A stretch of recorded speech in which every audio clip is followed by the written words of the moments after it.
for people who don't think they need one. The GloHealth Activate plans offer you unparalleled value, flexibility, and peace of mind.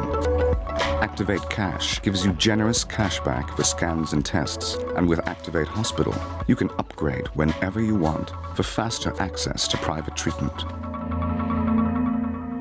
Switch to GloHealth and get your health cover from just €32 a month. Welcome to this year's National Juvenile Indoors. We're here in Athlone at the sponsored by GloHealth today as well. You just saw an ad there from our sponsors, GloHealth, superb. And Phelim, plenty of great races today, plenty of qualifiers from the provincial championships all here today to pit each other, pit themselves against each other. Yeah, and it's the first packed house of Athlone, apart from the Athlone International, so it's looking to be an exciting day. Great energy here so far. I think Summer Leckie was already in action from Finn Valley in the long jump, and she won the high jump yesterday. So we're going to be on the 60-metre sprints now for the next little while, and we're going to give you the lowdown on the run through and see who the fastest kids on the block are, and then look through the rest of the field events. So the qualifiers in that last women's under 15 for Chloe Corcoran and Patience Jumagula were the two fastest qualifiers. The other 15 girls under 16, under 15 boys.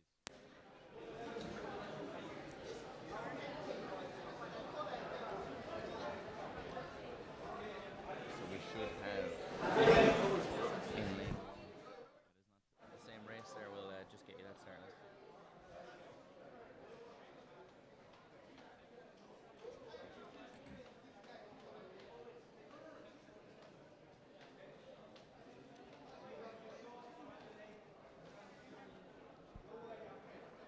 Your man is from Tal on the inside, is he? Alright, yeah. Sorry, that's it, yeah. Yes, we have in lane one, we have Gabriel Kennedy in his track, Liam Keane from there, Kenny in lane two, Cormac Murray from Leave LC in lane three, Ben Mooney from Greystones and District in lane four, Aidan Darcy from Tala AC, and Cian Nolan from Longford on the outside. So Longford in the blue and on the inside, Ennis track in the red. So we've had a couple of dodgy starts so far, but we'll be getting ready to go.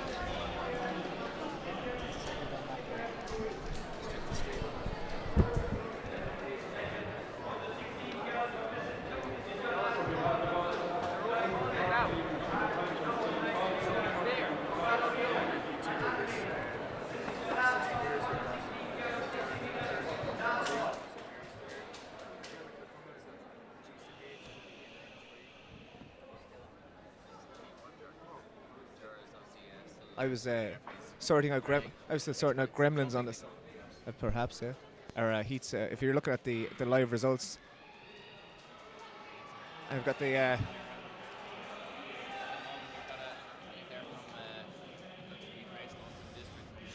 Yeah, Ben Mooney. It just, if you're looking at the live results on the website, the heats are backwards for some reason. So that was heat 1, but it's listed as heat 2. That's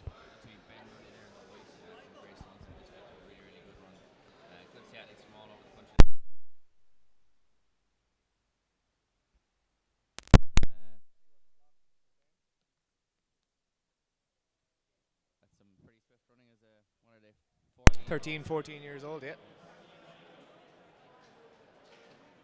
13 and 14 years of age. So back garden kicking ball, didn't even know there was a place called Athlone.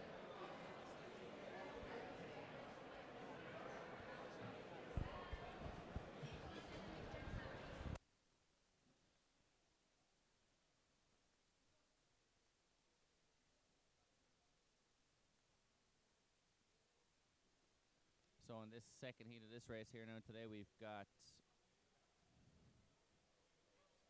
Dara Minter, St. Mary's Clare SC, Diarmuid Kilcummins from Galway City Harriers, St. Lawrence Tools, Rhys McMurray from Ballymena and Antrim, and Josh Piper from Greystones District, and Patrick Gilcava from Crusaders SC.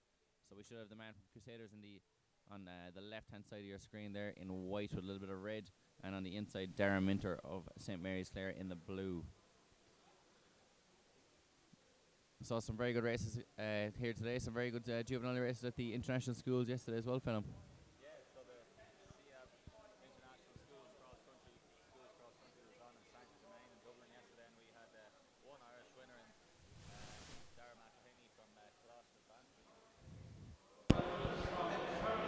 Now that the mic is on. We did have a few good races there in the CF Schools International Cross Country in Saint Domain yesterday, Ronan. One winner for the Irish home win. Apart from that, it was dominated totally by the English, but Dara McElhinney had a fantastic win in the junior boys, and it was an exciting day. And the weather was glorious, as it is outdoors today, but we're indoors. As we were coming in earlier, Jared was saying if anybody saw the picture of the Connacht schools, there was snow outside. So and yet yesterday they had to run in glorious sunshine out in Santry, so bit of a strange one to be running cross country in such good weather, but I think all the athletes enjoyed it. And actually after you left, and I don't know if the international coaches know this, but there was plenty of athletes hopping the fence into Santry to have a kickabout. Scotland versus Ireland and Wales, I believe, in the boys, maybe intermediates, maybe, we're having a kickabout in the middle of Santry. So obviously a great evening for the lads as well, really an enjoyable time to be away for a race at that age. It's a great occasion, and just like today, it's another great occasion for many of these. This is probably their first trip down to Athlone. They've qualified from all their various regions to get here. As the comes out for our next 60 metres again, Dara Minter, Diarmuid Kilcommons, Jack Elliott, Rhys McMurray, Josh Piper and Patrick Gilcava. So we've seen St. Lawrence O'Toole's win many times over 60 metres with the likes of Marcus Lawler. So could we see could Jack Elliott provide the same inspiration?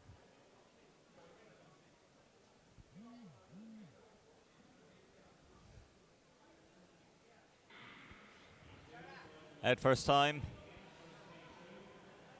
So we're looking at the blanket here, but on the inside and easing down. Dara Minter from St. Mary's Clare, got out well, was ahead by about 30 metres and just held the lads off there by about a metre or so. Powerful young man, just shut down the last 10 metres or so. Dara Minter, as he reads here, so another Clare man. Interested to see another Clare club, St. Mary's AC, and obviously we saw in the previous heat Ennis Track from Clare as well, so plenty going on in the banner there, apart from just the hurling debacle at the moment. Very, very true, and they've always been very, very strong in across all disciplines, but cross country has been a speciality, but obviously the track now is also coming to the fore. And you also have likes of Dooneen down that direction as well, who always provide plenty of sprinters.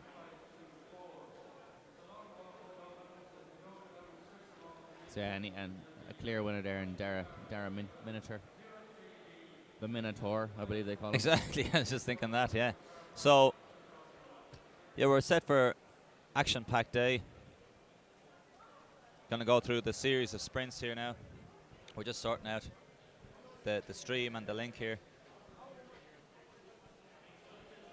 Yeah, I think all gremlins have been removed from the system there now. We're good to go. Just updated all on the site, etc. So we are set for some action and lots of it. Yeah, I mean, today, unlike other races where there can be plenty of lulls in between, there will be race after race today, as we have plenty to get through from sprint to middle distance. And there's lots of field events going on as well. Yeah. So at the minute, I think there's 2 long jumps underway as well as 1 high jump. So there's plenty. The infield is busy. Yeah, it's a hub of action at the moment. Like you've got plenty going on. The sprints are obviously going to take the priority here in terms of coverage, but we will try and get you as much information about those long jump and high jump results as possible. And I can tell you that the under-16 women's champion of the long jump is Summer Leckie from Finn Valley AC with 5:43. Vicky Cusack was second from Liscarroll with 5:24, and Catherine O'Connor with 5:22 from Dundalk St. George, and they've been featuring quite well since we've arrived. So we'll just run through this. Yeah, so what we'll do is we're going to try and get some interview. Sorry, Jared. Sorry, Roland. This women's under 16 60-metre heat, we've got Lauren Roy of Ballymena Antrim in lane 2. We've got Robin O'Brien of Blackrock AC in 3. Emma Moore Kelly, Clonmel in 4. Lydia Doyle of GCH in 5. Susie O'Farrell of Denora in 6. And Neve Tennety of Ardeen District in 7. As they settle in their blocks. And they're away first time, and it looks like the GCH athlete, which is Lydia Doyle, out to a strong start. She's coming through, and I think she's going to take it, although the athlete Lauren Roy of Ballymena and Antrim come up close to her on the line there, so it's between those two. 8:07 on the clock. That is heat 1 of the under 16 women's 60 metres. Yeah, an excellent race there, and Galway City Harriers are always providing plenty of athletes at these events. As Ballymena and Antrim have supplied many a sprinter over the year as well. Yeah, you've got PJ Coyle and co over in GCH. They always have really strong young sprinters. Especially on the female aspect, you have the likes of Gemma Hines in the past who are competing on the international level. Yeah, she was at the 2009 European Indoors in Turin, I believe. And here's another Galway City Harriers athlete, Lydia Doyle, winning that one in the end by, I'd say, about half a metre. Or as Ger calls them, yards. Yards and inches, me and Tim Hutchings. Yeah, feet. I believe you use feet and hands as well. As if you're measuring Hands a horse. for height, yeah. we'll measure the high jump in hands later on. So we've got a young long jumper here. It's coming up nicely into the pit there. We'll try and get our... excellent outfit, excellent garb, you could say.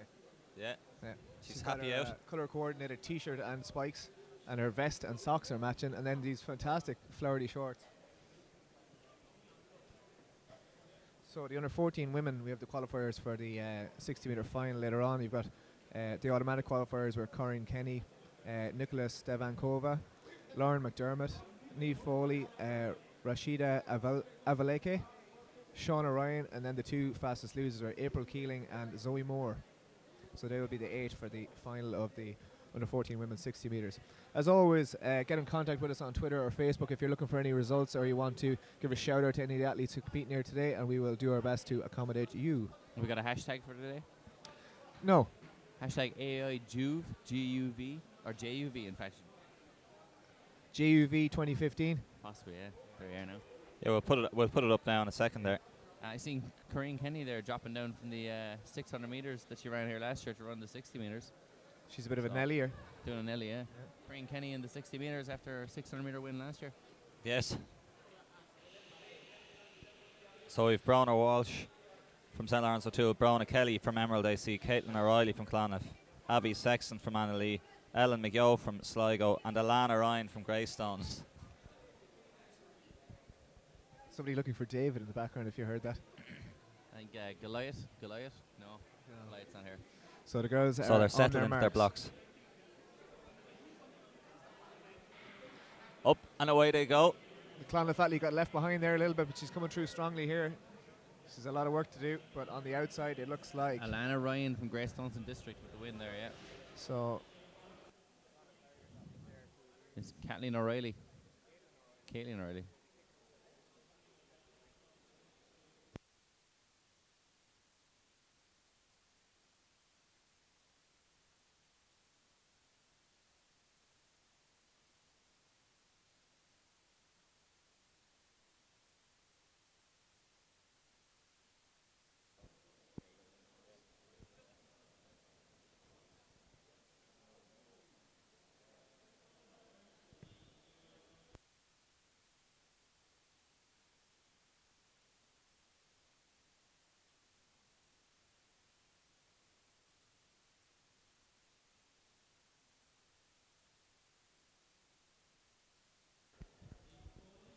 So a really, really good win there by Alana Ryan.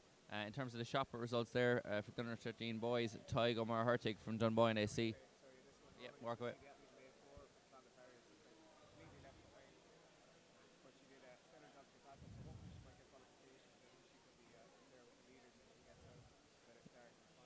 Yeah, I think she might have came through for maybe possibly third or fourth there. That's yeah. Caitlin O'Reilly there from Clonmel.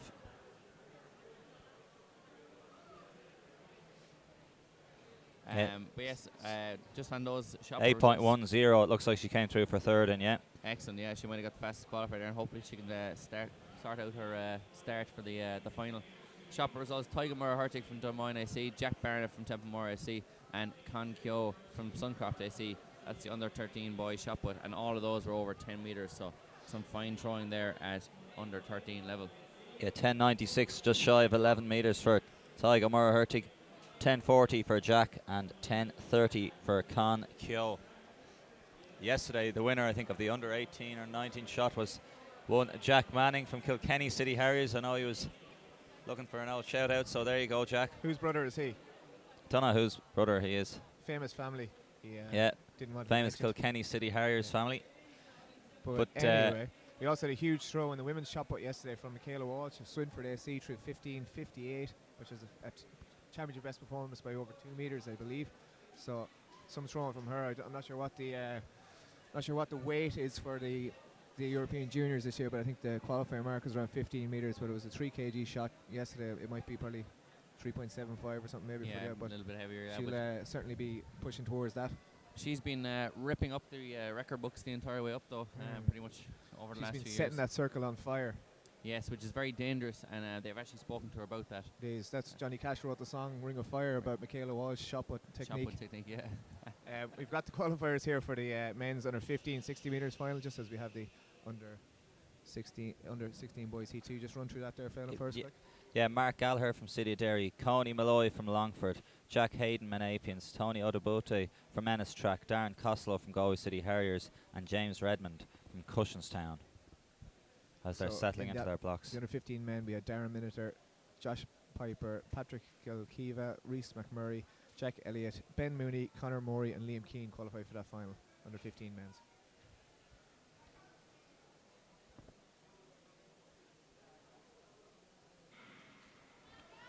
Oh, a bit of a stumble there in the middle lanes, but it is Tony Odabude definitely Cruising. easing down there to come up to that very line. comfortable and a quick time too, 7:37. He fell out of the blocks after his third step, took a stumble, but had the class of the field there anyway.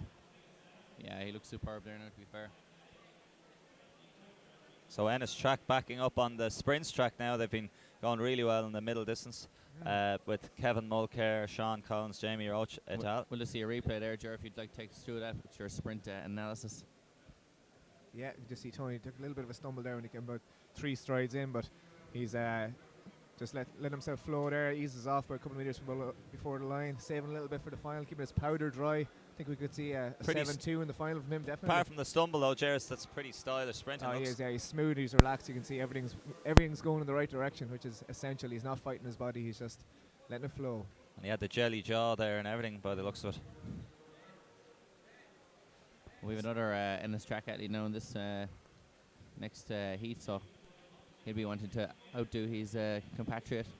That'll be Sean Benson. So we'll give you the rundown through here for the next heat.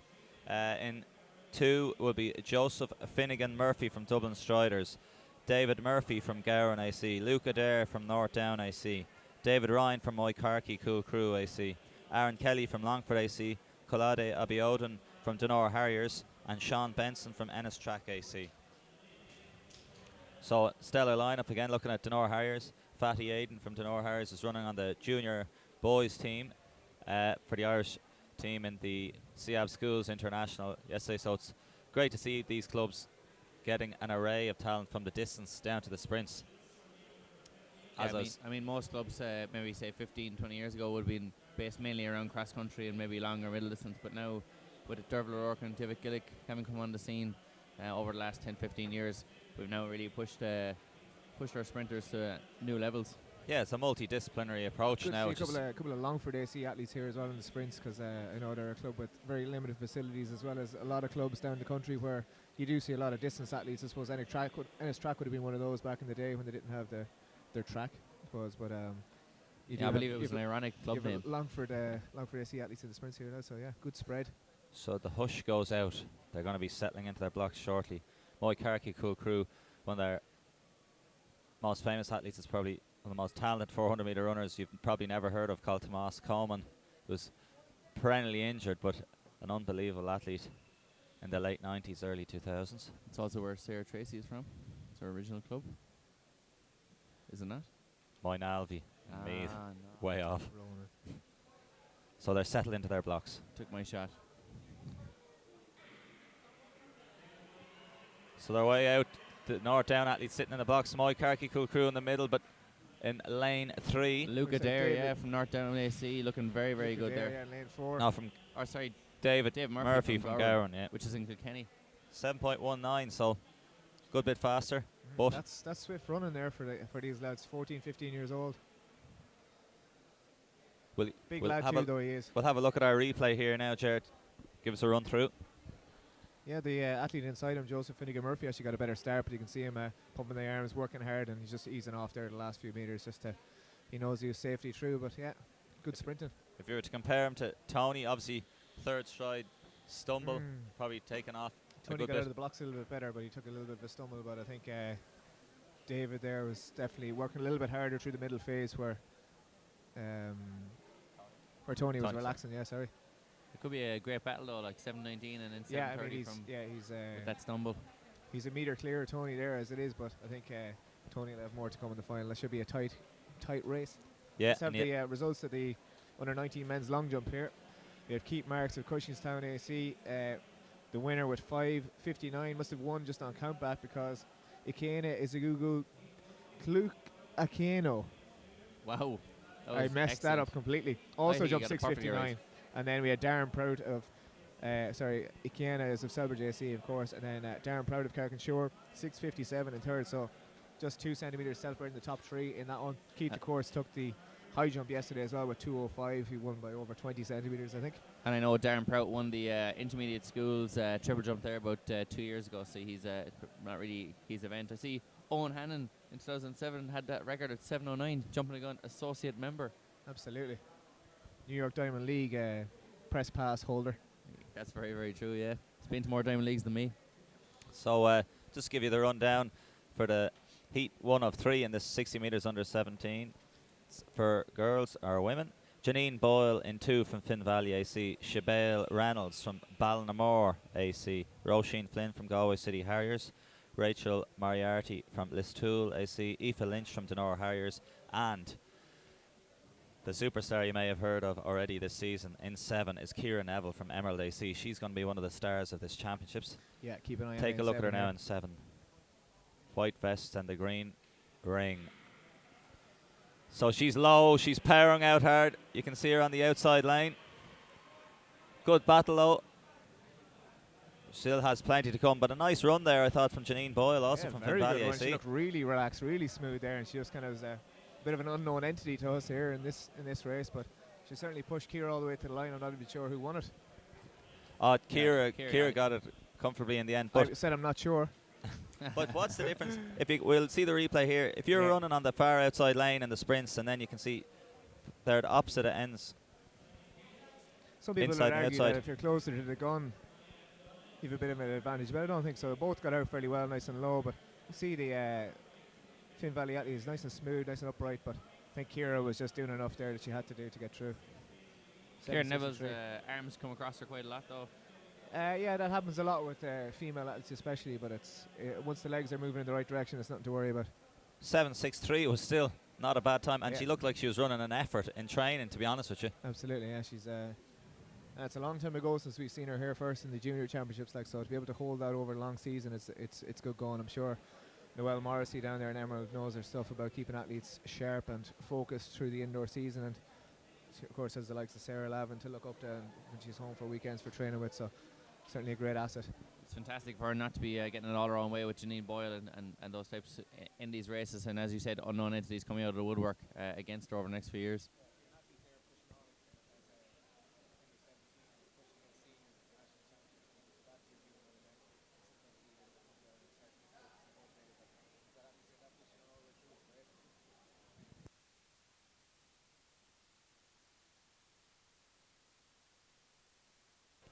So heat 2 of 3, they're just doing their final preparation, testing out the blocks, and we'll give you the rundown here. So Maya Monaghan from Omagh Harriers, Lauren Flaherty from Donore Harriers, Lauren Gleeson from Kilkenny City Harriers, Sarah Leahy from Spa Muckers AC, Katie McGee from Dundrum South Dublin, Chloe Tobin from Emerald. We'll see plenty of the Emerald athletes throughout the day. Sally Ann O'Malley from Galway City Harriers. So again, we've seen a good few Kilkenny City Harriers sprinters as they pop up on their blocks. Kilkenny obviously in the famous black and amber. They're coached, a lot of them, by Peter Lyons down there, doing some good work with the sprinters down there in Kilkenny, and they're going to settle into their blocks.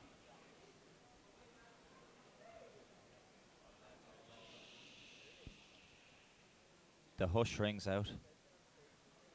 And we're going to go out and Galway on the outside. Look, front and centre though. Looks like Lauren Gleeson from Kilkenny City Harriers powering and just edging Sarah Leahy from Spa Marcus. So 7.96 again.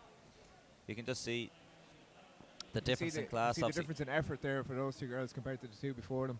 Yeah. A lot more hard work. Just watch lanes 4 and 5 here. You'll see the top two. You also had Katie McGee there of DSD coming in third, but these two girls are working hard. They're beside each other, so they're maybe tensing up a little bit too much, trying to fight each other to get the win. And you can even see in the facial expressions, just the loose, relaxed face, eyes nearly closed on Ciara Neville. See it from the neck up. So we might have a look here at a high jump, maybe, just to the right there. Mo Farah set a new European record there in the half marathon in Lisbon. 59.32, which means he now has. So here's our high jump, nice and comfortably over, and it looks like 120 on the scoreboard there. That's good.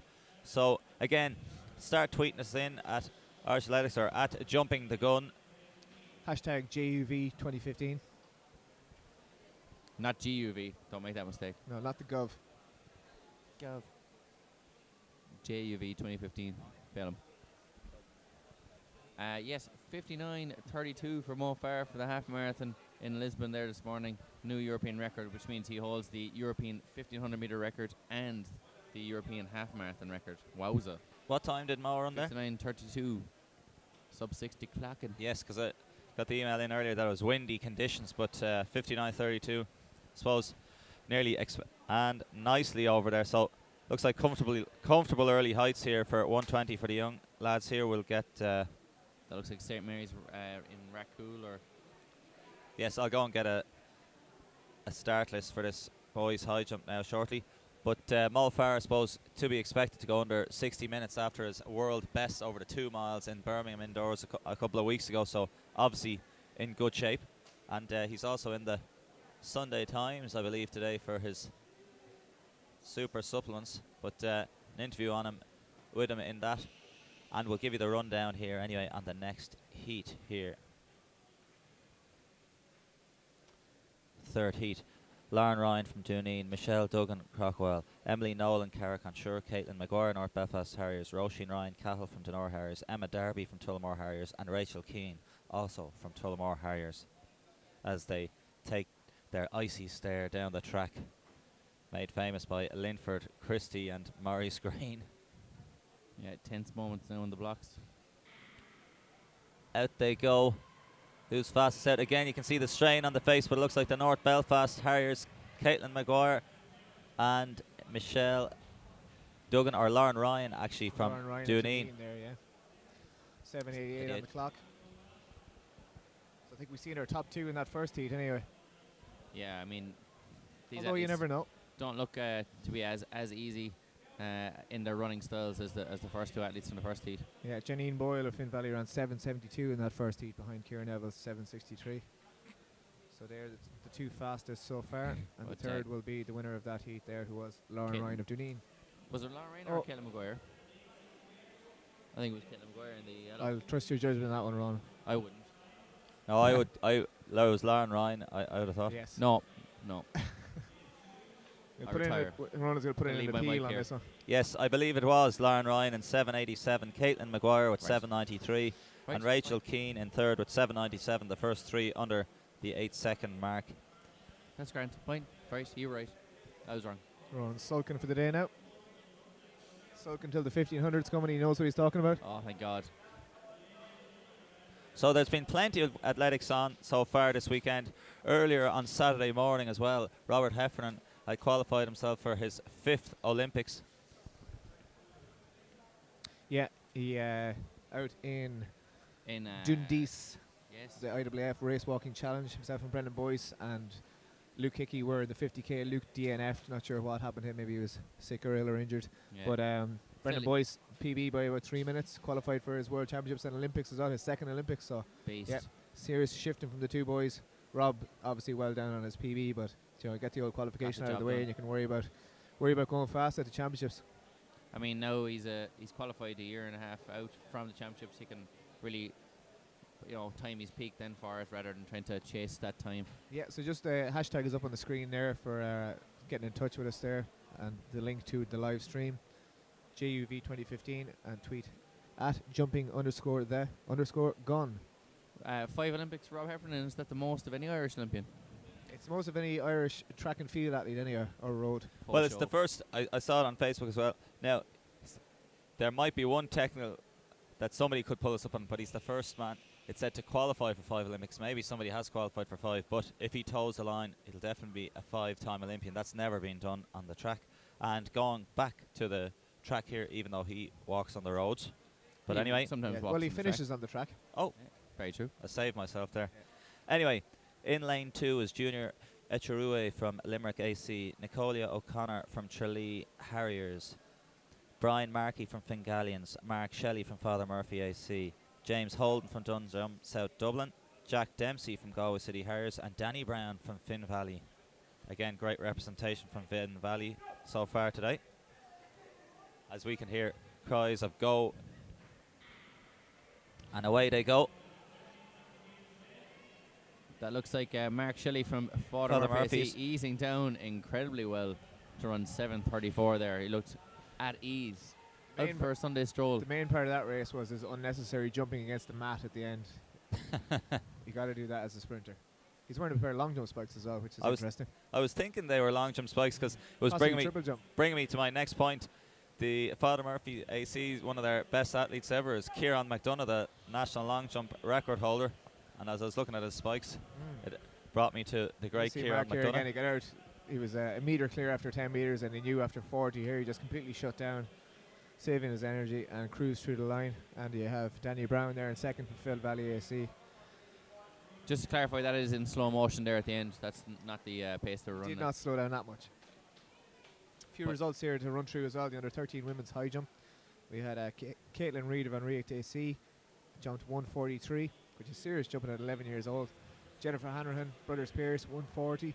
And Aoife O'Sullivan of Liscarroll AC in third on countback with 135. Roisin Geller and Demi Lolo Adesina also jumped 135 but just missed out on the medals. In the under 16 men's 60 metres, we have the qualifiers. Tony Odubote of Ennis Track, we've seen him cruise through earlier in 7:35. James Redmond of Cushenstown SC 7:56. Jack Hayden of Monapians 7:58. David Murphy, Khaled Abiodun, David Ryan, Sean Benson and Joseph Finnegan Murphy make up the other qualifiers for that under 16 60 metre final. And then the under 16 women's side, we have Lydia Doyle, Lauren Roy, Susie O'Farrell, Robin O'Brien, Alana Ryan, Ellen McGill, Caitlin O'Reilly and Brona Walsh will be in the final of that one, the under 16 women's. So 125 was just cleared there. In the high jump, we're still awaiting our results. But we think we've got one of our contemporaries from last year's kick here. If you can see him you'll see him in the green and red vest of Westport as we see our next high jumper. Yeah, he was involved in a great race with Nathan Chi coming from St. Mary's in Clare over 600 metres. So hopefully we'll see those two battle again on the under 13s 600 metres. But this race here now on track, the 60 metres, we have Mark Hanrahan, Brothers Pierce AC. We have Dylan Kearns from Finn Valley AC, Luke O'Shaughnessy from Galway City Harriers AC, Jamie Mitchell from Emerald AC, Oisin Kiley from Ferrybank, surely a relation to Ben Kiley and Megan Kiley, Kieran Maher from Monapians AC, or Monapians, depending on where you are and how you feel, and Killian Dolan from Crockwell or Crawwell.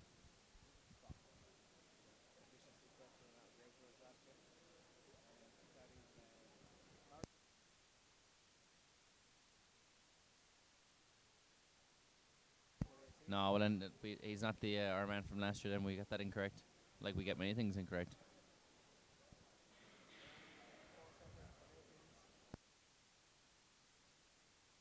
It's Kieran Maher in lane 7 there in the yellow spikes. Now, will we see a red card? They've been... I think I see a red card, though, this time. They have been shy of dishing them out, but I think I see the red card. We haven't had any false starts yet, Phil. Well, I thought there was some debatable starts, but yeah, there's no doubting. Uh-oh. Getting him the red. It's tough on an athlete, but these athletes are a little bit older now. They've got to learn how to take it. But it is tough on the Wexford man. You got to wait for You the told beat us bang. But he's a clear false start there. I mean, Oh yeah. absolute daylight. But we were watching the European indoors, Jared, and we were saying it was quite funny. CJ Uja from Great Britain made a blatant false start, but it was even funnier then when his teammate Richard Kilty went and won, and then CJ Uja was lying on the ground, bashing and kicking the ground like a child. Wailing and crying. And the worst part of that was that the starter held the athletes on their set for roughly the same time every race. It was a long hold, there's no doubt about that, on every race, but it was literally the same length on every time. It was about twice the length you'd hear the athletes being held for today. But CJ Uja in the heats, or the semi-finals, he went when you'd normally think of going, and just twitched and came back, and then went and got left in the blocks a little bit, came through to win his heat, and then he actually just left the blocks early in the final, which was a complete rookie mistake. So we've Mark Hanrahan, Dylan Kearns, Luke O'Shaughnessy, Jamie Mitchell, Oisin Kiley, Kieran Marr and Killian Dolan, with Kieran Marr now out from a false start. And away clean first time. That looks to be Jamie Mitchell there from Emerald AC in the centre. Looks to be winning this one, and he's a clear winner. Nice, tall and rangy. 7.29. Looks like he could be a bit of an old basketball player as well, especially with the long shorts. Yeah, they look like Gaelic football shorts, but yeah, definitely a rangy athlete. Who centre of the field maybe. He may be better over the 2 or 4 distance in the years to come, but big tall man. Still wasn't a bad time there. I think it was 7.29 or. Gets out well here especially for a tall man. Well up into his running there and away. Clear winner there by at least a metre or so by the end. 7.29 for the win. Emerald AC, Jamie Mitchell. So just settling there, waiting for some more results. So Aoife Lorden has tweeted in there saying good luck to the Leaville crew today. So plenty of athletes from Leaville AC in Cork. And then has the yellow heart and the black circle, obviously the Leaville colours, but I wonder is it anything to do with the old solar eclipse as well, perhaps? Am I clutching at straws? Knowing Aoife, which I don't, I think she definitely means the solar eclipse there. She loves solar eclipses. Hoping for a Leaville eclipse, perhaps. I had forgotten the solar eclipse was on the other day, and I went, hey, why is the hall so dark? Looks more like a Kilkenny eclipse there with the black and yellow. The Kilkenny, black and yellow. Right. So we have a few of them coming up on screen. So from Martin Lass, good luck to Phoebe Murphy in the under 18 60 metres running for Ferrybank, but I'll always see her as a Clonmel athlete. Oh, controversy. Oh, bit of a transfer embargo there, perhaps. Need to be Barcelona styles. Yeah. Martin's certainly fuming, absolutely raging with that tweet. So just to put in the old hashtag as well, hashtag Juve2015, we have from Aoife, we gave you a shout out there, so hashtag JUV2015. There's a Bandon athlete in the long jump there, Ronan. You coaching her? No, I'm not, surprisingly. Who does the jumps and the field events in Bandon? It could be Frank Stamp, as a Dutchman. It could be Liz Coomey down there as well. Oh, Frank Stamp. Liz Coomey's coached Phil and Joan Healy over the years. Could Frank Stamp have the song I'm just thinking of? Yip Yap Stam is a big Dutch man. He is a very tall Dutchman, to be fair. But he's coached plenty of good athletes over the years as well, like Fintan Shaughnessy and also I'm thinking of Promise O'Gaffer as well, or made Promise from previous rounds of the we had an interview juveniles. with Promise here, yeah. Good guy. Second in the triple jump. Good guy, yeah. I heard that actually, yeah. So in the next heat, in lane 2 from Mid Ulster, we have Martin Mellon, and we have Martin Mellon in that. I'll get onto my point in a second. Joey Donald from Finn Valley in 3. Joseph Miniter, obviously a brother. Sure, you have Dara Miniter in the previous age group from St Mary's. Clare. You have no proof of that. Sean Kilmartin from Galway City Harriers. And away they go. Stanley Ike from Limerick and Jack Hetherington from Dunshaughlin. Looks like the Limerick man's going to take this. Yes, he just edged it from the Galway City Harriers. So Stanley Ike just ahead of Sean Kilmartin. Looks like 7.34 on the clock. Unofficial, of course. Could be corrected. And we'll get a replay now shortly. But Martin Mellon from Mid Ulster, is he related to Andrew Mellon? Yes. 400 metre runner. Yes, perhaps. Unsure. I don't know either of them. But we'll look at them here again. not as much easing down in this one. Yeah, it's previous rounds, but still good running nonetheless. But speaking earlier on about unnecessary jumping into the mat, Yeah, your good friend Craig Lynch, absolutely. a I good think friend of us all. for some of these, I think up to under 17, they should just remove the padded boardings at the end, because it's an incentive to run into them. Yeah. Craig Lynch, of course, ran and tried to high jump. So there's the whole plenty thing of last action. year. We saw this girl earlier. We're going to get her name. We were admiring her. Oh, she did. No jump there. But anyway, yeah, Craig tore ligaments in his foot on landing off the mat, so just don't do it. Yeah, it's unnecessary, but it is probably a lot of fun. But Craig Lynch, being an adult, probably should not have done that. No.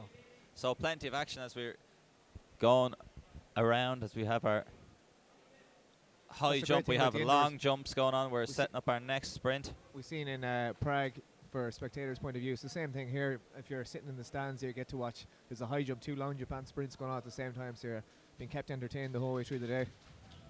As are we up here in the press office. Office is probably overused. We're pretty much in the call room here. Yeah, we're about 1.5 foot away from the call room, or a meter or so. Might shave and try and enter. Yeah, why not? Sure. We have the start list here. Have no fear. A few of the other athletes were further up the track. If you're only seeing 2 people in their blocks here in the under 18 women's 60 meters, one of the names that stands out anyways, Ara Freeman, has been competing a lot this indoor season. Obviously Phoebe Murphy, who was given a shout out there just previously by Martin Last. Yeah, she's formerly Clonmel AC. She's there in lane 2. 2 Carrick and Shannon athletes in this one, Ger. Your club. Yep. They were in the top 10 clubs of the year last year. They were at the senior championship. Oh, were Yeah, which I is was superb. going to be cheeky and say the top 10 clubs in Connacht Top 10 clubs in Carrick, I believe. No. We were, I think at number 8 there on James Sullivan's crudely put together list. Okay, so here we go. Phoebe Murphy from Ferrybank, Rebecca O'Connell from Liscarroll, Christina Byrne from Carrick-on-Shannon, Ara Freeman, Greystones and District. Looks No like Ava Murphy in there in lane 6. Yeah. But we do have Dara Morahan from Carrick and Shannon in lane 7. So they're in the blue, the Carrick-on-Shannon. Ara Freeman is in the white vest in lane 5 there, and in the inside and 2 in the green number 5 is Phoebe Murphy. Freeman is out well. She was probably the favourite coming in, but it's neck and neck with Phoebe Murphy. 7:71 on the clock. Phoebe is certainly the faster finishing of the 2, but we'll have to wait and see what the result was.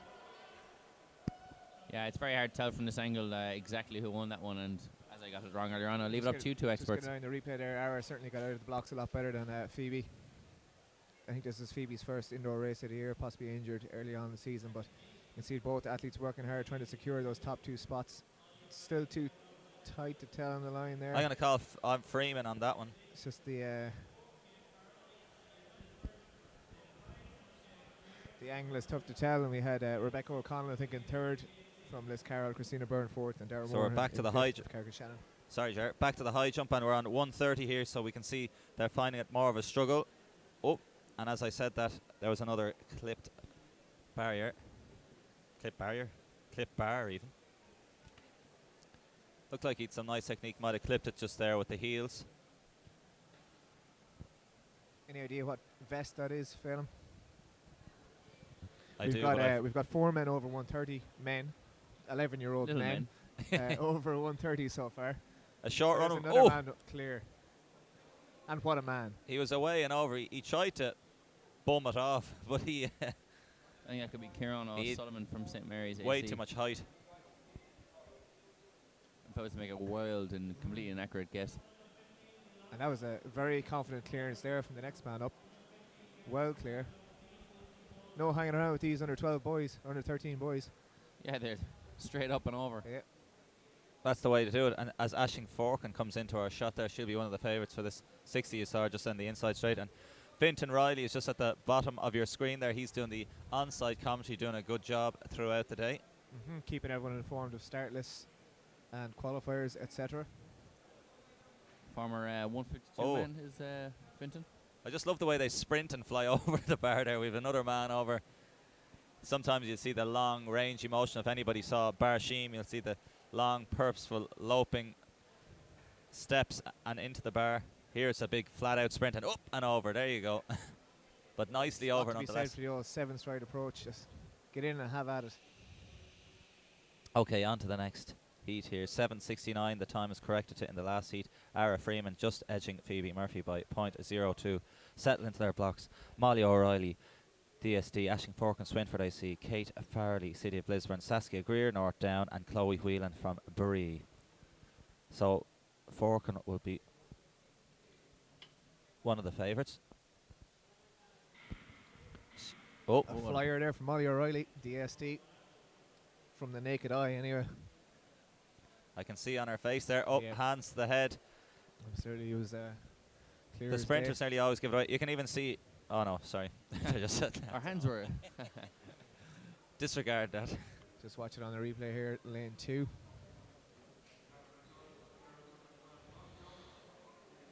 So we're having a look. So, yes, just. I think you're right, Jared. If we Yeah, and she's been given the red card there. Yeah. now. Once you lift your hands, you're done. give them the red Twitch card. now, of course, at the senior ranks. I'm not sure. I'm presuming it's the same for these older juveniles. Anyway, you're allowed twitch in the blocks, but once you lift your hand off the track, game over, baby. So it's the harshest of it. That and the walk, so particularly for juveniles, you get your red card, you're off. You don't get to compete. Good luck. But Yeah. that's the rules, and it does teach good discipline. But it is. Yeah.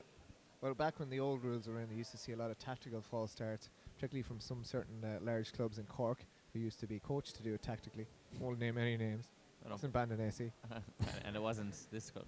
Another club. and another Anyway, club. moving on. Yes, so we settle back in. Forkin in 3, Farley in 4, Greer in 5, and Whelan in 6.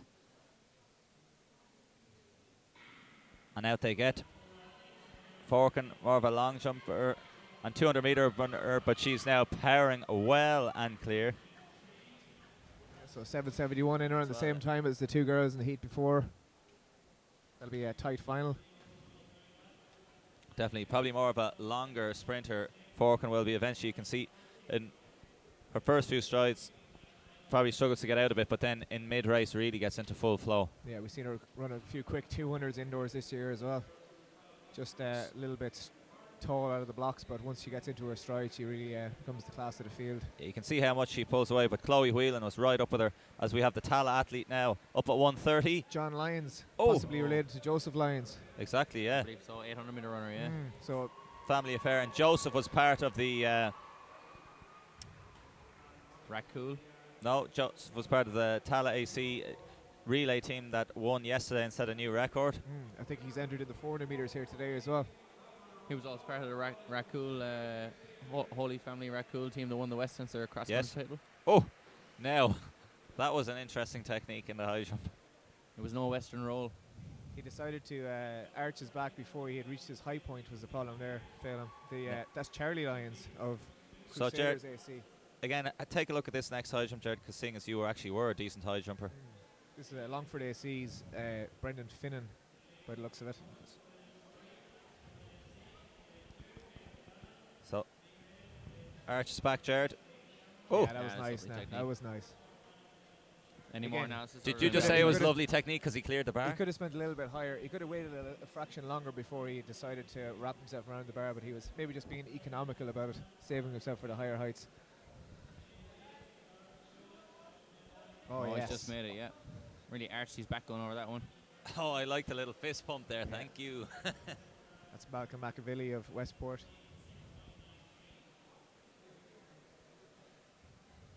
Now you want to try and get your centre of gravity just below the bar when you're going over it, and arch your back. Then Do the you, yeah? Fosbury flop.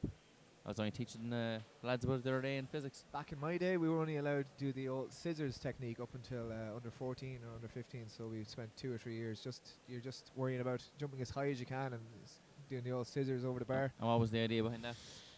I think it was just to get athletes focusing on actually jumping first rather than thinking about their wrapping themselves on the bar. But first time I went to do the old arch technique, I kneed myself in the nose. which We're was into the under Think we've all been there. 19 men, under 18 men, Phil. under 18, sorry. So we've got William Murray on the inside, David Cahill, lane 4 looks empty. Connor Quinn should be there. Jack Manning of Kilkenny, Luke Redmond, Christenstown, John Flynn, Simon Esserman, and Mubarak Ishola. It looks like Jack Manning got out well in the middle lanes there. It's very tight here so Looks like far. Simon Esseman. Esseman coming through, as well as William Murray of Emerald AC. 7:32 on the clock. Simon Esseman, a very good short and long hurdler as well. Absolutely, yeah.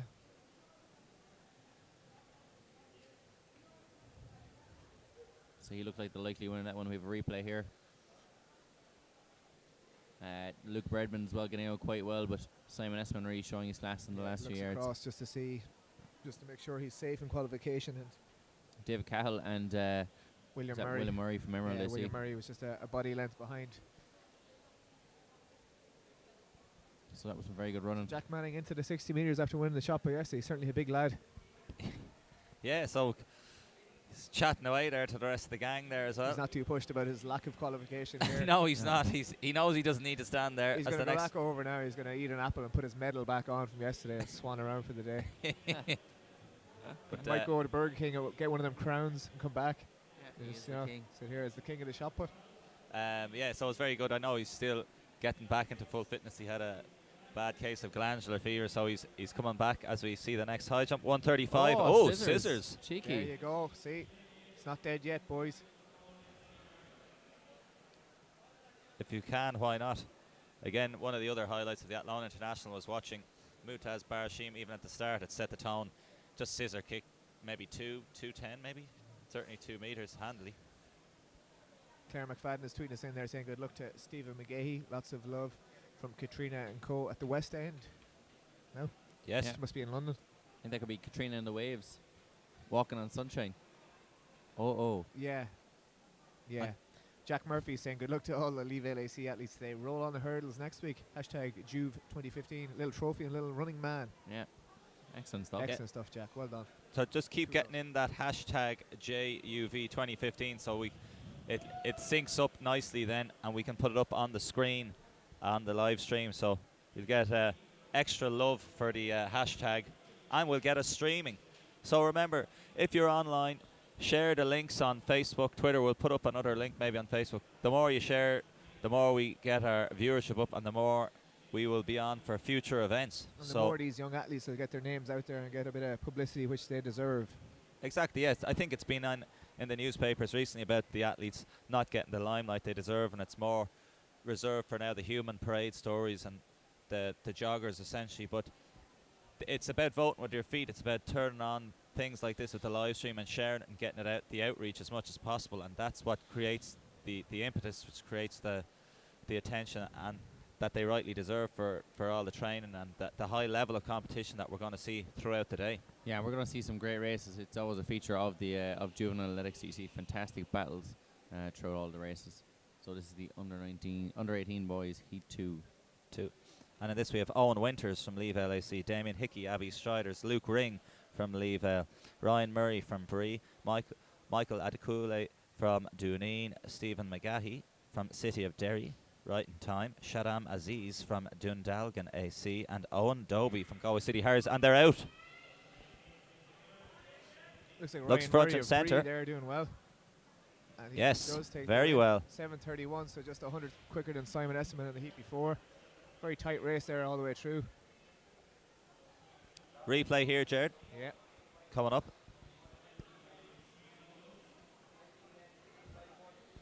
It's a fairly even start. You can see Michael Adekule in lane 5 took a bit of a stumble there in the first couple of steps, but it looks like Stephen McGahey might have got up there for second, as well as Luke Ring from Yes. Leave LAC possibly as well, yeah. and Shaddam Aziz will be up there as well, looking for a fastest loser qualifying spot, definitely.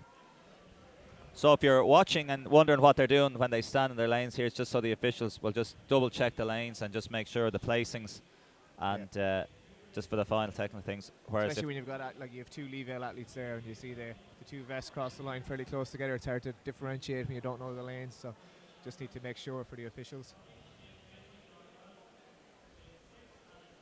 We have to give a shout out to all the young Wexford athletes. Wexford Athletics were on to us on Facebook saying, up Wexford. Give a big out shout to all the young guns today, and their novice road racers are running in Ferns for the county championship, and they're wondering if they can get a live stream possibly. So we'll certainly enter negotiations as soon as possible there with Wexford Athletics for that. Send the bag of cash to RTV and Jumping the Gun are RT always open for business. RTV are nodding their head here And viciously it's Mark, saying yes, more. one of our technical operators here from RTV, is saying he just said always. And we have a new cameraman. Eamon is on a duty here today. Can't quite hear us. He doesn't wear the headphones like Jar, but he's taking the place. He's cool, he's calm, he's collected. He's wearing a great shirt as well. Yes. He looks great. And he's wearing a pair of running runners as well, maybe. Does a few miles. Yeah, we'll have to ask what his 5K Side. PB is. Yeah. Maybe more of an 800 metre man. So plenty of action to come. We've got the under 19 girls getting on the line now. So we've Rachel Doyle from St. Lawrence O'Toole's, Jane Shovlin from Menapians AC, Orla Comerford from Raheny, Shamrock, Sinead Tracy from Crockwell, Alice Keating from Dunor Harriers, Clodagh O'Mahony from Dunoon AC, and Niamh Hetherington from Dunshaughlin And AC. this is in fact a straight final by the looks of it.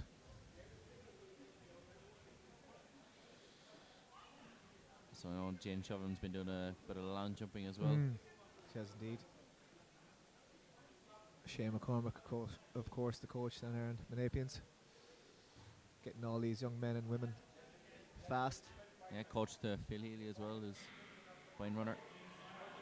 But it looks to be Sinead Tracy from Crockwell AC getting out very, very well in this one, and she looks as And she the like. Emerald AC's Raheny Shamrock's Orla Comerford made make a late surge for it there as well and dip for the line, but I think Sinead Tracy would have held on there for the win. It looks like she did, Gerba. We'll just see here now in the replay with the advent of the old slow motion, I believe. I think that's what it's short for, right? Yeah. So yeah, getting out very, very well here from Crockwell. Yeah, And Sinead she's got it all right. Very, very got close out to the ahead line of the though. field and held on. I think that was Rachel Doyle possibly with the bronze medal for St. Lawrence O'Toole. And 7:86 on the clock. So that was in our 19 women's 60-metre final. Just before we get the boys out there, the under 12 women's long jump, Laura Frawley from St. Mary's Limerick 4:14. They've been featuring heavily throughout today. Ava Flynn from Clare Morris AC with 4:06, and Ava Keogh from Fingalians with 4:06 as well. Just missing out in count back there. So they're the under 12 long jump results.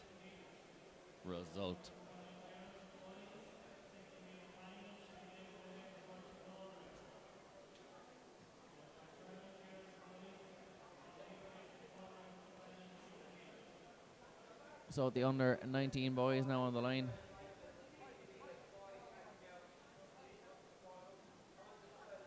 We should have Another clearance there in the high jump. Sorry, Ronan, at 1:35. So we've got about 7 men clear at that height so far.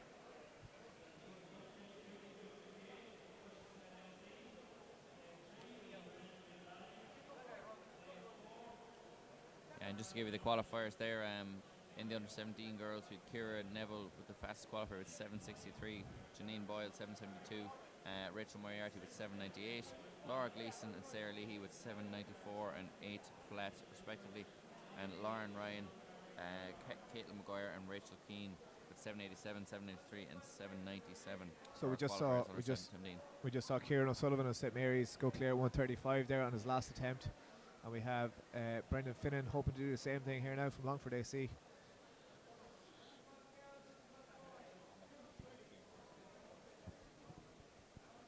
So make sure to share this live stream on your Facebook there.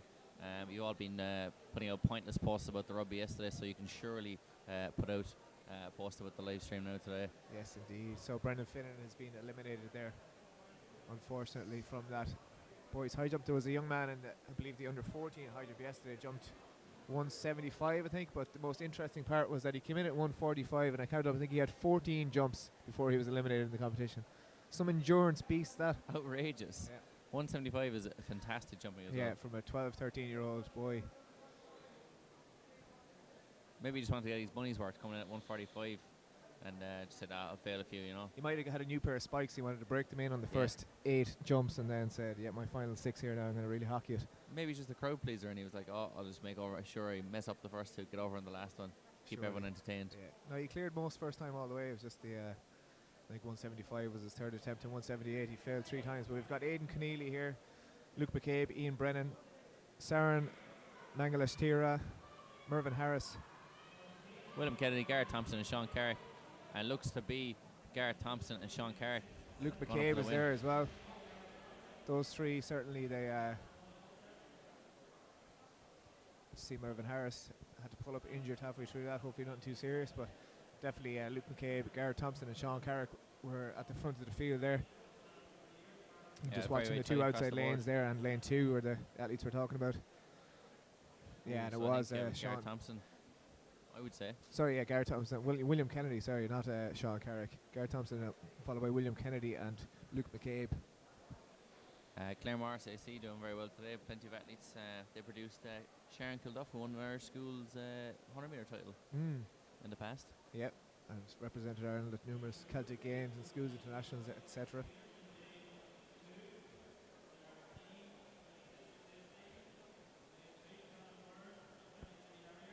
So back to the high jump here. It's been a good competition so far. We're still at 135. Plenty of athletes still involved. We are seeing a few more triple X's there as time goes on. Bar has been raised to 140, I would think, now at the minute. We have got 8 athletes remaining. So the men that are flying over that one, Tiger Hertig, who won the shot put yesterday, or earlier today from Dunboyne AC, there is flying over that one. He hasn't missed a trick all day. Yeah. Either Jack has Ford the same. Jack Ford or Owen Nash.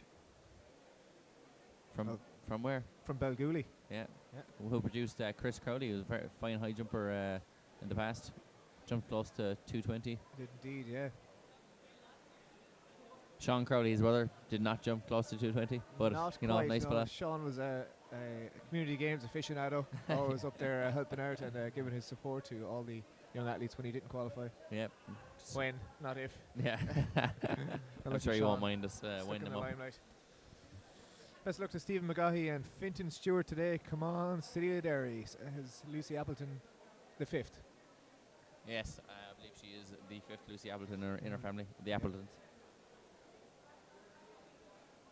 And David Radisha yesterday morning, 144.9. Certainly did the business. He tied with the field. Yeah, he looked fairly comfortable there. I think he had a few more gears in the bag. So we've got heat 2 of this under 19 men's 60 metres. We've got Dara Dean in lane 2 of Lake District Athletics, Callum Byrne of Kilkenny in 3, Mikey Cullen of Menapians in 4, Joseph Ojewumi of Tala in 5, Rory Martin Tullamore in 6, Owen Alfred of Duneen in 7, and on the outside in 8, John Hogan of Abbey Striders AC. Martin Rory is just taking his time getting back to his blocks. They're called on their marks. Lots of ballistic jumps. Yeah, getting the old faster drivers firing. Rory going for the Tyson Gay, Marcus Lawler hands to the heaven before getting into the blocks. Yeah. No, I think he's just making sure which way is up and which way is down. Oh, okay. That was a good way to tell. He should really be worrying which way is forward. Yeah. I don't know if there was a thing going on there. And they're away. It looks like Joseph Ojewumi and Rory Martin are the 2 out the quickest, and they're going to be the qualifiers. I think it was Joseph Ojewumi, 7:03, really swift running from those lads. And we can see Mikey Cullen of Menapians. I don't know, is he happy or sad, but he's certainly emotional. He looks happy. Yeah, he's a lot of handshakes there. Guys That are was a classy race there from the lads. 7:03 is a very quick running. Of course, Joseph is another one of those great Tala sprinters who we're seeing at the moment. See Rory Martin really pushed him all the way to the line there of Tullamore, though. He was looking across. He was. But I don't know if you saw the Monty Python sketch there during the week, the 100 metres for people with no sense of direction. So maybe that they were just checking which way they were supposed to go. Surely.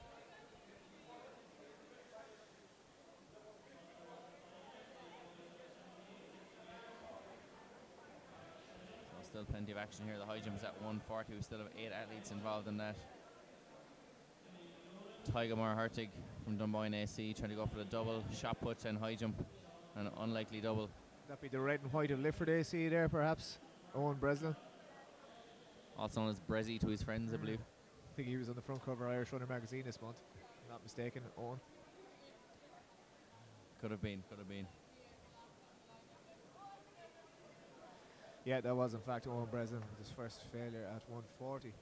And straight in, we have another clearance at 140.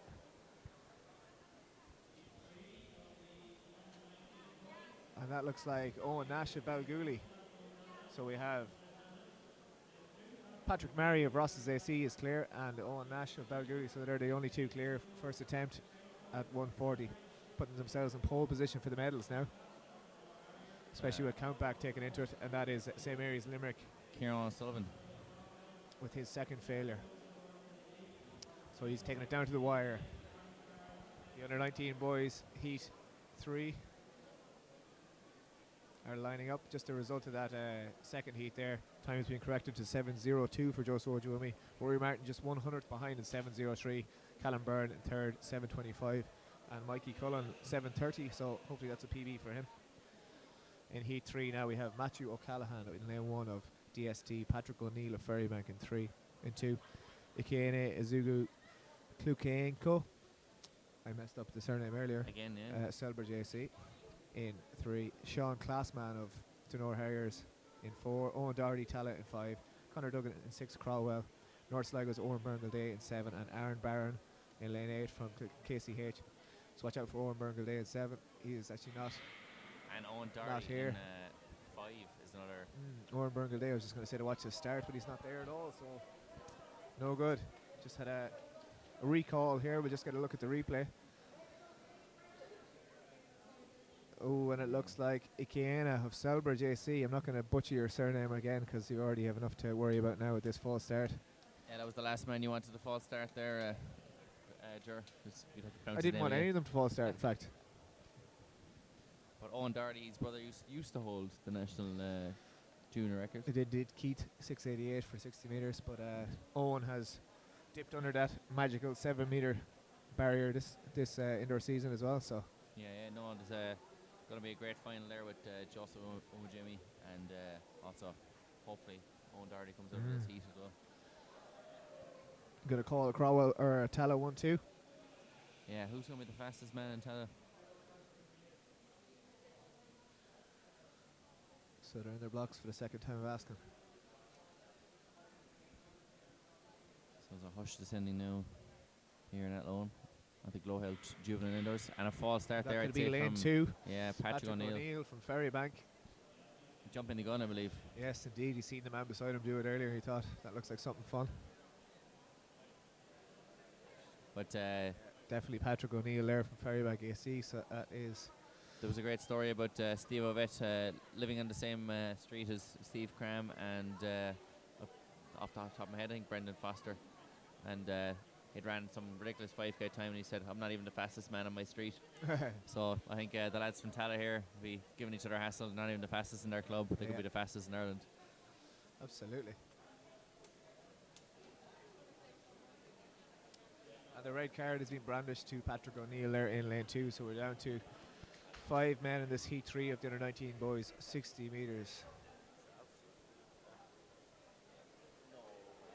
Just see Shane Fitzgerald of St Mary's knocking 140 for the second time there as well. We have Jack Ford of St Killian's AC has gone clear, so that's 3 boys clear at 140.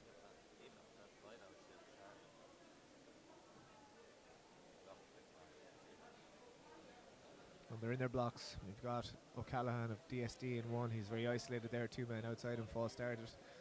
We've got Sean Classman, Owen Doherty, Conor Duggan, and Aaron Barron.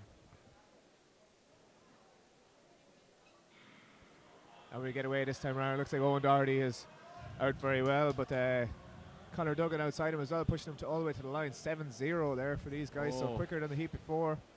Anything you can do, I can do better. I'd imagine Owen, he got out well, and I think he kind of shut it down fairly early. He didn't overdo it, but good running there from Conor Duggan of Crockwell AC as well. So surely just outside 7 seconds. After 2 false starts as well, it's not easy. No, it's not, and Here we've got the replay of that now. We've got Keith Doherty there in the yellow and red of Tala AC.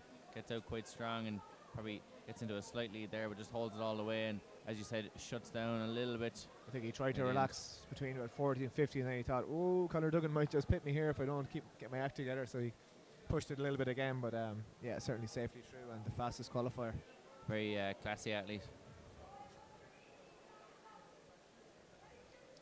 We used to turn up to the Westminster Schools track and field there. It's on now in a few weeks. All the schools championships now will be kicking off, but turn up and you'd see Owen Doherty, Keith Doherty and Joseph Omojomo in the sprints, and you go, right, well, not much point really in putting anyone in those events. Yes. We just seen another failure there from Kieran O'Sullivan of St. Mary's Limerick. I think that will be his day done in the under 13 boys high jump. Yes, that was the last of the heats as well in the 60 metres. We're now going to be going to the finals of the 60 metres. These are the fastest of Irish sprinters. Yeah, we'll be starting with the under 12 girls, and we will have Saoirse Allen of St. Senans in lane 1, Rachel Callery of Glasslock Harriers AC in 2, Emma Moore in GCH in 3, Sally Samola of Clonliffe Harriers in 4, Laura Frawley in 5 from St. Mary's Limerick, Queen Tamino of Middleton in 6, Maeve O'Neill of Doheny in 7, and Kate O'Connell of Lucan Harriers in lane 8.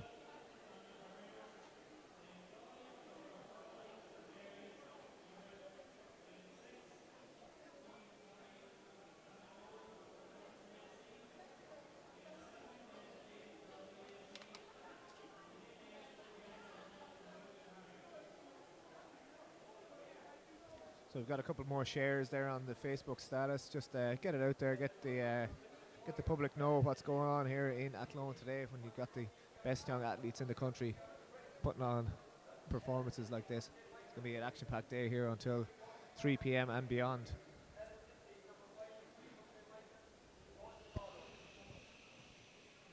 Yeah, so under 12 girls final here now into the blocks.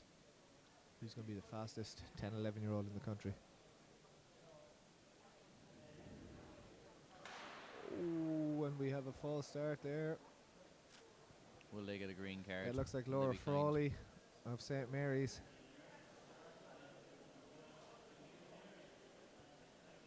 Hopefully there'll be a green card shown to the athletes here.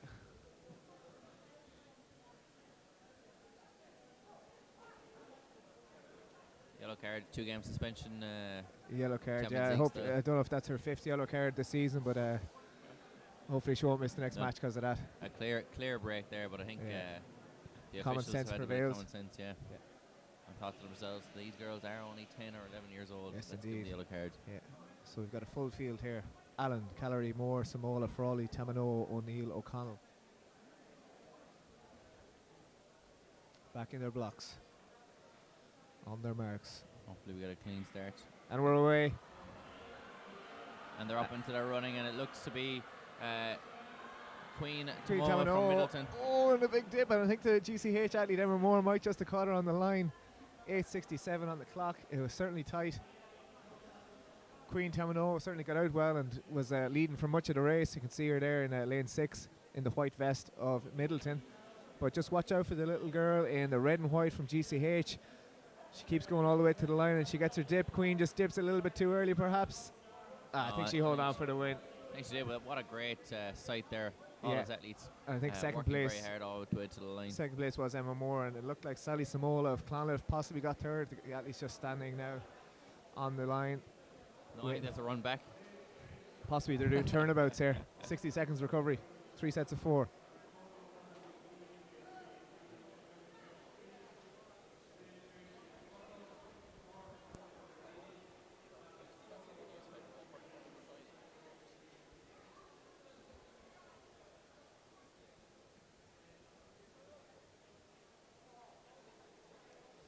So the under 12 boys are now setting up their blocks. You can just see the high jump bar has been moved up or remeasured. I'll just check for sure. It is in fact being put up to 145. We've got 4 athletes left. Patrick Murray of Ross's AC, Jack Ford of St. Killian's, Evan Hayes of Waterford AC, and Owen Nash of Belgooly. So Owen and Patrick Owen is in the lead. Owen Nashabelguli, he is a clear card the whole way up. Then we have Patrick Murray in second on count back. He had one failure at 135, and then the other two, Jack Ford and Evan Hayes, have a equal card, so they'll be in joint bronze position at the minute. We just see a failure at the top right of your screen there for, I don't know, what fest is that, Ronan? I'm going to say Ross's AC. Patrick Murray of Ross's, yeah, that's only his second failure in the whole competition, so St. Killian's Jack Ford will be up next, but we'll go down and look at this under 12 boys 60-meter final. In lane 1 we have Mimi Galoba, Michael Coleman, Patrick Charles, Adam Kane, and we have a recall gone, which saves me and gives me a little bit more time to read out the start list there. Mimi Galoba beating Derry AC in 1, Michael Coleman in lane 2 of Clonliffe, Patrick Charles of Carrick and Shannon AC in 3, Adam Kane of City of Lisburn in 4, Kelvin O'Carroll of Duneen AC in 5. And what card do we see in there, Ron? A yellow card again for the lads. Common sense there. Nikamjika Owen Were of Metro St. Bridges in 6, Callum Healy of Athenry AC in 7, and Charlie Norton of Ballinasloe District in 8. So I'll certainly be looking for lane 3 here, Patrick Charles, Carrick and Shannon AC. So the whole country represented there, to be fair. Absolute top to bottom. Corners. Yeah. Left, right, up and down, to and fro. And they're blocks for the second time. Ooh, when we have lane 5, Kelvin O'Carroll of Duneen puts his hands on his head.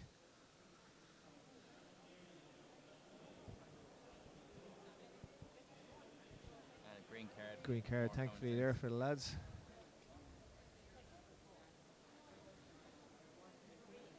Say nothing, lads. Yeah, Kelvin, just brush that hair behind your ears there and relax. You get another go at it. Yeah, so look at there, like they're 10 or 11 year olds here. They're quite nervous on the line, Yep. on TV even. Yep. Here at the GloHealth National Juvenile Championships indoors. Indoors. And they're away. Patrick Charles, Carrick and Shannon with a good start, and the Metro St. Bridges athlete, Nikim Jim Omawera, is up there. And it looks like silver medal for Carrick and Shannon AC. That's all I'm worried about. But we've got Nekim Jike Omawere, Metro St. Bridges, is the under 12 men's 60-meter champion. 8:23 on the clock. Fantastic running there. He left them all from the start and just, there was no reeling him in. Yeah, it was never in doubt there.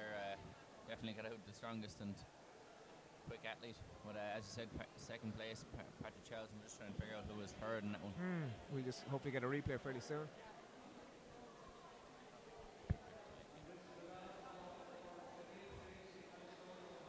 .823, fantastic running from these lads. Yeah, that's very, very quick. I mean, even at that age, like we're having watched the older races, they're even though they're a second off. I mean, it's still very, very quick running. Yeah, they're also half the size. Exactly. We'll just run through the results of that 60 metres under 12 women's. You had Queen Tamino of Middleton did get the win in 8:68. Emma Moore 8:74 for bronze, and Kate O'Connell just snuck ahead of Laura Frawley for. Sorry, Emma Moore was silver. Kate O'Connell got the bronze from Lucan Harriers in 8:80, with Laura Frawley just missing out in 8:81. So we just see the replay of that race here now. You can see Metro St. Bridges actually taking the win clearly, and it looks like Patrick Charles of Carrick and Shannon, followed by, it is in fact Patrick Charles. So the winner was 8:24, Patrick Charles 8:51 for Carrick and Shannon, and Kelvin O'Carroll of Duneen SC up for bronze 8:53. Swift moving, lads.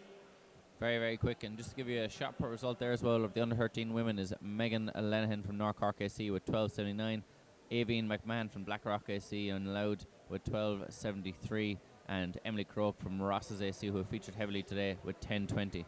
Patrick Charles actually just finished second in the long jump a couple of minutes before that 60 metres as well, so double silver for him there within the space of a few minutes, which you often see in these juvenile championships where the athletes are so talented. They're running from one event to the other and picking up a sack full of medals.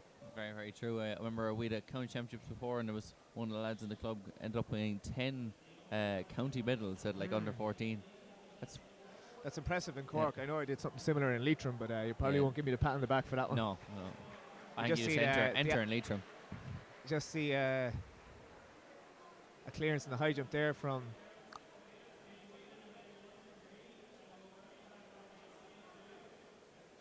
Owen Nash possibly. Yeah, Balguli 145. with the scissors technique.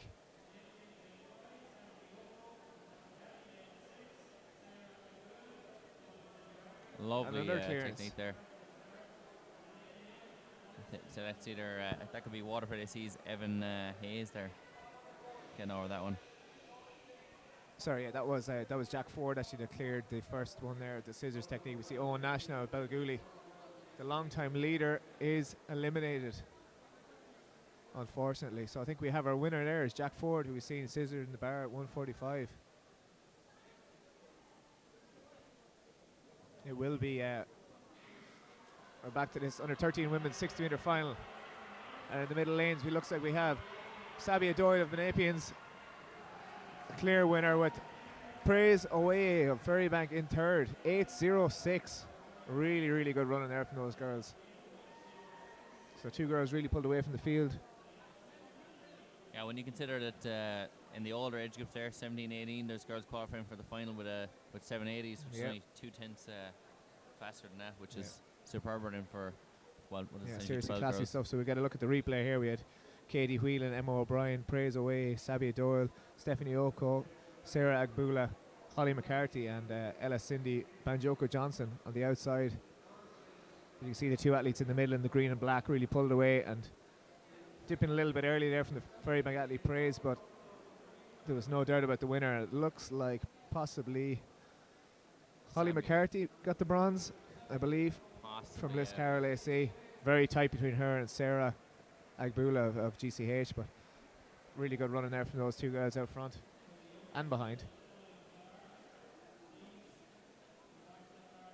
So don't forget to keep in touch, give us contact if you're looking for any results, you're looking for us to possibly go down and check how a field event is going on, or if any of your athletes just want to give them a shout out, tweet us in with the hashtag JUV2015, or give us a message or a comment on the Facebook.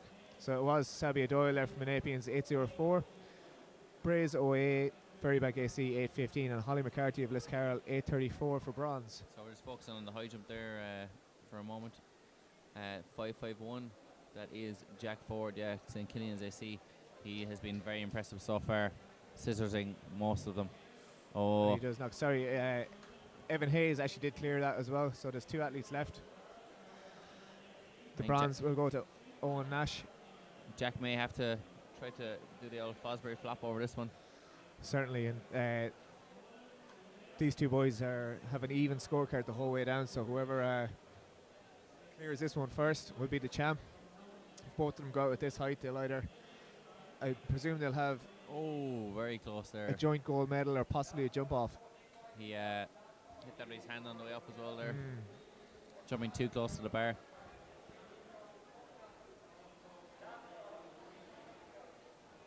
So the run through of the field for this boys under 13 60 metres, we've got Armand Showman of Templemore in 1. We've got Patrick Charles, the double silver medalist, older brother Oliver of Carrick-on-Shannon in 2. Paura Cassidy of Nina Olympic in 3. Luke Casserly in 4 from North Sligo AC. Reese Adamola of Leeville in 5. Bruno Ayavoro of Newbridge AC in 6. Cian Dunn in DSD in 7. And Mark Leanne of Dunboyne AC in lane 8. Just to give the winners, the under 19 girls earlier on, Sinead Tracy from Crawwell 784, Orla Comerford from Raheny 788, and Claude Manny from Duneen AC with 797. Crockwell. Correction, Crockwell.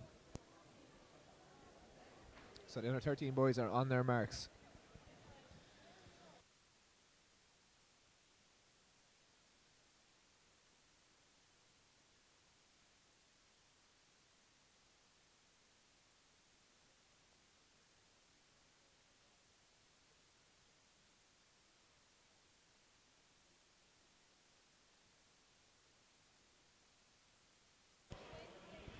Great excitement there. And for the younger kids, the 60 is actually pretty much a full-blown sprint. As you can see, some of them running out of gas in the 60. You see them dipping after 50 metres and really swimming towards the line, but Reese has he's got about a foot on the guys beside him. Fantastic haircut by Reese as well. I wish I could grow hair like that myself. Throw going on. You see, he got left in the blocks a little bit by Runo Iavoro outside him of Newbridge, but I think Runo held on for second place, and it looks like It's interesting that he's, like I say, he's the biggest athlete in the field, and he's only really coming through there at around 50 to 60 metres. So the boys are just standing on the line. Outdoors, it's only an extra 20 metres, isn't it? Probably for them as well. So it just meters, shows you. Yeah. Not much of a difference between indoor and out at that age. Again, we see Fintan Riley just there on our screen. Nice balance there, knee up like the Karate Kid there. Exercises there. Fintan, a great runner in his own right. Went away from the sport after Sterling's schoolboy career, but came back and ran like 152 or so for 800 at the age of 38, qualifying for the national senior final. So just give you the results of that under 13 boys 60 metres. Reese Adamola did take the victory, of course, in 8:11. Runo Iavoro of Newbridge SC 8:28. Luke Cassidy of North Sligo SC in third in 8:38. Oliver Charles Carrick-Shannon fourth 8:46. And to give you a correction earlier on, we had Owen Doherty. We thought he ran 7 flat, but it's been corrected to 6:98. So he's the fastest qualifier of the day in the under 19 boys.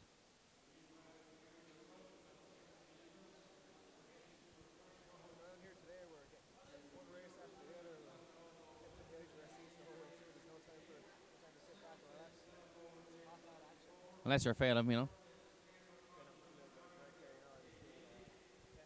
Good work.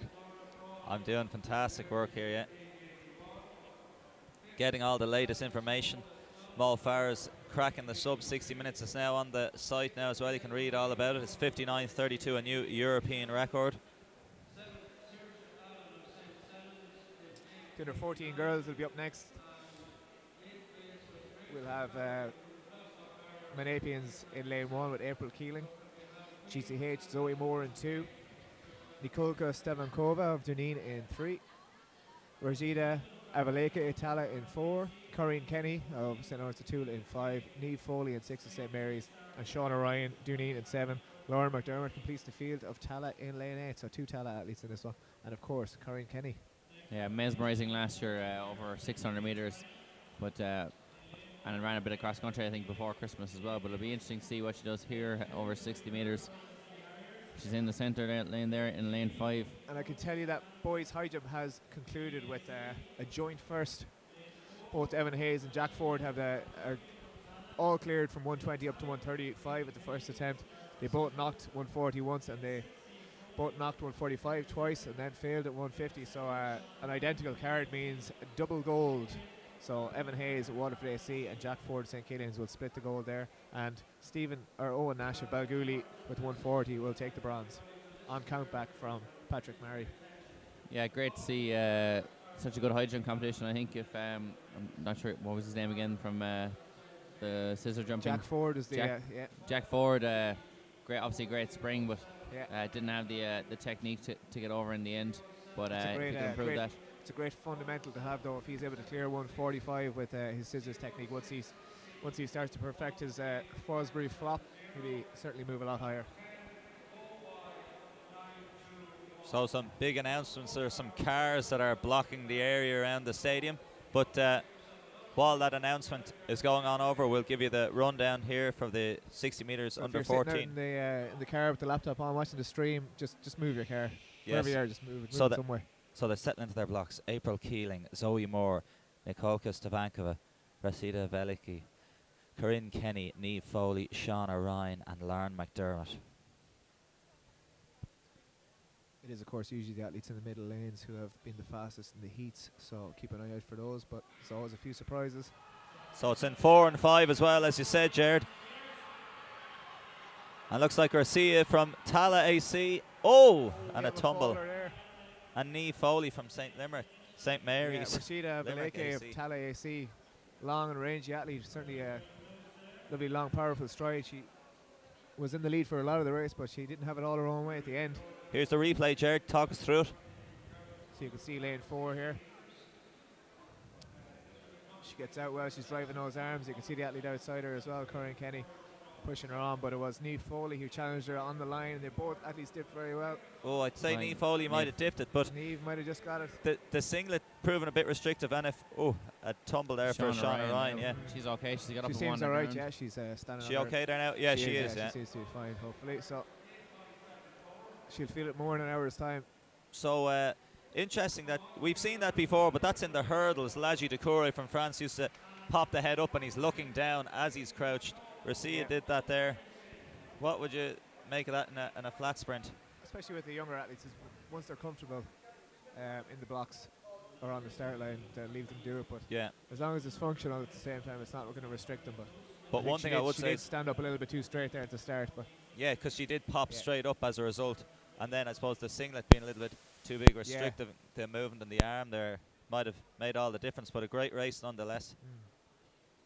We'll just wait and see that as result. I keep refreshing, as if anyone else is on the net, we have the link to the live results on our site on jumpinthegun.com, and you can keep refreshing as I am looking for the result. But the result. Interesting entry there with Corinne Kenny making the final. Obviously showing some good foot speed to add to her distance qualities. She's good all the way up to cross country, pretty much, isn't she? Yeah. Jeanette Anu Fervike is looking for us to put on a bit of the long jump. So hopefully we'll be able to get some of that on now. We see the 2 runways are being used at the minute. Any athlete in particular you're looking for, Jeanette, give us a tweet in, let us know. You can of course follow the field events on the live results link as well.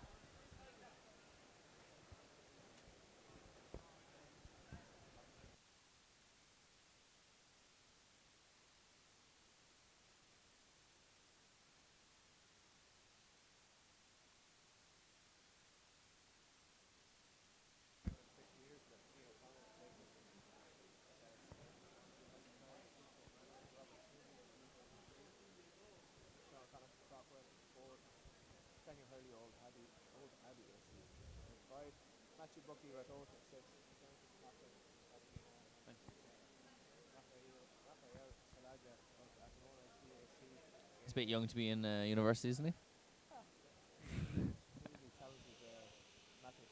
I believe so, yeah.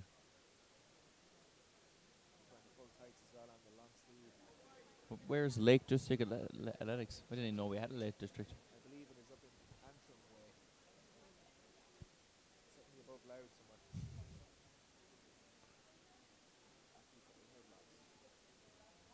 Oh, and we have a false start there from lane 5. It doesn't even go. Daniel Hurley hold Abbey AC. We'll have to wait and see what the starter's decision is. That was a bit of a strange one there, right? He was really trying to preempt the gun going there, but I wouldn't say he jumped the gun. No, he's got a yellow card for his troubles anyway. But I think they all know that that was not necessarily much of a false start.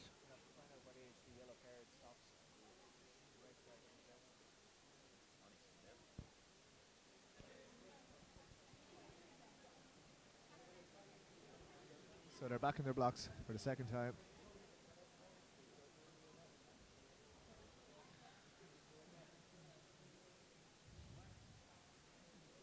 Interesting to note the difference in size between Jonathan Cochran in 7 and Raphael Salaja in 8, although he's obscured by Eamon Harvey there at the minute. Oh. And they're away this time, and Raphael certainly got out well as Matthew Buckley. And it looks like Matthew Buckley of Rathod AC, who did take the win. Daniel Hurley beside him of Old Abbey AC certainly put it up to him. And I think Michael Farley of Portmarnock was up there well as well. But 7:65 on the clock, that's really good running from these lads. We'll have to wait and see the replay to confirm the minor places. So we'll just watch again for lane 5 there of Daniel Hurley and Matthew Buckley in 6 in the blue and white with the blue t-shirt underneath, as well as Michael Farley in lane 2, Portmarnock. I think it was. Yeah, it's Matthew Buckley and then Old Abbey and then I think Daniel Hurley possibly got second and Michael Farley third and Raphael Salaja fourth from I'd say Raphael Salaja got the 3rd spot there, the outside line. Do you reckon? I think Michael Farley lane 2 might have pipped him. We'll wait and see for the official result. We'll try and get you the under 14 women's result here as it loads. But interesting, good to see some other clubs like District athletics, and then Portmarnock AC is a new club the last 1 or 2 years, so starting to make their mark already on the national scene. I was walking there looking for coffees there for the lads. There's none left, unfortunately, but as I was walking through the mix zone, it's interesting to see, as we were saying before on our podcast, there was a few tears being shed there from one of the athletes, and I think it shows you the height of drama and excitement, and also just The emotion. the emotion involved. So And they no, should always, no coffee film. We're in the old 12:46 slump. I know, and but it's just interesting, that they'll be told later by their parents and their coaches not to be worrying about such things. To be If you have a bad run, quiet car journeys home this evening. yeah, a bad run, and more often than not, a perceived bad run as Yeah. opposed to an actual bad run, Yeah, or jump or throw. for these athletes as well, they need to realise that they're only new to the sport, probably only in sport a few years, and there's plenty of time to improve, and maybe you haven't even found your right event yet. Because Exactly, as time goes on, there's more events are opened up to your age group. Hurdles, steeplechase, Yeah. 400 metres. You always see a lot of athletes who, particularly on the field events, compete maybe in the high jump or the long jump for all their juvenile career, and then they move up to under 18, 19, and suddenly they're a hurdler, or suddenly they're a long jumper instead of a high jumper. It just progresses that way as the body grows and develops, and the event moves on. So if the final there, we might take a quick look at the one long jump before they settle into their blocks. Oh, we just missed the last one. We'll go back to the long jump now in a second. We'll give you the line up here in the 60. So we have Sophie Meredith from St Mary's, Miriam Daly from Carrick-on-Shore, Patience Jumbo Gula from Dundalk, Anna Macaulay from City of Lisburn, Chloe Corkin from Celtic, Niamh Moriarty, Jane Drury and Molly Horan as they wait the starter. And it's clean. Way first time. Can Patience Jumbo Gula power through? It looks like she can. There she goes in lane 3 there from Dundalk St Gerard's AC. She is absolutely delighted with it. She got her dipped right on the line, stopped a metre later and celebrated and blesses herself and looks up to the crowd, and she is delighted. Great to see. It's great, yeah. She's chuffed. You can see the other athletes just shaking hands with each other, congratulating themselves. So she's out of screen, but she'll walk just in. As you can see her just hunched over slightly. She'll walk back into screen now in a second as they settle their rankings. Long jump here from Finn Valley athlete, and they had a previous long jump in the last one. Oh, not enough power perhaps, but just getting to grips with it. Summer Leckie won the long jump earlier and the high jump yesterday, I think in the under 17 or 19s perhaps. You can see You see the replay of that 60 metres there as well. So Patience Jumbo Gula powering away. She knows she's won it even before the line. Yeah, a semi fist pump, and then we're going to, I think in 4 beside her, Anna Macaulay probably got up for second, and then we'll have to settle for third, but Niamh Moriarty was looking good there for Janine, as we see a high jump at 150, so nice height here. Long tights and pink t-shirt, so they're just warming up obviously. And in just to confirm the result of the boys 60 metres there under 14, Matthew Buckley was So it's just warm up 763, jumps here in the high jump. which actually breaks the previous record held by Cedric Kiabu from 2000 of 766. Daniel Hurley of Old Abbey was 775, and Michael Farley was 777. That's the top 3 in that 60 metres for boys under 14. Always positive to see Phelan was incorrect there, and he was actually, Raphael was 4th, but unfortunately Raphael missing out by that 1/100 of a second there, but that was a great race and fantastic running from himself and from Michael Farley for that battle for third. So we have a DSD long jumper here. Maybe the big leggings may have done the difference in the 100th of a second there for his win. It's important to wear the streamline gear. People might think you're being pedantic. We'll just watch this long jump here first. DSD athlete powering to the board. As you can see, red flag. A bit of over rotation there as well and into the pit.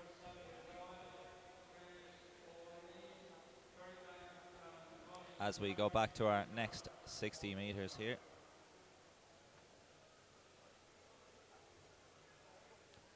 As they're going to settle into their blocks. Jack Elliott from St. Lawrence O'Toole, Reese McMurray, Ballymena Antrim, Josh Piper, Ben Mooney, Dara Miniter, Conor Morey, Liam Keane and Patrick Gilcava. Officials just making sure their hands are behind the line.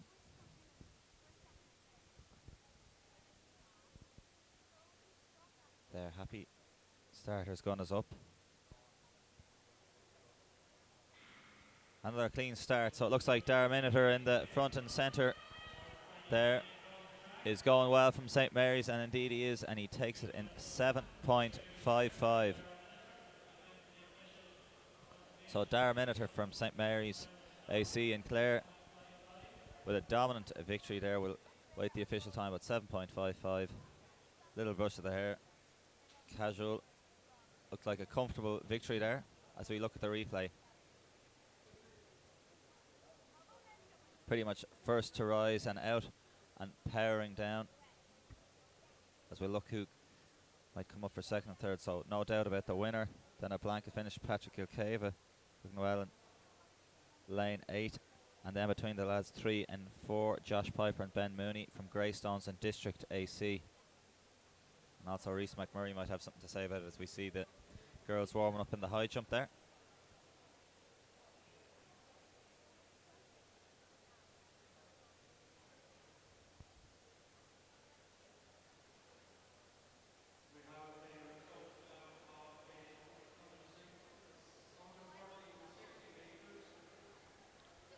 The Westport athlete here in the long jump. Upright, step, and into the pit. Again, you can see the way they're moving forward like that. Again, a little bit of over rotation. Moving forward.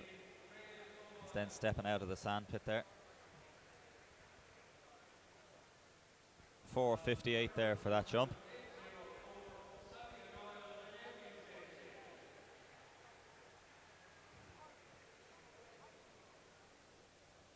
So the girls under 16, 60 metres. This one you have Brona Walsh from St. Lawrence O'Toole, Robin O'Brien from Blackrock AC in Dublin, Alana Ryan from Greystones and District AC, Lydia Doyle from Galway City Harriers AC, Lauren Roy from Ballymena and Antrim AC, Ellen McGeough from Sligo AC, Caitlin O'Reilly from Clonliffe Harriers, and Susie O'Farrell from Dunor. So as we saw in the previous earlier heat, Caitlin O'Reilly from Clonliffe stumbled and sat in the blocks. So we hope for a better start. Start always crucial in the 60 metres. It's over in a flash. You make a mistake at the start, it's all over.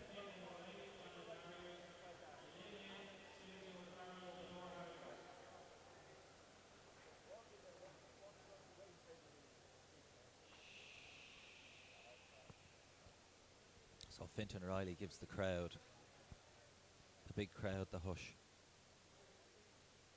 Silence descends upon Athlone. There's been a hive of energy all morning as we progress into the afternoon.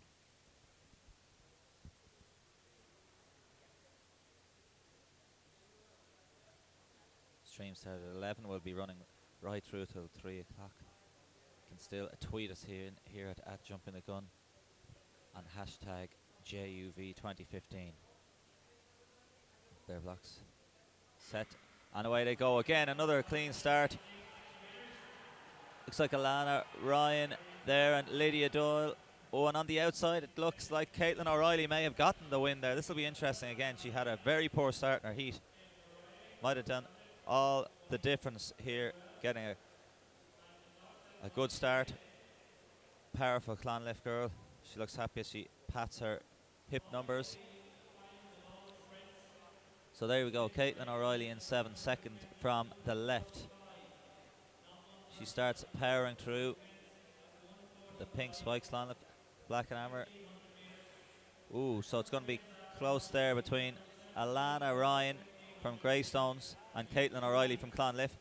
We'll await the official result, but definitely looking at their 7.88.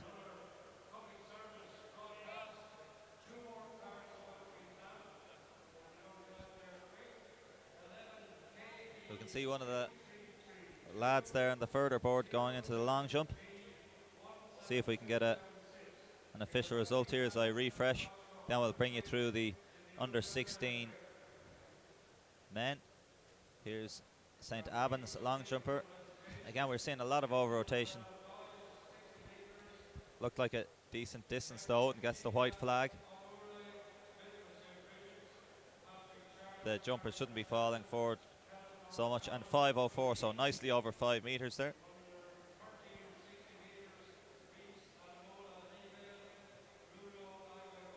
Still awaiting the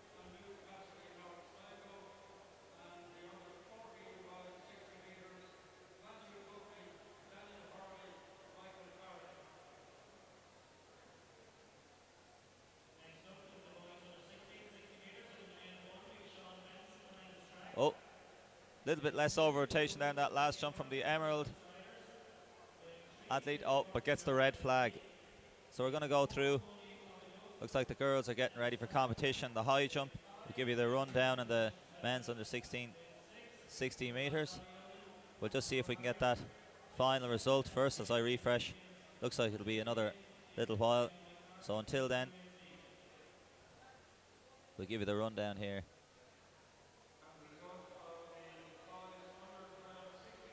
In lane 1 we have Sean Benson. Joseph Finnegan Murphy should be in lane 2, but he's not there. In 3 is David Murphy from Gower and AC. Tony Odubute from Ennis in 4. James Redmond in 5 from Cushenstown. Colade Obioden from Denora in 6. Jack Hayden from Menapians in 7. And David Ryan from Moicarkey Crew in 8. Jer is joining me back on action here, and Jer, for me, in lane 4, I fancy Tony Odubute, but it'll be between himself and I think it was David Murphy from Gowan was our other standout from the heats. Yes, indeed. Yeah, it's certainly really good. It's just down below, trackside. Oh, there's a great, great buzz. Sorry, just to put in, Joseph Finnegan Murphy was missing, but he has returned, and I think he must have had a little difficulty in getting down, but he's quickly adjusting his blocks, and it's not the greatest preparation as the others are settling down, and he's probably slightly panicking. There's a great great buzz down below on trackside with all the athletes, parents and fans alike all keeping an eye on the action, and why wouldn't they be? There's certainly some top class performances so far, and we've got 2 long jumps, 1 high jump, and all these 60-meter finals going on below, so it's action packed stuff here. There is this. They're giving Joseph Finnegan Murphy a little chance there. We might get a quick look at a high jump here on the right hand side, just so we'll see what height they're on. Even nothing else, a Tala girl is lining up, and it's on 1:15 to start with, handily over, and we'll go back to our under 16 men's 60. We'll have Benson, Finnegan Murphy, Odubote, Redmond, Abiodun, Hayden and Ryan.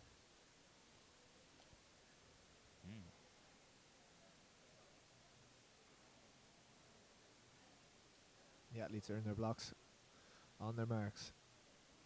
Watch out for lane 4 there.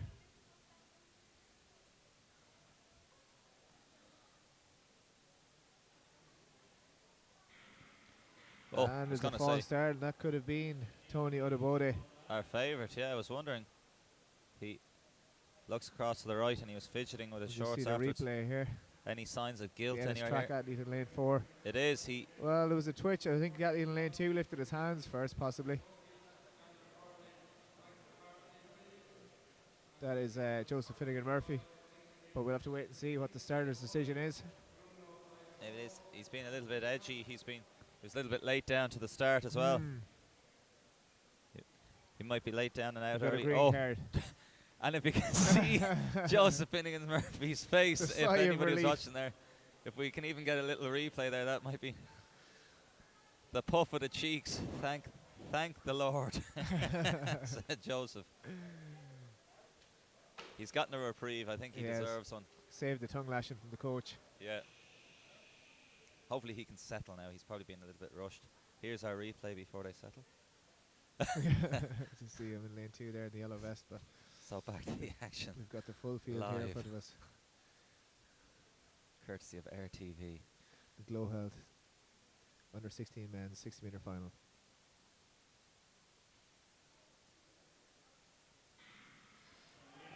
And On cleanly our away way, this Ger. time. We've got a Oh, the That's a boot reach- and Ryan, but it looks like Ryan has too much. 7:11. A great Or Murphy, run sorry. there from 7.11. David Murphy of Gowran AC. Fantastic run there. I think he ran 7:20 in the heats, and Doubt Tony him at your Odubote, peril. we thought it was holding back a little bit in the heats, but he was blown away there by the athlete in lane 3. You can see the tall athlete in the red vest working hard all the way through. Tony is pushing on as well. He's overstriding a little bit there, come to the line. Yeah. And the bronze medal will be between Colady Abiodun and there's 3 athletes there tied on the line. David Ryan and Of my Carkey Sean crew, Benson yeah. on the inside as well, but great race there, and a very, very impressive win there from David Murphy of Gowran AC. It's always amazing from the difference from the heats to the final. Obviously in the heat they're much more relaxed, they're in their rhythm. Yeah. But then when the pressure comes on, that's where the technique is found out, and you can start, like you say, overstriding, tightening up. Yeah. And if Tony maybe had been able to keep that fluid motion. Tony realised the race was going away from him after about 40 metres and just forced it a little bit overstrided, reaching after David Murphy, and I think David was always going to take the win there. That was a very classy performance. Yeah, he was good out of the blocks. And Just have a few start lists here for the 1500 metres. lovely, we'll have a look at them. We'll just see this Tala athlete here, Ger. 115 in the high jump, or 125, sorry. Well clear there. Flops Should easily certainly go a lot over. higher. And The they- result of that immediately is David Murphy, of Our course, official has- 7:09. It's been corrected to, so that's serious running from David Murphy of Gowran AC. Tony Odubote of Ennis Track, 7:23 in second, and Colade Abiodun of Denor Harriers takes it from Sean Benson in third for the bronze medal. Nicely over there from the DST athlete. I may have to take a wander down. The official has decided to change the way the facing of the high jump marking card is, and as you can see the sun is shining on it, you can't see, and it's at an odd angle anyway. So back to the 60 metres under 17 women's final. Certainly all go here. Rachel Keane of Tullamore is in 1. Rachel Moriarty of Listowel in 2. Lauren Gleeson in 3. KCH. Lauren Ryan in Dunedin in 4. Janine Boyle, Finn Valley 5. Kieran Neville lane 6. Caitlin McGuire 7. Sarah Lee in 8. So watch out for it, lanes 5 and 6. 6 definitely. for Kira Neville. She was a silver medalist in the national senior 60. She's got a bit of work to do here, but she's coming through strongly away from the Finn Valley athlete. She dips for the line, 7:53. What a run. The real turn up there is Janine Boyle. is Yeah. We're sick of being surprised by Kieran Neville at this stage, but Janine Boyle certainly gave her a fright over 30 metres there. She is probably shorter and a bit more powerful, but Kieran Neville stormed away, 7:53. Unbelievable run. As you say, a really long season. She's kept it going together Yeah, well. from 7:46 to 7:45 in the heats of the national seniors 4 weeks ago. You can just see her come through there, the tall athlete in the Emerald AC vest, and just moves away in the last 15 metres or so. But Janine Boyle, Finn Valley AC, certainly did herself very proud there from Excellent run as we silver look at medal. the high jump. Another athlete Another- well clear there. I think it's still on 125. Once Rowan returns, I think I'll take a little wander down. Maybe he's gonna. No, he's not. He's just going to walk off. That's Tim. He's Tim was, adjusting that there now. Tim was looking after me back in the day. Oh, he's your back since former when I coach. was doing under 12 high jump. Tim was there readjusting the bar and such. So he's We might send you down to Timmy. He's moved the yeah. the scorecard there, and the sun is shining on it. Unfortunately, we can't see. He's doing a stellar job there, though. As we see the next high jumper.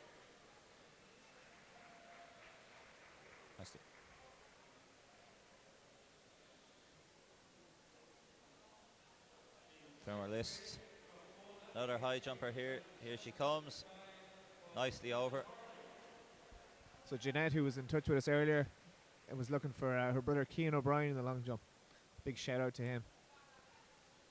So they're competing down at the bottom Nicely. pit, which is closest to the start line of the 60 metres. We'll try and get as much of that action in as possible. So just to say, just shows you the class that's on show. Kieran Neville there, being given a good race there from Janine Boyle, and already under 17. Kira is one of the best senior athletes in the country, so Yeah. top quality competition. She's one of the top under 17s in the world. Yeah. It's a One of fact. the top juniors even. Yeah. So we have another Finn Valley athlete. They've been dotted everywhere from the long jump to the high jump to the 60. So Kieran Neville was 7:51. In fact, that was corrected to us. Another fantastic performance by her. Janine Boyle 7:61, and Lauren Ryan got bronze with 7:78. So well done to those three girls. We've got the under 17 men up now. Jack Hetherington in 1, Martin Mellon Mid Ulster in 2, Mark Shelley in 3, Jamie Mitchell in 4, Stanley Ike in 5, Sean Kilmartin in 6, Danny Brown in 7, and Killian Dolan in lane 8. So they're standing behind their blocks anxiously awaiting the starters' orders. So here they go. The starters just not quite ready yet, so the boys are just readjusting, going for a little stride, getting rid of some of that nervous energy.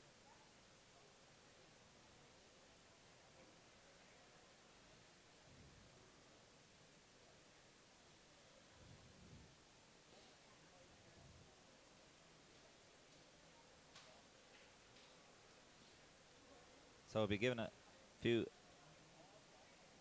shout outs as well. David Bradshaw was saying, hi guys, great coverage as always with the girls under 13,600 meters coming up in an hour.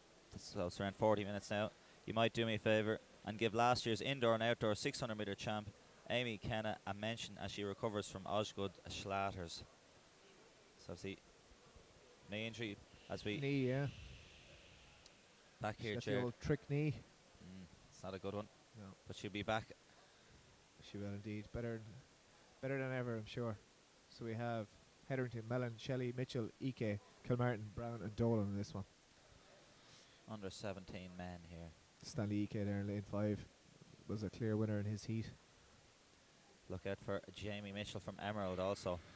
And Stanley is out very well, as is Mark Shelley of Father Murphy's AC. And it looks like those two boys at the minute. Mark Shelley coming up through strongly. I think he does dip for the win. And the GCH athlete of Sean Kilmartin might just have gone past Stanley Ike there on the line. 7.23 on the clock. It is the man we noticed in the long jump spikes earlier today in his heat, Mark Shelley, Father Murphy AC. Yeah, Kieran McDonough, Irish long jump record holder, will be proud of that one. So just keep an eye on him there with the number 3 behind him in the red vest. Yeah, you get out the best of the field.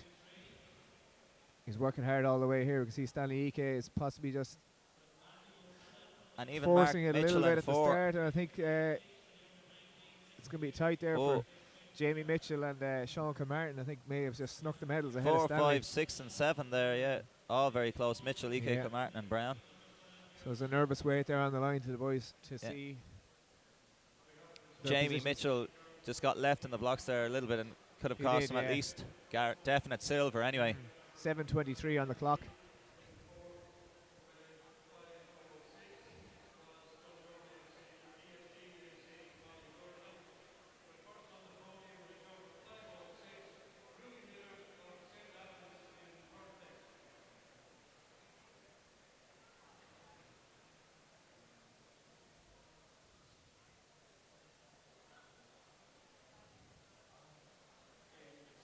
And the high jump is still ongoing there.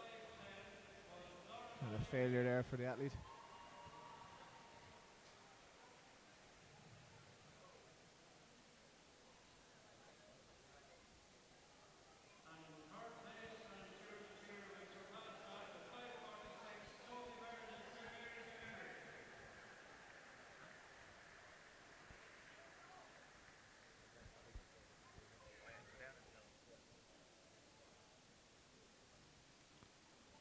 So Jared's going to go down to his former coach Tim and he's going to adjust the high jump scorecard there. In the meantime, we've just got another tweet in for this next race, and the tip is Ara Freeman to win, from what I last checked. From Laura O'Neill at jumpingthegun.com, Ara Freeman to win, hashtag JUV 2015. Well, Ashleen Forkin was actually a slightly faster qualifier with 7:68, and Ara was 7:69. So that'll be a good old battle here now in this one. Yeah, but we like to hear a call, at least post your colours on the mast. And Phoebe Murphy not far behind with 7:71, so could be a serious battle in this one. Yeah, it's going to be a great race here. Under 18 women. I know McDermott helps out with the coaching with Aisling Forkin. He's over in Dudince there in Slovakia. He was over with Robert Heffernan as he was qualifying for his 5th Olympic Games in Slovakia. So here we are. Christina Byrne, Kate Farley, Ara Freeman, Phoebe Murphy, Aisling Forkin, Chloe Whelan, Saskia Greer and Rebecca O'Connell. On away first time. Freeman is powering on the inside lane in 3. It's Murphy, Forkin. Oh, it looks like Murphy took it. Oh, we've had a horrible tumble there from our Freeman as well. But she's getting up, she's okay. The adrenaline is still pumping.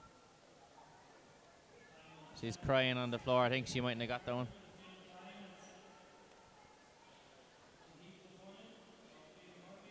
She took a bad knock there.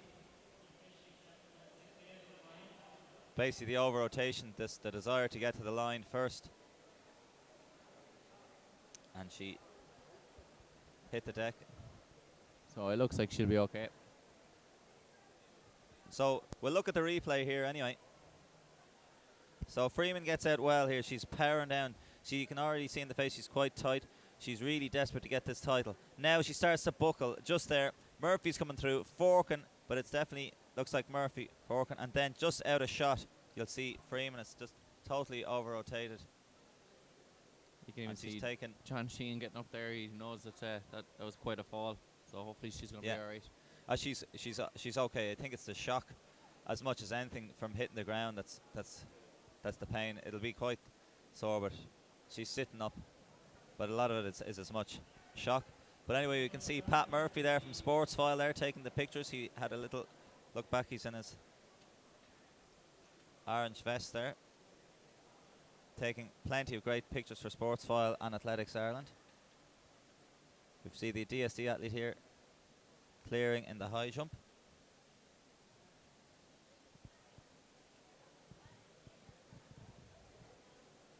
Yeah, so as we said, it was going to be a great battle, and what an entertaining battle it was with Phoebe Murphy coming out on top there. She was actually the slowest of the 3 coming into that, but got the job done. The high jump bar there, sorry. Tall athlete. I think she had a smile to herself as she clears the match. She just didn't get her run up right there. And we will go to the under 18 men. So the drama is really kicking off here. They're going to have to clear Ara, though, if they're looking down, if they're going to. She's up and walking anyway. I think her dad or guardian there is with her anyway. So she's okay, I think. It was a bit of a wallop, all right, as she was desperate for the title. But that's what it means to win the National Juvenile Championship. She's been in fantastic form this season. Just maybe a little bit over-eager. And we have a nice change there. We can see the 130 now up on our high jump scorecard. So we're looking nicely now. And our rundown now for the under 18 60 metres. Luke Ring in 1 from Leevale. Owen Dobie from Galway City Harriers in 2. Ryan Murray from Brie AC in 3. Stephen McGahey, City of Derry AC Spartans in 4. William Murray, Emerald AC in 5. Simon Esserman from Tala AC in 6. Shadam Aziz from Dundalgan in 7. And David Cahill from Leevale in 8. The hush rings out. Fintan Riley has called for silence, s'il vous plaît. Yeah, so you're looking at lanes 3 to 7 here. Ryan Murray, Stephen McGahey, William Murray, Simon Esserman, and then finally Shadam Aziz. They should be the fastest of this field, but the tweets Luke Ring through. has actually pulled out of this one from Leevale AC. He's gone. And away we go. Another clean start. So front and centre, Simon Esserman in the yellow, red of Tala, but in 3. It is Ryan Murray. He was impressive in the heats from Brie AC, and he's come through. And as they bash straight back down, 7.15, not bad sprinting. Very, very good. 7 is really the standard for senior men to get under a lot of the time in Ireland. So that's some quick running there from 17-year-old Ryan Murray. William Murray, if we watch William Murray in 5, has a good opening section as well. He's powering down the stretch between lanes 3, 4, 5 and 6. An incredibly quick cadence there from Ryan Murray. Yeah, so Stephen McGahey, I think he might have gotten up for a second. I know there's some tweets in there. Proud auntie and uncle, etc. Long jumps are going. The high jump They're up to 135. They're checking that. Oh. And Martin Lassen, it takes a brave person to bet against our Phoebe. I'll put her forward as favourite for the double 60, 200 metres. Well, she's completed the first half. We're getting the big calls here now. I like it. People are nailing their colours to the mast.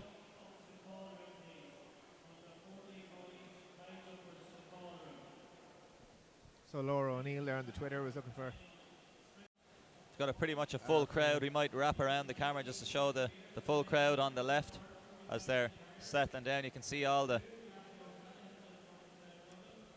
main crowd is to the left here in the stand.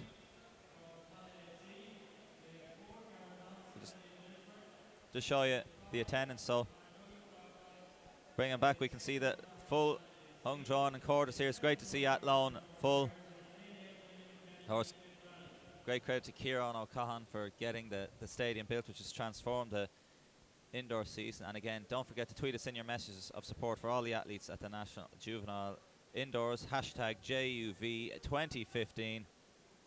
Look at this magnificent arena. The lovely draped in glass on one side. Full stadium there. You've got long jump coming up here.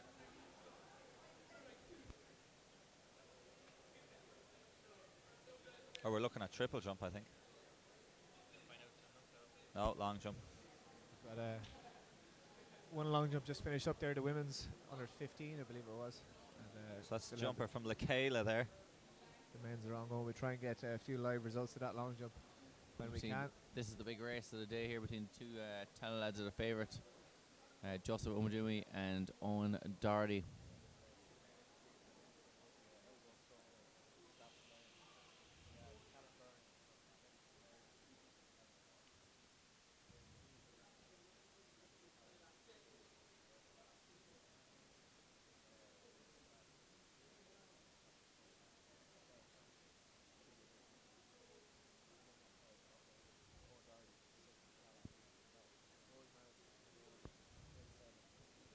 Valley in 8.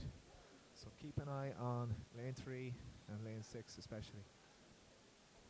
Joseph O'Juwumi is class when he's on form.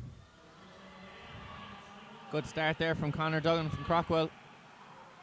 Yes, indeed, and it's tight on the line. It looks like possibly Joseph O'Juwumi may have taken the title. 7-0 on the clock. We see if that could be corrected down below 7 seconds. But I think it was Owen Doherty who got that. I think it was Conor Duggan who got that. Okay, here's the replay. We'll settle this. Yes, Have a look, indeed. lads. So I think it was Owen Doherty got out the better of the lot, and Conor Duggan was really pushing on up there with him. Joseph was pushing Just through watch as well. Owen here. To me, that's Yeah, Owen. I think it is I Owen think it's Doherty Owen, who's got the Conor, title. and Conor Duggan Joseph. might have got the second, yeah. Oh, did he? Tullamore's. No, I don't think he did. Oh. Could be a 1-2 for Talia. This interesting angle. We're on the wrong angle as we look on it front face. Yeah. But I don't think there's any doubting the winner. I think Oh, there well is. over 135 in the high jump there. Yeah. So 7 flat, hopefully corrected to sub 7. Yeah, that was a great battle there in 1, 2 and 3. It was very, very hard to decipher who actually got the medals there, but fantastic running all in around the 7-second barrier, which is exactly where we'd like them to be. Yes, indeed. Well, we'd like them to be running 6.5, Like, but surely. 7 is good enough for now. For now. For now. Don't rest on your laurels, lads. Duggan will be coming to get you. Yeah, Try to put you in 1500 or something. exactly. Yeah, move up, Jerry Yeah. Kiernan style. Always move up. But what happens when you can't Oh. move up anymore? You can always move Well up. clear again there. 135. What are these 7-stride approaches, Jared, are they? Usually, yeah, it's it.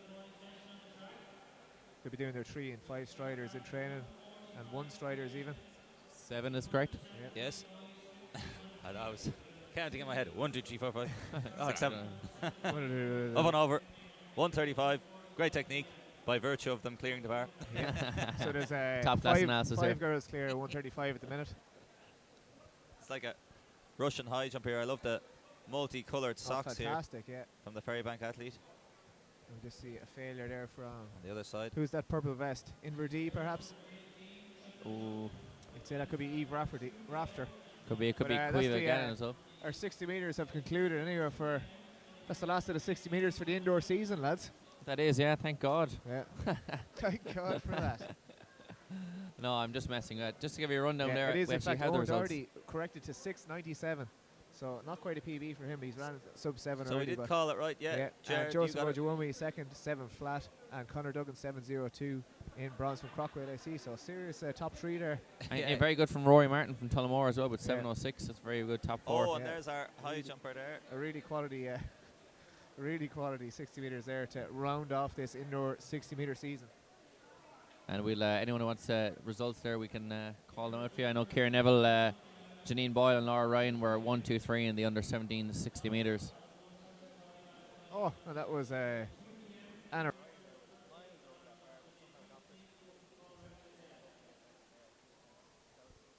Kylie Heinen that as well. She really sprinted into the bar there. I think she might have been in the 60 metres as well earlier. To conclude on that high jump we saw around that was very, very exciting. Evan Hayes and Jack Ford were joint first on countback at 1:45, and Owen Nash got the bronze then in 1:40. So excellent high jump competition there all the way down. It's great. Evan Hayes, 11 years of age, jumping 1:45. Outrageous. With scissors. Beat many first years in school. Beat Oh, me, certainly, beat yeah. me and you, Duggan, probably are. Right now, yeah. As adults. Right now. Not too far off. Well, I give you a few weeks and you'll be back over 220, 230, is it? Yeah, well, you know, I'm just rusty, you know. My technique. It's my stride, it's my placement, my marks. The under 15 women's long jump, we have a result here. Not yet official, but it looks like the winner is Sophie Merritt of St. Mary.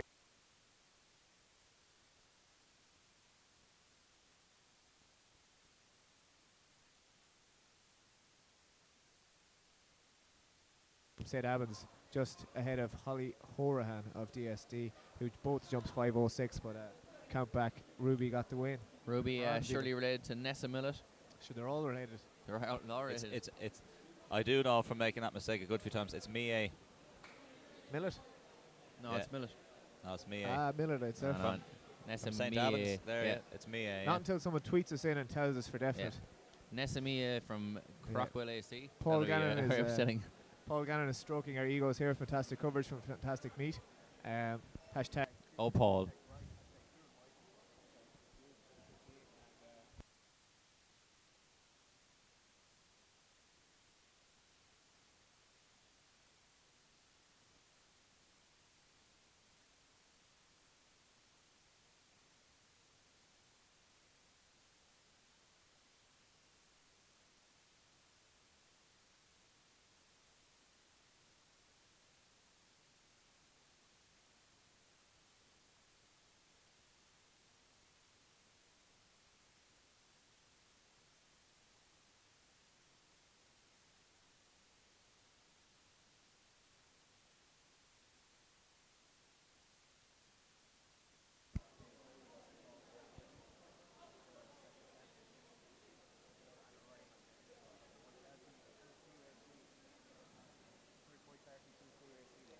It's in Mead, is it? It's definitely not me. That's more like I forget Kerry? exactly, but I think it's more like Tipperary. Well, I'll have don't a look believe here you. now and just double check. That's I think we've actually asked this question before and had it confirmed for us. Just give you a rundown here as well. Under 16 men's 60 metres, David Murphy, Tony Abudi, and Colad Abudin were 1, 2, and 3. David Murphy there at 15 years of age, running 7:09. Wowza.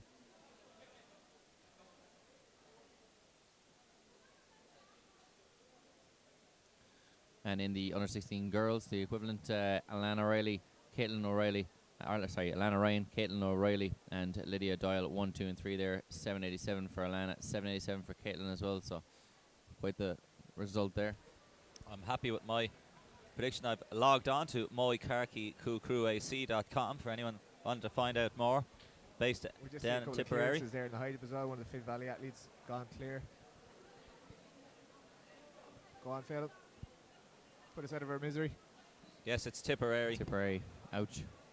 I've logged on to anyone else looking to log on, find out more about moicarkykukruac.com. You can never know too much about Moicarkey Crew AC, in my opinion. Yes, well, It's actually going to be my hold our- mastermind questions. We hold, I'm Topic. quoting this obviously, we hold our own annual road races at the end of August each year, and of course we have our very own history book at Tipperary Athletic Club. Read more below about So our Phelan's history. going to read all of this book out. 70 years of We athletic get a history big in County clap below Tipperary. us here when we see another clearance in the high jump there. 1936 it was founded in. That would make it one of the oldest athletic clubs in the country. Most of them are in the late 50s, early 60s. So the bar is moving up to 140 now, I would imagine, in this under 14 girls high jump.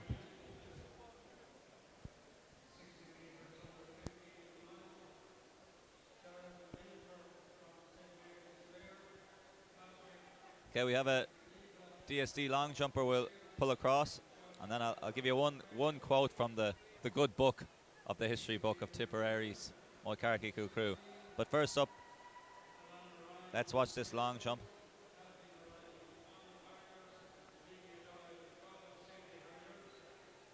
Hit the board anyway. Did he get a white flag? Looks like it. They're there with the tape.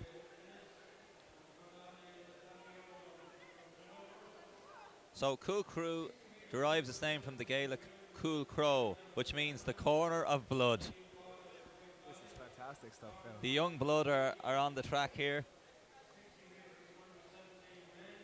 And as they say, we hope it is good blood and the stuff that men are made from. And of course, women.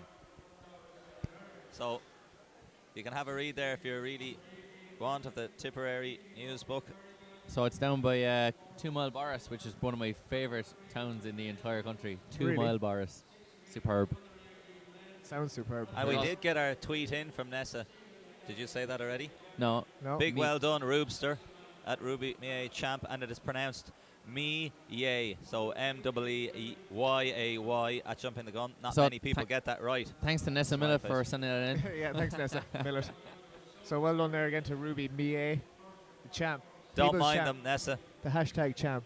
And just to keep my mother happy, Jack Cullen from Bandon AC, second in the boys under 12 shot put earlier on. No worries, ma'am. Now, Michael Reedy has the right idea. Sitting in the crowd, watching it live, but also watching the stream so he gets a replay of the action. Nessa, Isn't he a clever boy? Nessa, if you meet the lads, you can say hello to Ron, Nan, Doug, Gan, Yeah, and that's perfect. Jer. O'Donnell. I'll take that. That's what I get most days of the week in here. Do you prefer to be called Jared? In print form, yes. Okay, yeah, just checking, because otherwise I've been insulting you for quite some time. Yes, you have. So another long jumper. Up Unfortunately, in and out. He our live hopped out of the results- pit. Just try and get that long jump up here for you. Up to 140 in the high jump. What vest are we looking at there in the long jump, Phelan? Not sure. We're looking at Crockwell here in the women's high jump. And that would be Leanna Gilligan going for 140. We have one girl clear so far. That was Lauren McDermott of Tala. And Nicely over Leanna 140. is well clear there. So what we can do throughout the day is like purposefully, and we can say it in inverted commas, purposefully make mistakes, just so that you can tweet in and correct us, just so we can make sure that you're paying attention. That's all it is. As if we'd ever make a mistake on purpose. Like in school. Good question. Yeah, there's no such thing Excellent as a bad question. Don't research that first. I don't want to answer your question because that's your homework. I don't want to confuse the rest of the class. Yeah. You don't need to know that until You won't need to know that leaving quarter picture. cert. Yeah, leaving cert. Yeah, And if you- classic. And if you Classic ask me Duggan next year, line. I'll ask you to research it yourself. So what's been happening so far today in the athletics world? Mo Farah has run a European record. There's been multiple national juvenile champions here at the GloHealth Athletics Ireland National Juvenile Championships, brought to you by RTV with commentary by ourselves at And Jumping the GloHealth, Gun. of course. And GloHealth, of course. I said that. Yeah, Oh. just Sorry, reiterating. did we say GloHealth? We're suitably glowing here as And St healthy. Mary's athlete here. Nicely That was over Holly 140. Meredith. Yeah, lovely technique there from Holly. Of course, yesterday we had the great man David Rudisha got his second win of the season in Sydney. Melbourne, Sydney earlier in the week. Yeah, Melbourne this the weekend. previous week. So And we we was had the, 145 in Sydney and then 144.94. We had the SAIB Schools International Cross Country in Santry Domain yesterday. Yeah, where- myself and Phelan were both there. It was a lovely day. Yeah, You can strange get all day for the cross country running, but you can lovely get day. all the results there on the Athletics Ireland Facebook or Here's Facebook page and their website. our long-legged ferry bankers, like a Oh, she's waiting to go, waiting her turn. That is Inverdee's Eve Rafter. Who they're knocks like the a bar. ballet dancer there. She hops up and down. Or even Irish dancing now. She points forward that foot, one or t'other. She's Sorry, that was nicely in up on the fact- tippy That was toes. Maeve Hayes, in fact, with her first failure. Eve of Inverdee cleared it previously. Gives the run down here on this high jump chair. This is Uh, Kylie Heinen. Kylie Heinen, yeah. Just leaning into the bar a little bit too much. You can see taking it off nearly on the way up. Needs to lean away from the bar and allow the speed and force to get her height. The horizontal into the vertical. Surely. Anna Ryan So- up next of Mike Carkey, Cool Crew AC. First attempt at 140. From Tipperary. Oh, Ooh, great speed into the bar, but probably a little bit too close to taking off, so clipped it on the way up, but I'd say she'll have the height. is she if running gets- too fast into the bar? No, she's just too close to the bar. So speed is okay, just too Speed close. is okay, probably just move her mark out a foot. And she needs to lean away. You can see her coach there gesturing in the background, telling her to lean away from the bar as she takes off, because she certainly has the height. Yeah, Okay. jumping into it. Yeah, and Michaela Byrne, the last in this rotation of jumpers of Finn Valley AC, just up on her tippy toes now, preparing her run-up. Heel back and forward. Oh, Oh, backside again there. very close again. Just the run-up again there, I think, because she certainly had the hip height to clear it. So it just takes a little bit of time in these competitions when you get, especially as you get to the higher heights, when you're starting to fatigue maybe a little bit. Just your run-up needs to be adjusted and your speed of approach.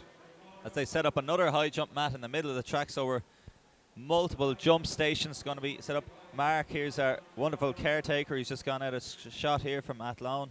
And just give you a result again from the under 14 60 metres. Niamh Foley was first in 7.93 from St Mary's of Limerick. Rosita Avaleka from Tala AC was second in 7.96, as we saw another clearance there in the high jump over 140. And then from Duneen AC, Shauna Ryan with 8.12 was third. Corinne Kenny fourth with 8.14. Nicole Stavankova 8.21. April Keeling 8.41. Zoe Moore 8.43. Lauren McDermott 8.45. That was your under 14 women's 60 metres. I believe that was Lauren Callahan of Finn Valley going clear there. Her result is not showing up here on the website, but she had a great clearance there at 140 and followed in the same fashion by Hannah Bonzio of DSD.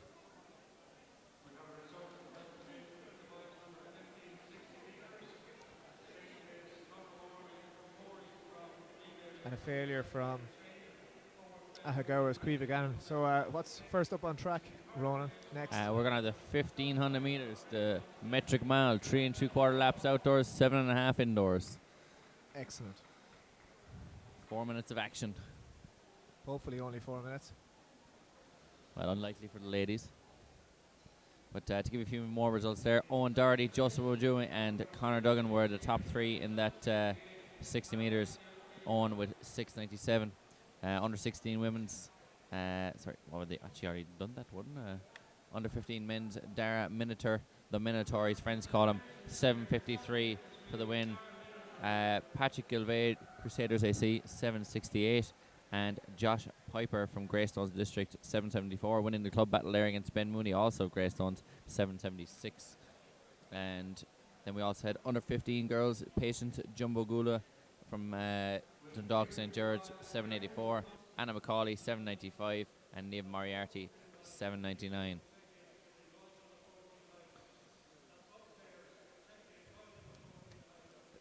So the top three in the under 12 boys shot put was Toby Adebo from Milton AC with 8.66. Thomas Costello of DSD AC in Dublin with 8.61. Jack Cullen from Bandon AC with 8.31. And finally, a result from that under 18 60 metres for women.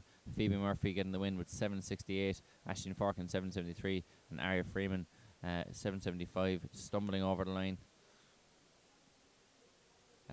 Under 17 men's 60 metres, Mark Shelley Fauna Murphy 7:21, Jamie Mitchell 7:28 in second, and Sean Kilmartin from Galway City Harriers 7:29. Women's 60 meters already done, and I'm done. I swear I'm done. Yeah.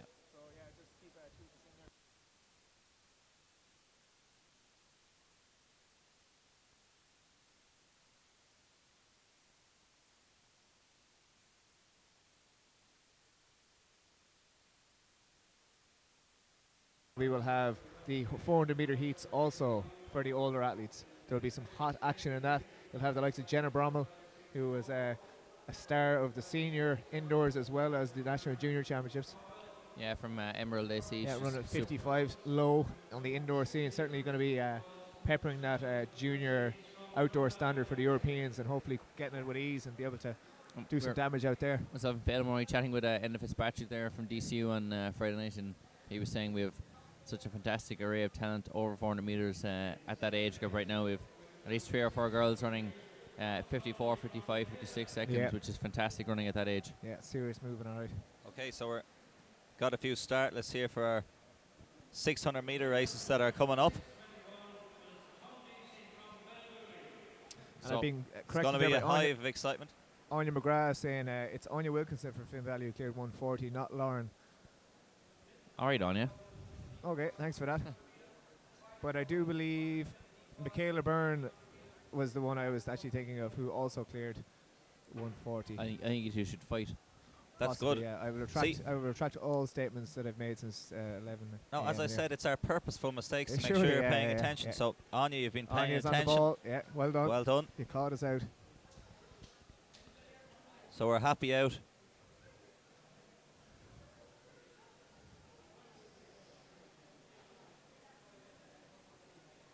So we've got 11 girls clear at 140. The bar will be moving up to 145 imminently. You can see the boys walking out there for their high jump, which is going to take place on the infield in the middle of the 60 metre strip, which is a great use of the space here. It is great use, yeah, it's brilliant. Yeah. We can see 2 going on concurrently. Just looking down the start list there. Nathan Sheik Kremen, I see our man from last year. St Mary's Limerick is in the under 13 boys later on. And the record is held by Shane Fitzsimons, who went on to run 3:43 as a 17-year-old for 1500 metres and is a fine athlete. Shane Fitzsimons lost his Leinster 800 metre record. Not sure what age there during the week. Milner, was it? Around 157 to take his title. Some going From for a Tullamore, 15-year-older. It's a beast. Or whatever age he is. So, Rowan, was it in fact your finest moment ever commentating on Nathan Sheehy Kremen's kick of the week? Yeah, well, on Flow Track? Yes, it was a big moment in my life. I wouldn't say the biggest seminal moment. Really? No, possibly the biggest. When I met you, Phelan, was probably the greatest moment in my life, but this is maybe the biggest. Why? Because it made you feel good about yourself? Oh, yes. So we have the Tala athlete here lining up. As you said, Jared, moving up shortly. 147? No, surely. 145, I would. Oh, presume. yes. Yeah. Tim. Calendar. Tim, don't move our board again on us. Oh, Tim. Tim. Yeah, well, we know what What it's has he at done? now. We've got 11 athletes to jump to try and clear this height. So Tim, you've let us down again. Oh, so that is Tala's Caitlin O'Neill. That's not Tala's Caitlin O'Neill. That's Tala's Lauren McDermott, in fact. Nobody quick enough to get in and correct me there. Yeah, well done. Yeah, that's her first failure in the competition, so she was one of the leaders along with 2 other girls. the boys have tweeted in. Myself.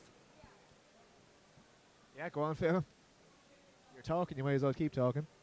Oh, Now, I'm sitting between 2 lads Yeah. here. There's been a lot of tension today. claws are out. Phelan constantly talking for no apparent reason. Yes. As they clear the high jump, it's hard to hear today because we're closer right up to the warm-up track. So normally I can hear when people Hannah are talking. Bonzio, that is, DSD. So this is related to you, Jared. Anyway, even though I was cutting across you, your teammate Brandon Arias, the other side of the screen today, and he's tweeted in with Paul Murphy watching from the other side of the screen today at Jump of the Gun #Juve2015, and you can now see it. And you've calmed down slightly with a slight smile there. I was fuming there. You were fuming. Yeah, Brandon boys- Arias makes everyone happy to be 2 fair. boys are in the tank tops as well. Yes. Well, they're club vests, I think, aren't There's they? only one tank in that photo, though. Yeah, that's a Davis College Mallow top, I'd say, It is. on Brandon. Led them to second place last year in the Irish Schools team title. That was a slight dig there on, because Belvedere won, wasn't it? Yeah, 1 point. So Paul back, is unfortunately in a boot at the minute, so speedy recovery to Paul. yeah. That's a boot in his foot rather Oh. than in the back of a car.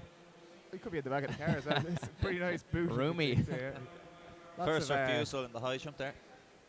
the lads must be smelling great as well. There's lots of aftershave and deodorants on the background, or else they smell terrible all the time and they need all that perfume. They will give that no. At least they're looking great. And Brandon obviously ran on the 4x4 team out in the European indoors there in Praha. Yep, indeed. Took Paul's place after he had to unfortunately pull out injured, but did so with great credit to himself and his club and his country and his mother Yeah. and his father. And the rest. And to you, Jared. And me, of course. yeah. So we'll see those two boys on many Oh, relay and individual international track in the future, I'm sure. We can just see Rebecca Malloy there in the high jump with her first failure at 1:45 from Roundwood and District. Holly Merited up next for St Mary's Limerick. She's cleared her first three heights with ease, first attempt. And she goes clear this one too. Lovely technique there. Wraps herself around the bar. So she goes into the lead.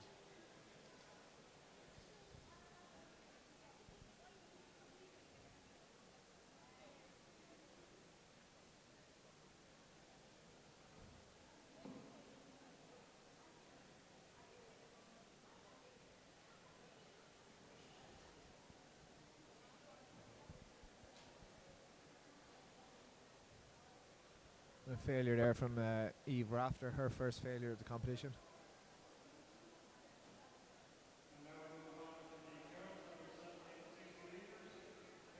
You can see some of the 1500 meter boys there doing strides down the back straight behind that high jump. And the third athlete clear in the high jump is Kylie Heinen of Ferrybank with her lovely long socks. Very true, very stylish. As we see in the background, 1500 meter and 600 meter athletes starting to warm up. Which have we got up first, Ronan?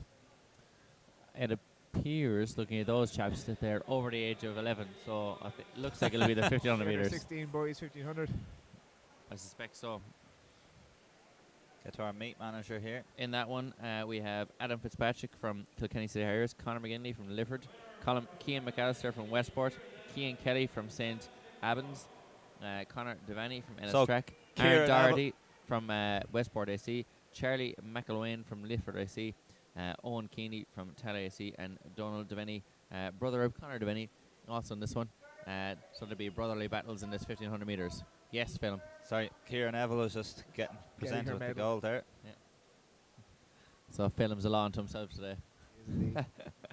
He's a loose Mike. cannon. He's taken over from Denners. Getting hard of hearing in my old age. Yeah, where's that thing that I gave to you earlier on there, Mark? The hard of hearing from the Irish Examiner. Possibly give it to Phelim there. Oh, I have it here now. Yeah. Government grants for the hard of hearing. hearing. These were those old-timey gramophone things to stick in his ear so he can... Yeah. New amazing low-cost digital hearing aids for the improved hearing are now within everyone's reach. Where's my ear horn? And I'm gonna claim a free working hearing aid sample. I think it's badly needed for all of our sakes. So Now we just see Anya Wilkinson knocking 145 there on her first attempt. So 3 athletes clear on their first attempts there. Hannah Bonzio, Holly Meredith and Kylie Heinen.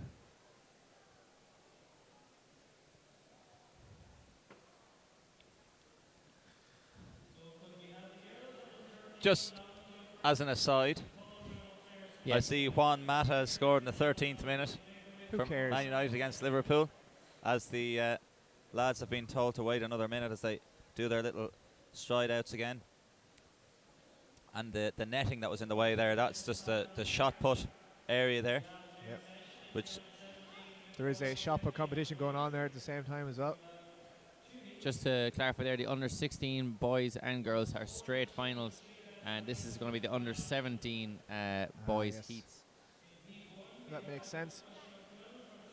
So in this one, Ocean Cool from St. Cocas, Alvaro Cubelo Garcia from Leeville AC, Niall Harvey from St. Lawrence O'Toole, Charlie Dunham from Leeville, Dean Holmes from St. Lawrence O'Toole, Dara Jury from Shercock, Robert Crowley from St. Lawrence O'Toole, Dara Finn from Celtic AC, or Celtic AC, depending on how you pronounce it, Brian O'Malley from Roscommon, Finlay Daly from Sligo, and Dean Conway from Tala AC.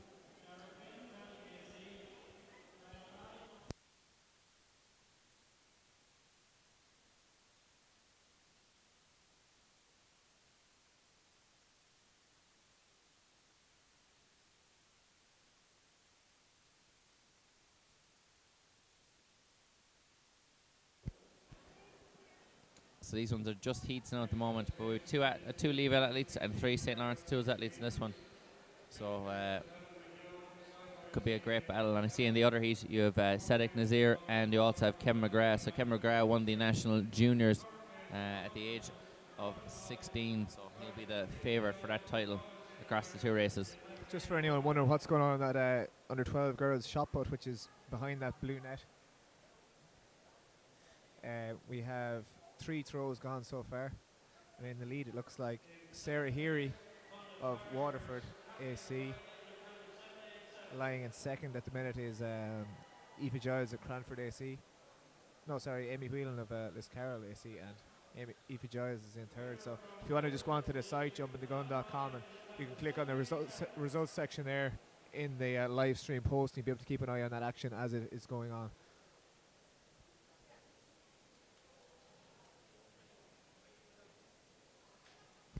And make sure to post and share the live stream links on Facebook and also on Twitter, on your MySpace, your Bebo, and whatever you're having yourself. Just tell people, open the window, start screaming the link. Yeah. Upload HTTP:// Upload a zip file onto Napster. Someone to download, or put on your Commodore 64 and tap out some Morse code. Yeah. Whatever you're having yourself, Amiga. So we have the first heat here. Ocean Cool, Alvaro Cubelo Garcia, Niall Harvey, Charlie Donovan, Dean Holmes, Dara Jury, Robert Crowley, Dara Finn, Brian O'Malley, and Finlay Daly, and Dean Conway. So Conway on the inside. So they're happy to be indoors now. They're running their qualifiers, a lot of them outdoors, particularly the Dublin Indoor-Outdoor Championship. So the lads they were out in the rain, running the 15, the cold and the rain on a Friday night on the track in Santry in Dublin. So happy to be here indoors and in this. Just back to that girls' high jump, you can just see the bar being readjusted there. We have a 4th girl clear at 1:45, and that is Eve Rafter of Inverdee AC. So there's 4 girls over, and Anya Wilkinson is taking her final attempt here for Finn Valley.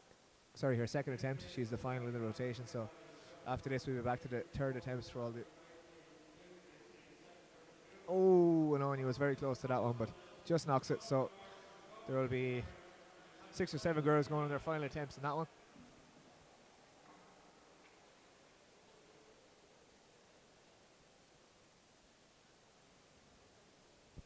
Lucy Appleton has tweeted in, what time's the 800 metres under 16? I think next Sunday. Not today, unfortunately. No, not on today. There's an under 16 1500. There's no under 16 800. No 800s today. That'll be next weekend, yeah. So what time? Sometime on the 28th. Day 3. Next weekend, yeah. So the lads are waiting here. So we will just be running through for another 70 minutes here. It's 10 to 2 now. We're running through till 3 o'clock. We'll probably get the 400 metre final at 3 o'clock, and then we'll sign out. So. And it looks like this is the only heat in the 1500 metres, so whether or not they're going to run the rest of them straight away as finals, but it's the only one on the list here that I have that is set to be a heat. The under 17 men's. It's The the only under one. no. All others will be finals. Yes. So this could be the only exciting moment of the day for me. Well, certainly the only thing you know I what mean, you're talking about. yeah, I mean, I like sprints too. The only race you're not going to bluff. Exactly. Although I could bluff it. I think I might. This is your time to shine. This is it. You get 2 chances. I'm excited. I'm pumped. 3 3/4 laps outdoors, 7.5 indoors. In around 4 and a bit minutes of running. And they're going to want to move And they're those off. lads on the infield, they've been moved. on the home straight, and they were taking their pictures from their 60-meter medal. And Dean Conway's gone straight to the front in this one, and we're looking at they're coming through in and around 14, 15 seconds, which is 3:45 pace at the moment, and I don't think anyone's going to be holding that, but it's good to see them getting out and getting into their positions. It's at the front as Oisin O'Doul from St. Cocos gets to the lead in this one as a wall of St. Lawrence Tool athletes in this one, and 2 Leaville athletes as well. As we get a goodbye from Fintan Riley, who's done such a great job on the commentary today. So 30 seconds through the first 200. Dean Conway still leading here. I think the excitement of running the indoor track, great crowds. So slightly 48 seconds through the first 300. 64 pace, so still in around 4-minute pace at this moment in time, as Charlie O'Donovan gets up there to second place at the moment from Leaville SC, and Celtic SC's Dara Finn is now moving up to third, /4th with a St. Lawrence Tool athlete there at the moment, but fairly solid pace of 65 seconds. It started to slow pretty much since the start for the first 100 metres, but even still moving at a nice pace here to start, as Dean Conway is still in the lead. He is the hare, they are the hounds. Indeed. So passing through 123. So they started to slow quite a bit there. Dean Conway still leading at this stage, as Charlie Donovan is just being passed out there at the moment by a St. Lawrence Tool athlete. I'll just try and get an idea of exactly which one that is. Again, a qualification each. You have to kind of gauge your effort here. Set the pace. So first 4 places and 3 best times to qualify. So obviously these athletes will be also running a final later on, so the better athletes will be trying not to take too much out of their sails for later, but also making sure they actually make the final as 196 Niall Harvey. He's looking cool and composed. He's taking a look to his left, taking a look to his right. Make sure the heels don't get clipped. Trying to see how many are still left. So we have a bunch of 6 here. They're going to have to drop 2 of them. So Dean Conway is still leading this one with, we said it was Robert Crowley, didn't we? Robert Crowley. Niall Harvey, sorry, got into the lead now at the moment. Dean Conway, our long-time leader, has gone to second place, so might start to struggle a little bit. Charlie Donovan's still in 4th, and Celtic AC's Dara Finn still there as well as 919, which is Robert Crowley, St. Lawrence Tools. He's got up for second place, so they might be working together, as our man here from St. Lawrence O'Toole's, Robert Crowley, actually struggles a little bit. Sorry, Niall Harvey struggles a little bit with the cornering there, slipping slightly on the inside, but Charlie Donovan looking very, very relaxed from Leaville SC. I know Ken Nason, a sub 4-minute miler himself, is coaching Charlie O'Donovan, and they're constantly working out down there at CIT.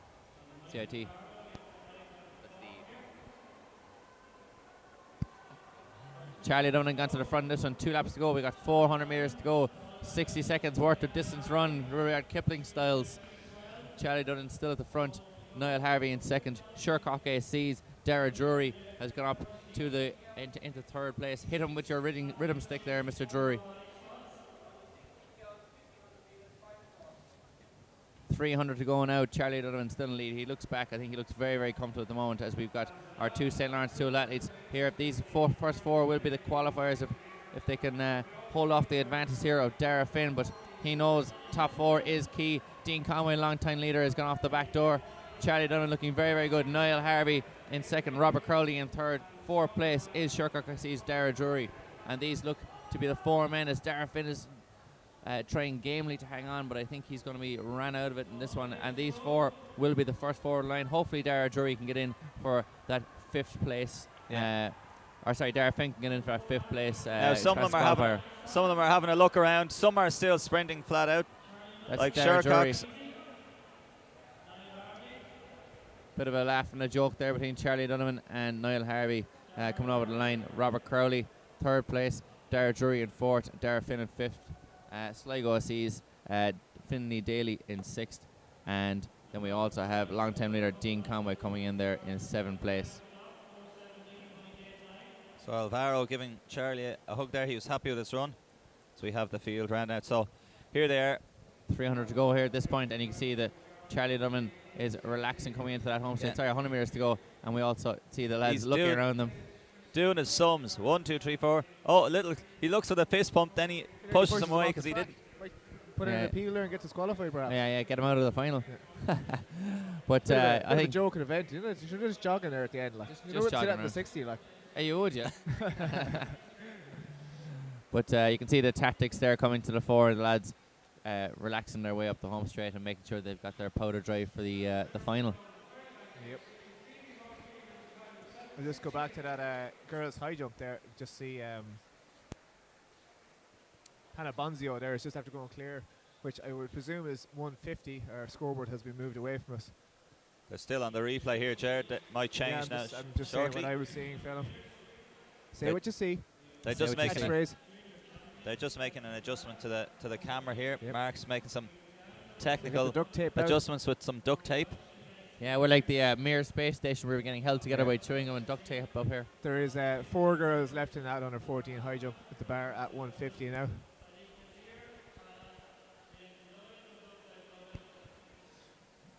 But yes, as you see the lads jogging off towards their gear there now, and they'll go off and recover now for the final later on. They'll be playing poker, bluffing. Oh yeah, that was easy. How about you? Yeah, that was easy. Have you doing much training? No, not at all. No, once a week. Yeah. Too much study. Yeah, I know. Yeah. I was injured there for a good while. Yeah. Flat out studying. Yeah. Classic, the lads. Yeah. So here we are, Heat 2 in this 1500 run. And Kevin McGrath Bohermeen, who's our national junior champion, and a 154-man outdoors for 800 metres. Luke McGowan, DSD AC, Rory Lodge, Kilkenny City Harriers, Owen McLaughlin, Westport AC, Alan McGinley, Lifford AC, Conor Halpin, DSD AC, Sadiq Nazir, whose brother is Mustafa Nazir. He's a fine athlete, intermediate schools record holder over 800 metres in the Taunton Games. Nathan Doyle, DSD AC, Donald Farron, Letterkenny AC, and finally Finton Stewart, City Dairy AC Spartans. So same in this, first 4 over the line will qualify, and then we also are fastest losers. So Mairead McGahey is there tweeting in saying good luck to Finton Stewart from City of Derry Spartans running in this second heat of the under 17 boys 1500 metres. And Zach Irwin is saying so nice. It must be watched twice at Brandon Array and Paul Murphy saying hashtag 2's better than 1. Double trouble.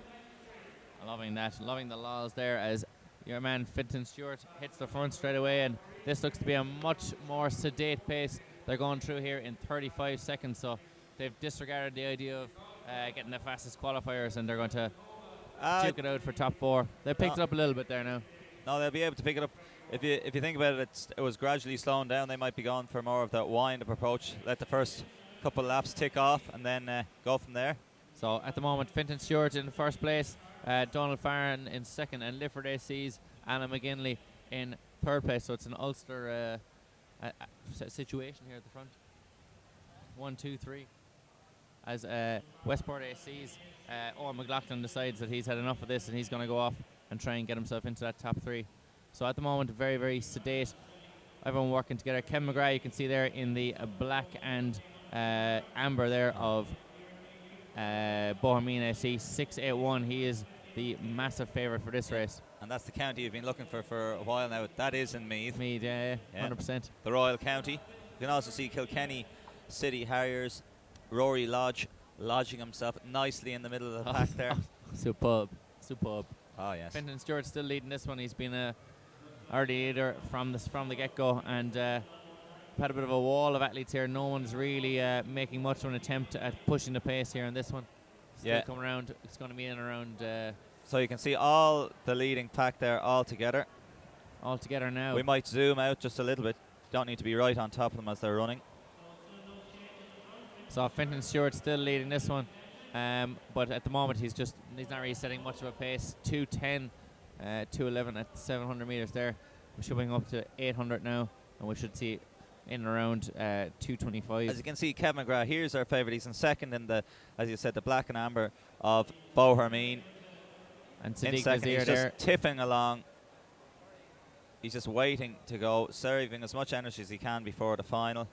And main thing is not to get boxed, but even if he is, it'll open up a little bit and he'll have plenty of speed to come out. Running a nice race there is Letterkenny's. Donald Farron there, in second place, and they've kind of boxed in Kevin McGrath behind, but it's all still to play for here. It's such a slow pace that everyone is still involved, and it's going to be quite a dust up over the last 600 metres or so as we come up here to the 1 kilometre mark.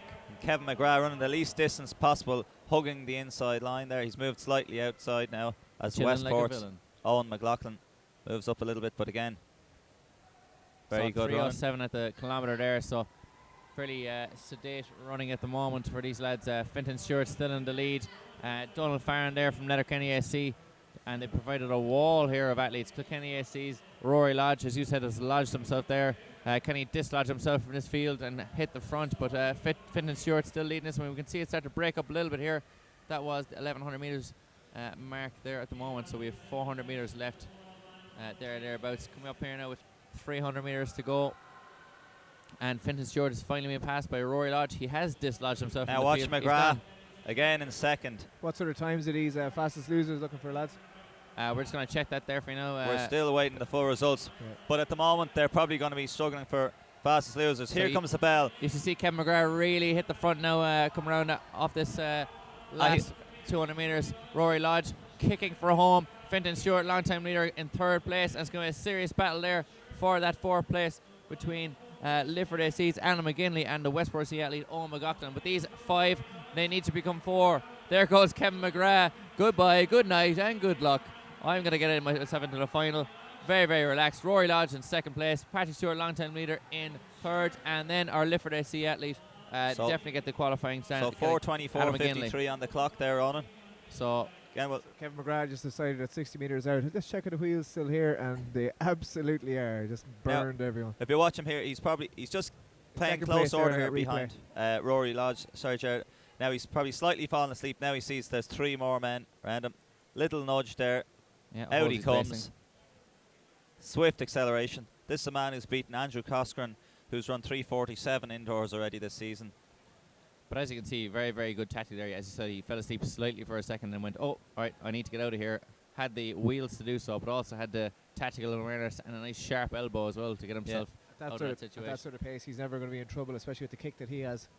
No, he's laughing and joking there. He knows he's going to go off, recover. Coach Joe Ryan will go and take him away and make sure he recovers now over the next hour or two before he's final. The heat couldn't be any more perfect from there. 4:24, so probably his PB mightn't be as fast yet, but he's easily at least in 30 seconds faster shape than that. So you're talking about his minimal expenditure of energy there. Sorry, Chair. Jake Reedy's just asking how many heats for the under 17. There's just 2 heats there in the men's, so it's the top 4 and the 3 fastest losers after that. So we'll just get that result to you as quick as we can.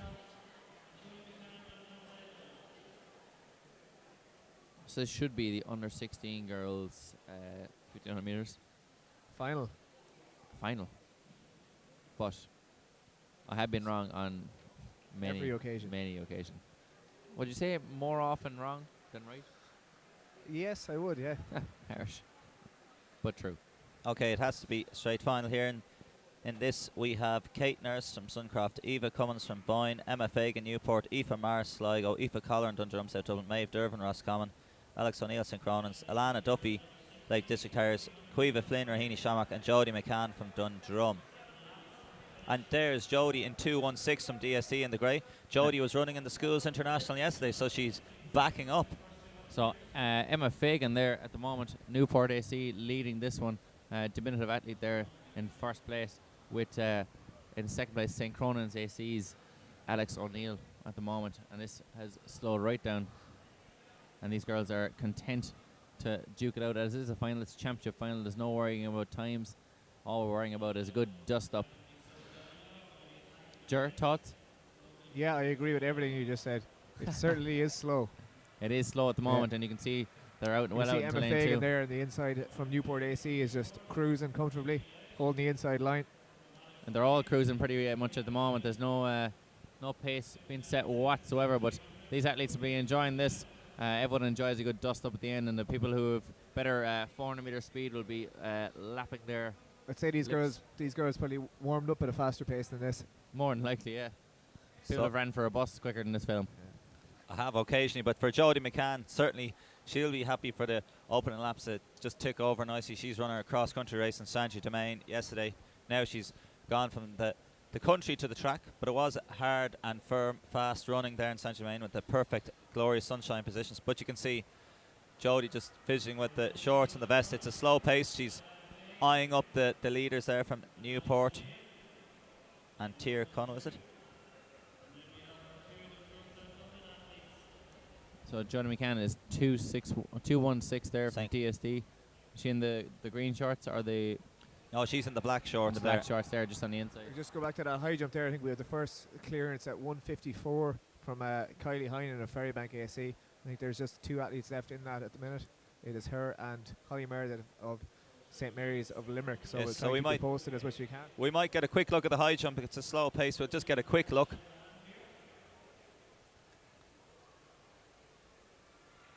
There's no main move being made, but we'll just get a quick look at this. We're Okay, just too late. too late. Hit the bar. We'll go back to the action on the track. 154 they're at the moment in that high jump though, which is very, very impressive. Yeah, As really the good, yeah. DSD Dynamos That's hit the perfect. front here, the dynamic duo of Joni McCann and Aoife Aoife Colleran. Colleran have hit the front. Aoife Colleran is at the front at the moment. Joni McCann sitting in second place. Aoife knows she's ran yesterday. Maybe she's trying to put the hurt down here and try and get away from her. As St. Cronan's AC, Alex O'Neill is in third place at the moment. Yeah, so as you can see, obviously always easy to tell when the pace is picked up now. They've been stretched out along in single file now. Pace picking up, as you've said. Aoife Colleran stretching out the pace in the green shorts. Her teammate, Jodie McCann, is running the schools cross country the day before. She's hanging in from 216. More than likely both coached by Donal Hennigan there in DSD. Alex O'Neill running a great race, as is Newport's Emma Fagan. Yeah, so these athletes have hit the front from early on. These have been our top 4, and even though there's a group of 7 now at the moment, it looks like these look they're the most comfortable at the moment. As our DSD athlete here, Aoife Colleran still at the front. Joan McCann looking very, very comfortable, just fidgeting there with her singlet.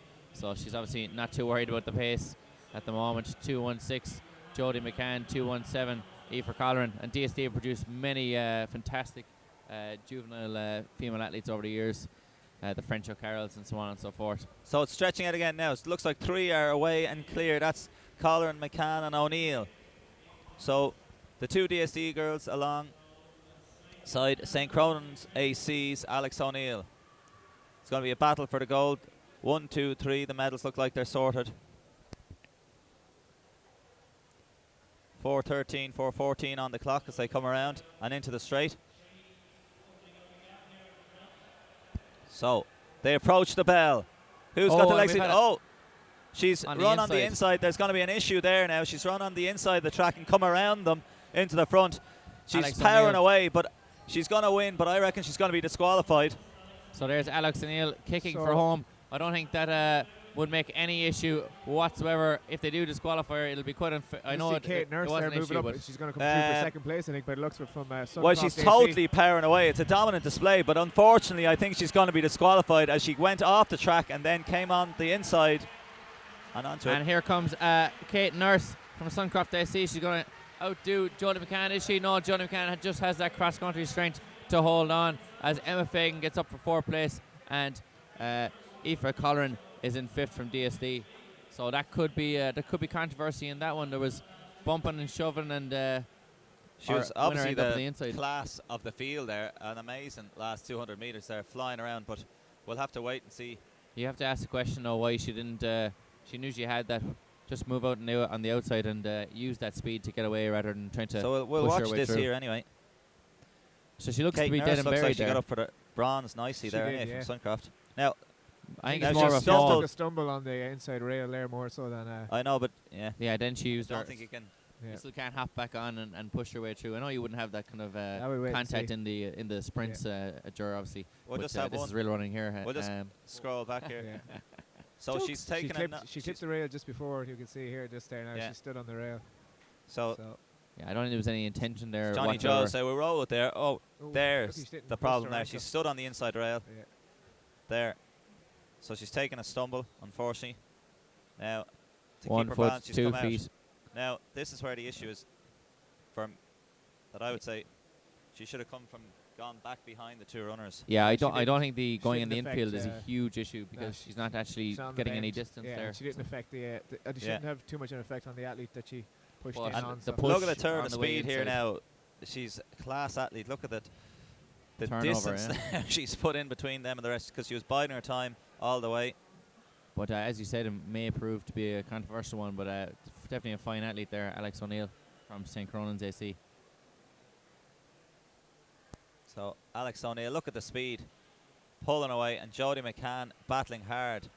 Class great runner move here. up there from Kate Nurse in the last 200 as well. Yeah, Yeah, you That's can see awesome. she ran a very coy race from about 500 metres out. Let them. and you can see Kate's Unfortunately, smile Emma there. Fagan just left it a little bit too late from Newport and finished in fourth. But So some really, really good running there in the end. It's slow enough pace, but as they're sharing their water afterwards and having a good chat. Some good quality though. For me, Alex O'Neill has come on the scene though. Whatever the outcome, is definitely going to be one to watch. That was an impressive last 200 metres. A turn You of can pace see the, as we go. The under 16 boys are just away. So we have Adam Fitzpatrick from Kilkenny City Harriers, Conor McGinley from Lifford AC, Cian McAllister from Westport, Cian Kelly from St Albans, Conor Devaney along with his brother Donald Devaney from Ennis Track, Aaron Doherty from Westport, Charlie McElwain from Lifford AC, and Owen Kenny from Tally AC. And at the moment it is St Albans, Cian Kelly, one of the Kellys. His brother is Cormac, his cousin is Brian. So part of the dynasty, the Kelly dynasty in St Albans. And 16, 17 seconds to the first 100 metres, settling down, but here comes Tally AC's Owen Kenny. Yes, so I've seen Cian Kelly run quite a few times. He is quite a replica of the two older relations and similar type runner. But at the moment, it is Owen Kenny has decided, you know, lads, we're not going to sit around. There's going to be no bumping and shoving. I'm going to the front, and whether you want to come with me or not, that's your problem. it's the official results from the 1500 there. Ronnie, you might read it out from the heats of the under 17 men. So we had our top four in the first one: Charlie O'Donovan, Niall Harvey, Dara Drury, and Robert Crowley qualified as automatic. In the second one, we had Kevin McGrath, Rory Lodge, Fintan Stewart, Alan McGinley qualified as automatic. And then our fastest losers were Dara Finn and Finlay Daly from the first heat, and Owen McLaughlin from the second heat with 4:26. So Sadiq Nasir just missing out there, and as did Dean Conway from Tala. Lovely. So Owen Keeney, he's leading here in this under 16 men's 1500. He's separated the field already. 4 runners there, bunched together. I've seen Adam Fitzpatrick run a good few races this year as well for St. Kieran's Kilkenny, who always produce very, very good runners on the school scene. So he's a fine athlete and just come off a very good cross-country season. Yeah, so Cian Kelly, another fine big man of the Kelly clan. I don't know what they're feeding him down there. But Cian McAllister from Westport AC is up into third place now at the moment. And it looks at the moment to be between these two lads here.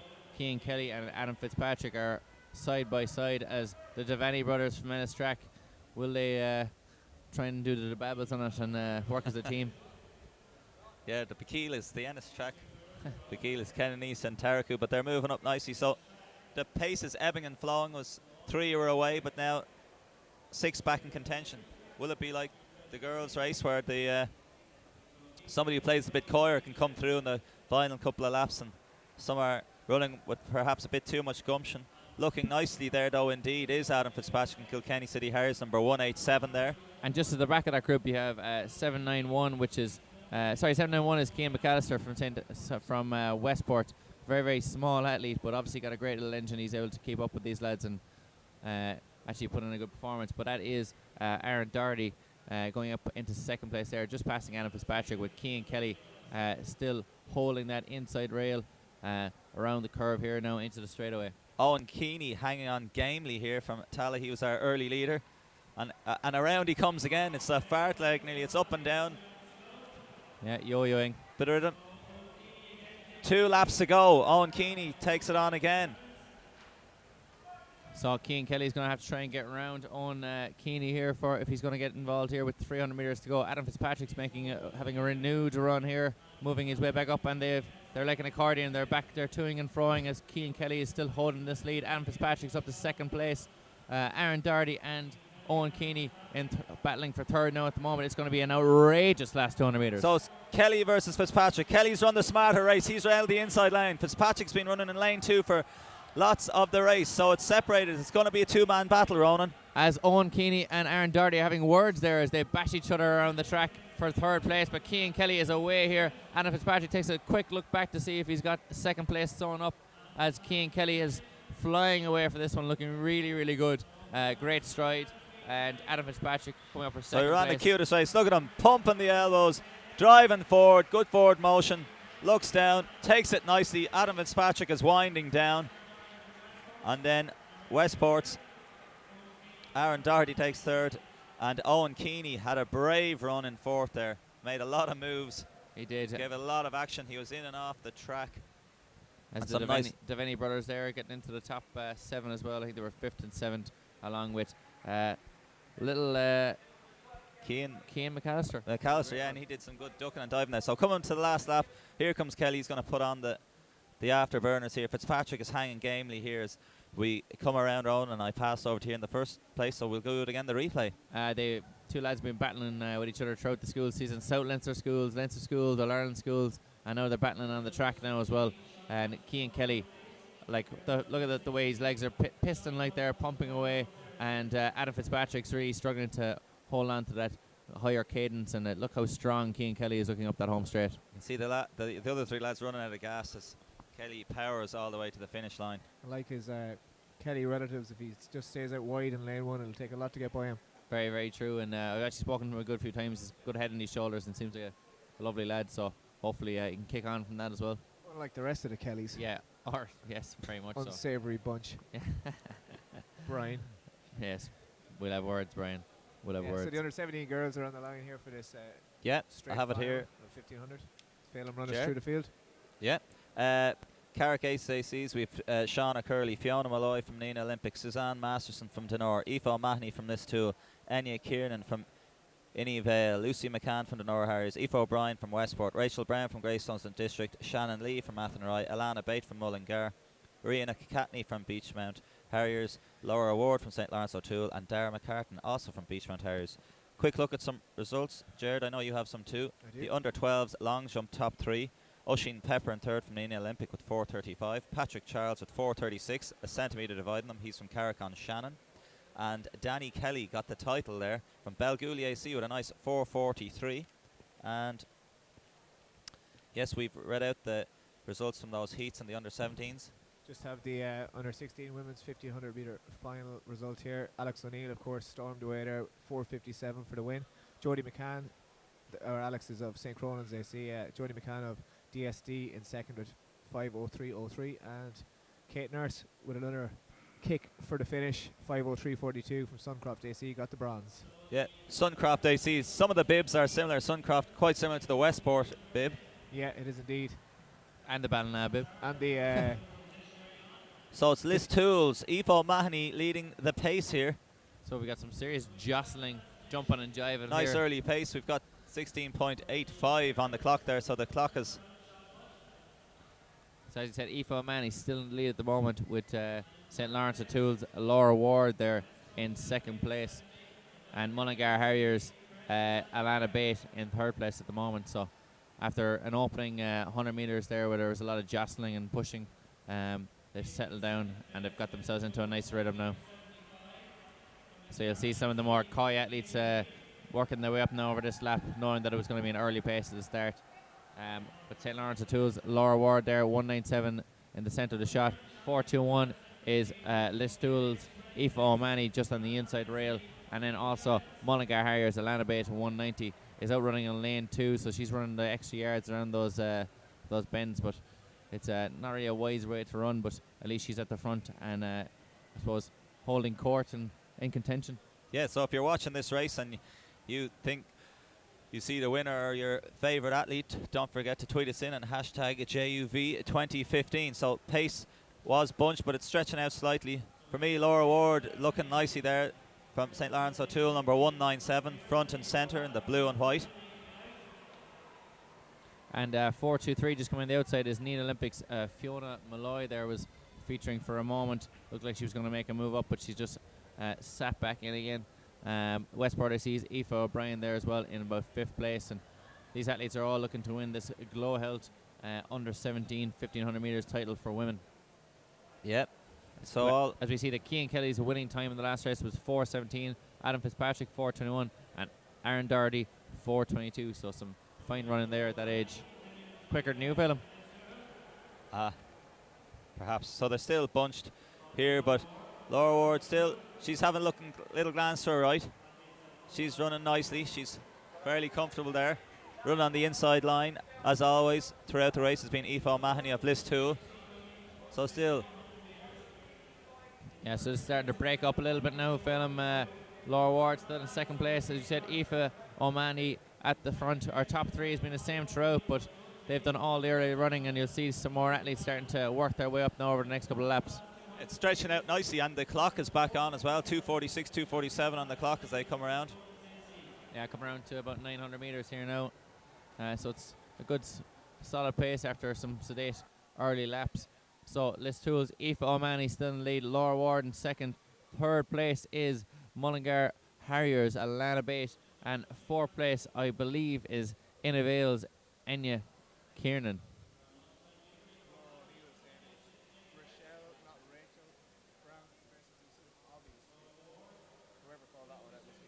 Yeah, I'm going to say it was more than likely.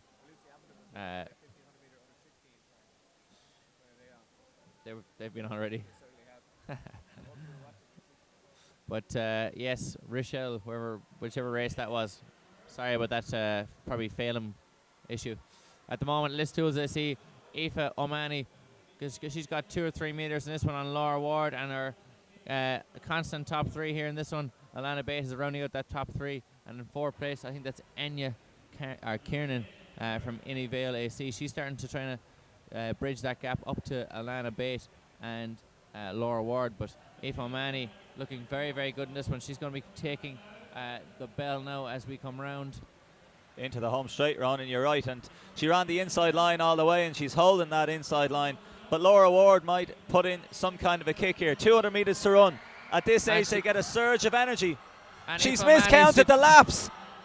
She's made a mess of that, and Laura Ward and Mullingar Harriers, Alana Bate, are they going to try and capitalise on her mistake? No, Aoife O'Mahony looks like she might have the legs. This could be a great dust up here. I don't know. Aoife O'Mahony still has it. I think she still has it. She's forcing it on. I think she could hold on here, lads. The She adrenaline is, rush. she's pulling away again. Sorry, Ronan, to cut And fair across. play to her. She's really, after making that mistake, she's still going to win this GloHealth title as Alana Bate comes into second place there, and Laura Ward. The two of them thought they had a chance there, but Aoife O'Mahony decided, nope, I'm still going to win it. And she gives the hand up and the finger wag. That's the beauty of juvenile running. Sometimes you see it in the seniors with the start line, when the Kenyans, sometimes when they start over at the far side of the track, they finish where they've started as opposed to the finish line. But in this case, a blatant miscount of the laps, which is strange considering they have been ringing the bell throughout. But And that's Rochelle Byrne coming in the fourth place. Brown coming in there for fourth place. Sorry, Laura O'Neill. We eventually got there.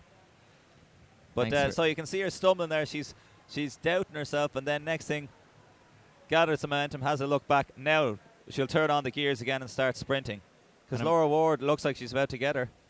Massive adrenaline rush there for Aoife O'Mahony. That little bit of a fright. We saw that in the junior European cross country when one of the athletes actually miscounted the laps, even at that highly professional age. Miscounted the laps and fell apart really in the last while of Russian athletes. So Yeah, so it's so well done to Aoife O'Mahony surviving that mishap there with a lap to go. Ger looks impressed. Yes, indeed. Kieran McBride wants to say hello to Sarah McGarvey and John Thomas McConaughey, who are watching in London and waiting patiently to see the next 1500 metre race here. Well, hello. Nicely, lads and lassies. Very true. Equality from Ger. And we're just seeing some of the roof shots there as we're starting Some ourselves great, out. images of fingertips and the likes. the The masking tape has failed. But as you can see, we're seeing duct tape. Look at there's that a roof. lovely, I've never seen the that warm-up roof in area such there, light. the lighting Oh, fixtures. well, you can see the amount of people that are actually here. And up on Alana top Bate of had that. a good laugh with there. She must Straight, know yeah. that the camera was going off. She's punched over, but the camera moving up and down must be as dizzy as the girls are feeling after running around 7.5 laps as fast as they can on the Athlone Indoor Arena here in AIT. So that was a An exciting race. The thrills and spills of juvenile championships. Just when you... Anything can happen. Yes. Literally anything can happen. There could be a dog running on the track. I wouldn't be surprised at this rate. So, camera malfunction, the lap count. Okay. We this have will be the under 18s. I'll get for once. It's me bringing it back to seriousness. Dear God. Ashton Joyce, Claremore SAC, Circa McAllister, Westport C, Avril Deegan, who ran yesterday in the international schools as well, from Ballyrone, Abbealeaks and District AC, Ellen Byrne from Celtic AC, Quiva O'Reilly from Analee, Nadia Power from Temple Ogue AC is a perennial powerhouse on the over 8 and 15, Claire Fagan from Mullingar Harriers, Anna Maroney from Galway City Harriers, Bethany Haig from Bannon AC, Aoife Corr from Celtic AC, Ashton Sheehy from Bannon AC, and Amy Hamill from Glasgow Harriers. Glasslock. All right, lads. Lay off, will you? As we see Claire Fagan getting there into second place there at the moment, and that is Avril Deegan got into third place, and Amy Hamill from Glaslock Harriers got into first place. Although it could be Bannon AC's Ashton Sheehy. You think you'd know of all people? Oh, you think it would, yeah. No, it is Glasloch Harriers leading at the moment. That is Amy Hamill. Second place is Avril Deegan. Third place is Claire Fagan. Fourth place is Nadia Power. So this field is stacked at the moment. These top four going very, very well here. Early Fast leader pace. is Amy Hamill. Yeah. Sorry, Pam, go on. Go I for was it. just saying, yeah, I agree. I concur. Thanks very much. Nadia I Power also, coming I up there. also agree. You also agree? Fair dinkum. Nadia Power taking closer order here. She's in fourth place now at the moment. Claire Fagan in third, just in the maroon vest of Mullingar Harriers. Avril Deegan with the headband moving in second place. She's gone around Amy Hamill there of Glaslock Harriers. And again, into this the is lead. another cross-country runner from yesterday. Avril Deegan ran in the intermediate girls in the CF Schools International yesterday in Saint Domain, and she's taken the pace on herself again.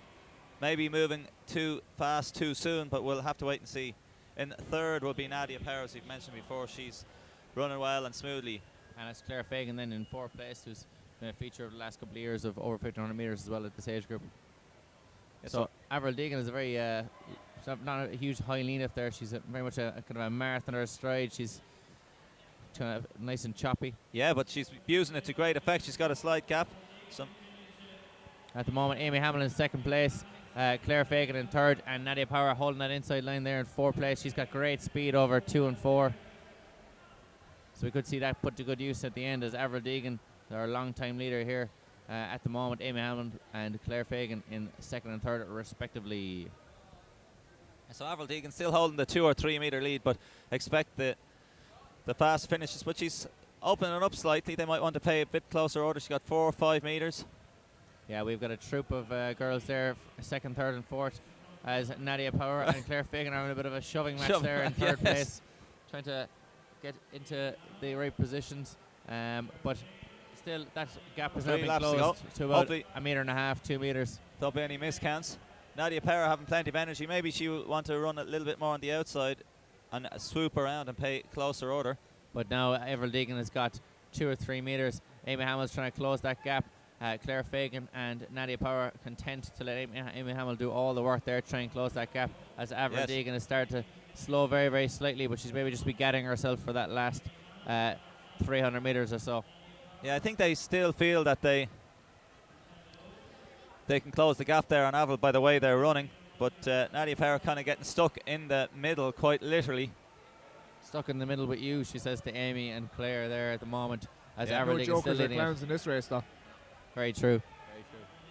Avril Deegan still leading this one. Amy Hamill in second place. Nadia Power has Just seen Claire edging Fagan out go slightly, out wide, and she's used that gap now to get through, and she's going to try and take closer order as Amy Hamill has done that job for her, and we now have a nice little bunch here. Claire Fagan losing contact very, very slightly on these 3 athletes. Amy Hamill going around the outside of Avril Deegan as Nadia Power is following it like a hunter stalking her prey. We have Amy Hamill leading this one, and Nadia Power has Here gone comes by her Power. here, powering around away from the rest of the Quite athletes literally now. does a nice little shoulder shift, has a look back, really turning on the engines here, just like Alex O'Neill in the previous race. This is a touch of class here now. Really, really good. Our athlete here in our dark navy is Nadia Power, and she 100 metres to go. Has this one sewn up. Amy Hamill is in second. Avril Deegan still in third. as So she's Claire Fagan has started to lapped struggle some of the somewhat. runners. As the claps ring out, they've seen a sign of class here. She's coming back on form. She's been injured for much of the winter. 163. 4:38. Nadia Power. 30-second last lap there. Sorry? 30 seconds for her last 200 there. Excellent. Last 30 seconds there. Great run for Avril Deegan in third there. Cross country the day before. Amy Hamill out. So that was really impressive there. Yeah. And Claire Fagan getting up for, actually not even getting up for fourth place yet. She had a fall there, I believe, coming up the home straight. So very, very unfortunate, but she seems to be in a little bit of bother at the moment. But we'll figure out she should be okay. So it's quite impressive as they finish out. Just making a camera adjustment just to look through we've the timetable there for Juveniles Day 2. That's the check-in et al. So just tweet us in if you have any more questions and we can. As I say, anything can happen at the National Juveniles. Even the camera can fall apart. Sorry, Lucy It's Apton. going to happen any day. It'll happen today. Lucy Apton was looking for the 1500, I think. But the boys Laura O'Neill says it's okay that we messed up Rochelle Brown's. you, I think and surely failed. lads, all for one and one for all. You said that during the way down. Yes, the editor has to take. As Nadia Power is giving She the says, camera yeah, the, I was the number wagging one. the She's finger. calling down. Yeah.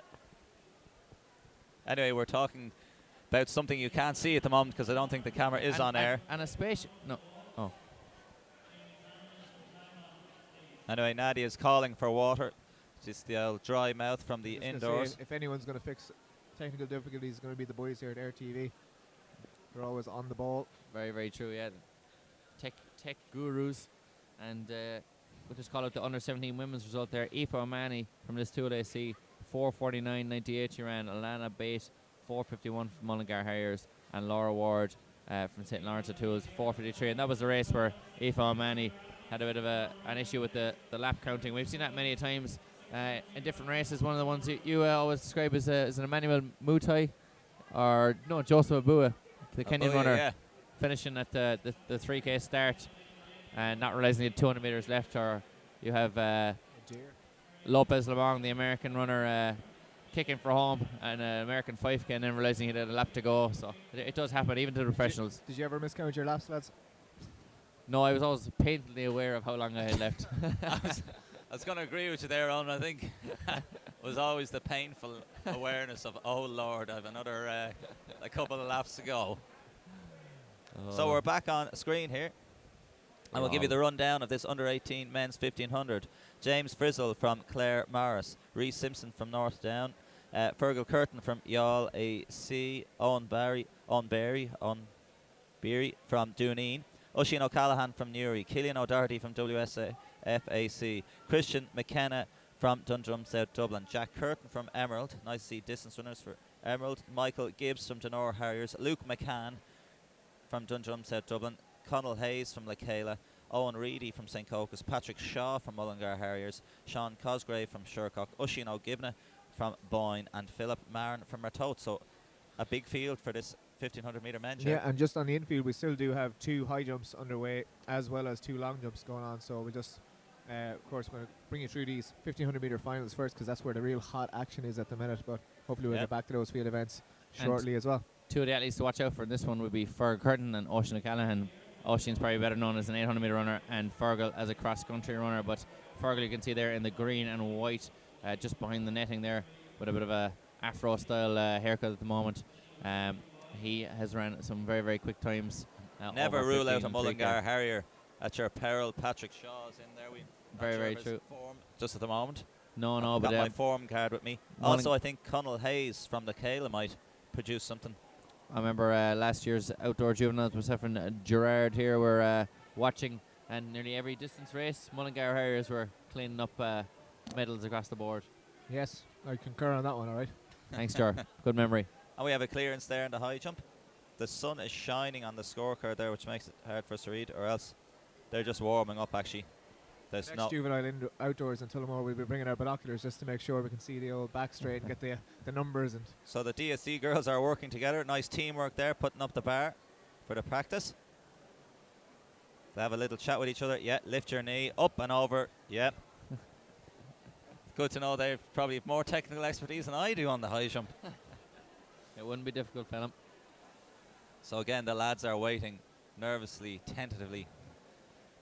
Are they going to go with that brave front-running tactic? Probably doesn't sound too good of an idea now, as they have a big field, potentially doubting themselves. Otherwise, the man with the kick is looking around and goes, geez, he looks fast too. Maybe he has a superior kick to me. Yeah, all the confidence in the world is no good when you step on that line and you get that 10, 15, 20 seconds when they say, all right, we're going to get you on your marks. And then you're waiting and you're thinking. And we get that moment starting now. You're jogging towards the line. Take me home. I don't want to be here. You doubt yourself, but then as Craig Mottram, the great Australian runner, once said, he goes, you just remind yourself, this is what I want to do. This is where I want to be. They've trained for this. They're here at the National Juvenile Championships, sponsored by GloHealth. And that's what they have to remind themselves of. We can see there's a double curve there. Yes, they're going to run in a stagger. In this one, which means we need to run in a stagger, which means they'll come around and they'll join in now on the home straight. And it has started fast as those athletes on the outside want to get out and get ahead. That's just all about positioning nearly. So near a big sprint here. We have St. Coca's runner here, Owen Reedy. Few pushes out alongside Oisin O'Gibna.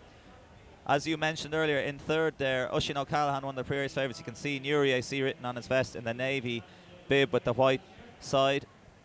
And the two DSD runners are in there as well, Christian McKenna and Luke McCann. So at the moment, Fergal Curtin has got into the lead there now. He's a noted front runner, so you might get your front running performance here from Fergal Curtin, who is our Yall athlete there in first. So what's up, Yall? He says, are you going to follow me today? Green and white. 45, 46, nice crisp pace. And in second place there we have North Cork's Rhys Simpson. So these two would be well known to each other, having battled on the Cork circuit over the last few years. And St.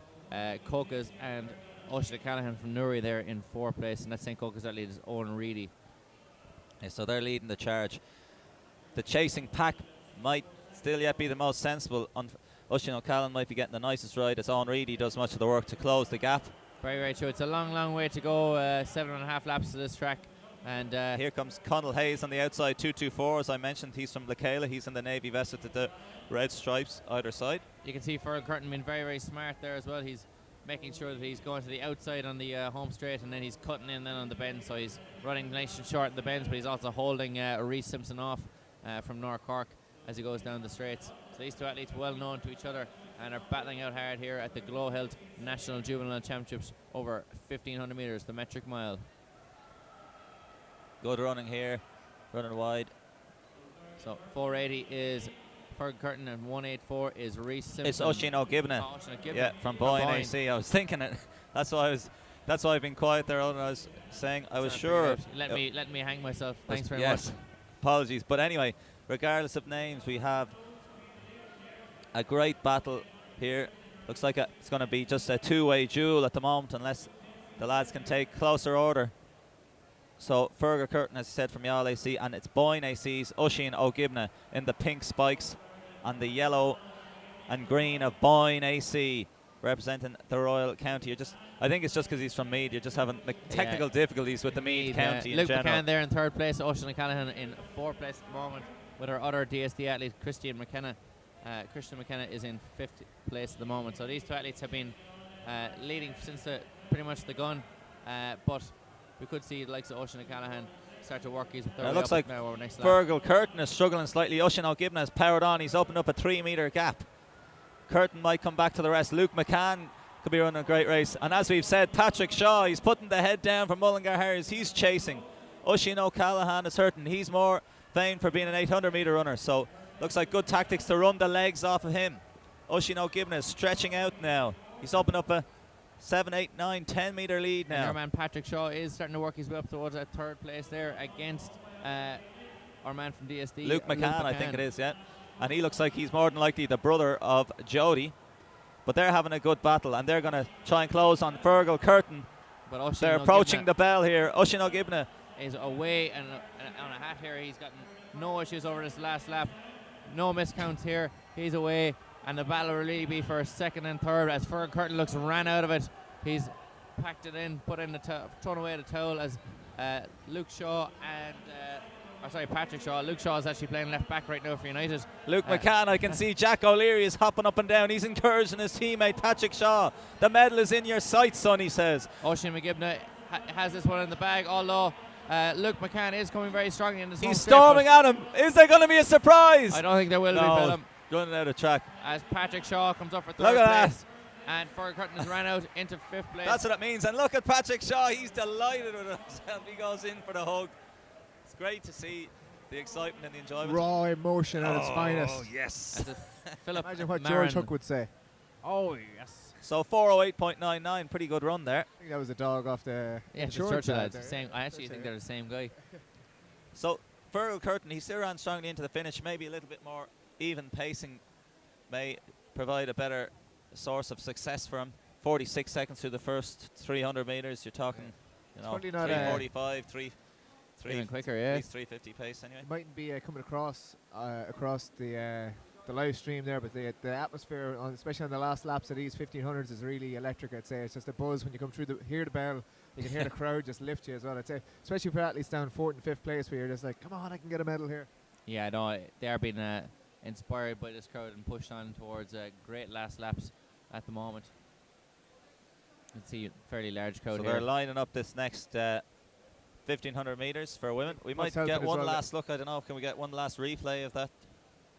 What's helping as well there is there's a lot of The parents- raw emotion. So here we parents and go. athletes on the back straight watching shot puts and stuff, so they'll be giving a bit of cheering as they get around to 100, 150 to go as well. So As there's you see Ocean Ocean O'Gibna, yeah, coming into the home straight here. And you can see Luke McCann goes, could I make it? Could I possibly get there? Can I get there? And then you can see as we realize up the home straight that it's not going to happen. Head But is rocking. he chases them gamely as Patrick Shaw comes up for 3rd place, looking really, really good. And Ratot AC there for 4th. That is Philip Marin with Fergal Curtin in 5th place. I love that delight.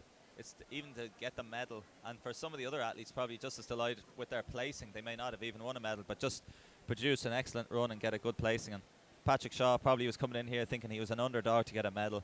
Massive fist pump for the bronze medal. Dorothy Bain has tweeted us in there, and she's given up on the study and said the live stream is taking over. She's too distracted, but sure. Oh well, as she says, hashtag oh well. Fran Minogue is looking for a bit of action from the infield. Hopefully we'll get some of that after, but 1500s here are taking precedence at the minute because they are all just straight finals and they are hot, That might have been a technical issue as well. possibly so. So at the moment we have our under 19 1500 meters for women. So let's get that start list there off you Yes. momentarily. But I can see already Louise Shanahan at the front of this one with Claude O'Reilly. So Claude O'Reilly fresh off a 3rd place at the Irish Schools. And you can also see Cross country. Ciara Cummins in there in the orange of Nina Olympics. So we'll get that start list out there. Alison Armstrong from Celtic, I see that's the all blue there on the inside of the track. Deirdre Healy from Ratot, I see that's the blue with the white. Ciara Cummins from Nina, I see that's the all orange. Maeve Brannigan from Gobbets to the hair is white with a red stripe. Nadine Kenny from St. Lawrence O'Toole's, that's the blue and white, light blue. Cathy Devaney from North Sligo, so North Sligo will be the white with the red stripe as well. Oh, Louise Shanahan. tumble! There by Alison Armstrong from Celtic. And finally, Claude O'Reilly is our tall athlete there with the yellow and green, and her family won the Ireland's Fittest Family there about 2 years ago, so plenty of runners in that family, but she has won everything from a minor schools cross-country title to possibly a GloHealth under 15. Just the official results of that under 18 women's 1500. It's a new record for Nadia Power, 4:38. Also inside the old record is Amy Hamill with Glasgow Harriers, and Avril Deegan took bronze there in 4:45. So there was a great pace setting that. Alison Armstrong bounced back up. She got a wave of energy and shock and panic. She's closed the gap. Hopefully now that hasn't totally distorted her race. But she's hanging in gamely. It would have hurt, but now she's looks like she's calmed down again. She's settling in at the back of the pack there. At the moment, Maeve Brannigan is in the lead with Claude O'Reilly in 2nd place, but you're right, Philip. That tumble may have given her a big shot of adrenaline, but it may prove costly near the end of the race if she's maybe caught up to that group a little bit too quickly, but we can only see what happens later on. I don't actually know what exactly happened there. I think she probably just took a knock there, and obviously just that inside rail is a little bit higher as they come around the bends. They're not as used to running on the bends with the on the banked track, as it were. So that's what's kind of distorting their balance. So when you don't run often on the indoor track, you know, it is a skill. You have to get used to it. That's why Eamon Coughlin was the chairman of the boards. He knew how to run high in the bends and generate the speed and into the straights. Now the pace has had it up, and Alison has gone off the back as Claude O'Reilly is running shoulder to shoulder with Maeve Brannigan of Galway City Harriers. Louise Shannon still in there, as is Deirdre Healy in the purple shorts of Ratot. But Claude O'Reilly pushing on again here from Annalie. Well, she knows she's got to get away from Louise Shannon, who is the European Youth Olympics 800 meter champion and has impressive finishing speed. Very, very good over 400 and 800. So Clodagh needs to break her early on. So we're seeing the classic middle distance battle here. The hare and the hound. The athlete trying to get away and the athlete trying to hold on for the last 100 metres to kick by. And a Cavan girl against a Cork girl. We've never seen that in the history of athletics either. No, it's the eternal battle. So Clodagh O'Reilly here from Annalie. AC, yeah, AC, Cavan, yeah. and Leave as Louise Shannon. Before was Corafine Versus Ballymore Cove, yeah. Ballymore Cove. Now they would have been different age groups, but it's more in the international scene. If we'll leave that riddle to solve for those who are wondering what are we going on about. Yeah, from Morton for not the first time today, but Clodagh O'Reilly, after that injection of pace, now has pushed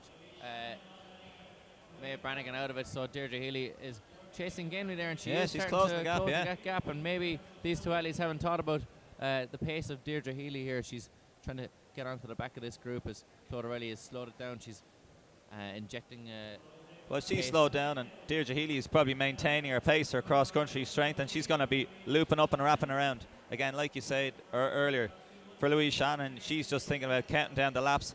Bang goes the bell. There's the bell.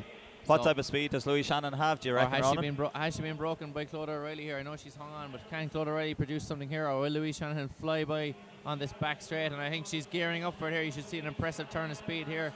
She starts to move by. Deirdre Healy chasing Gainley into off Clodagh O'Reilly there for second place, but Louise Shannon not flying away from her, but not by any means. And Deirdre Healy could still come up for the silver, I reckon. But Shannon now is starting to get it more into her running, but not as impressively or as powerfully as Nadia Power, who ran 4:38. So 4:43.96. A very good tactical run there from Louise Shanahan, but Clodagh O'Reilly and Deirdre Healy in second and third place. But really, really top class running there from those girls.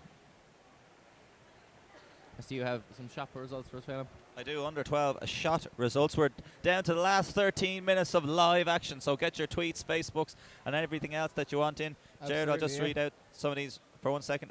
Precious Aduaka from Letterkenny AC with 7.70 metres in the 2 kg shot. In second was Amy Whelan from Liscarroll with 7.75, and Aoife Giles from Cranford took the title with 8.26 metres, 8.26 metres. Jared. And we also have under 14 women's high jump results as well, with Kylie Hennon from Ferrybank AC, Holly Meredith, as opposed to Molly Heritage. Holly Meredith from St Mary's Limerick, 151, and Hannah Bonzio from DSD, lots 148. of jumping up from those girls as well. They all come in fairly early at like 120s as well.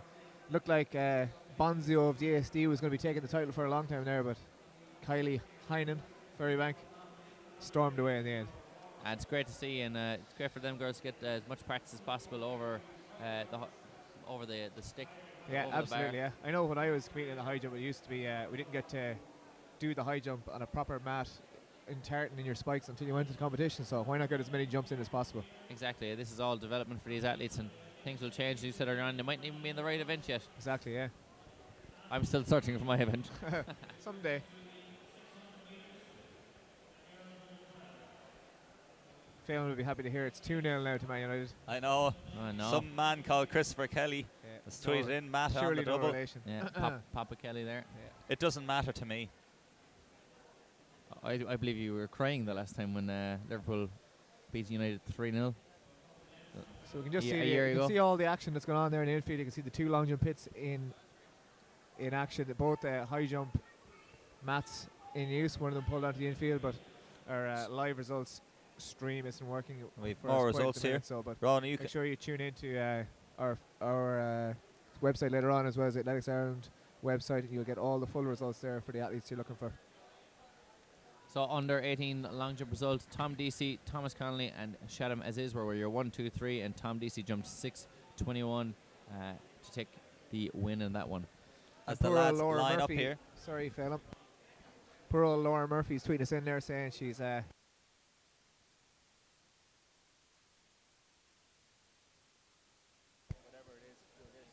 So Laura Murphy, we can't give you a shout out, unfortunately, we're too busy. Sorry.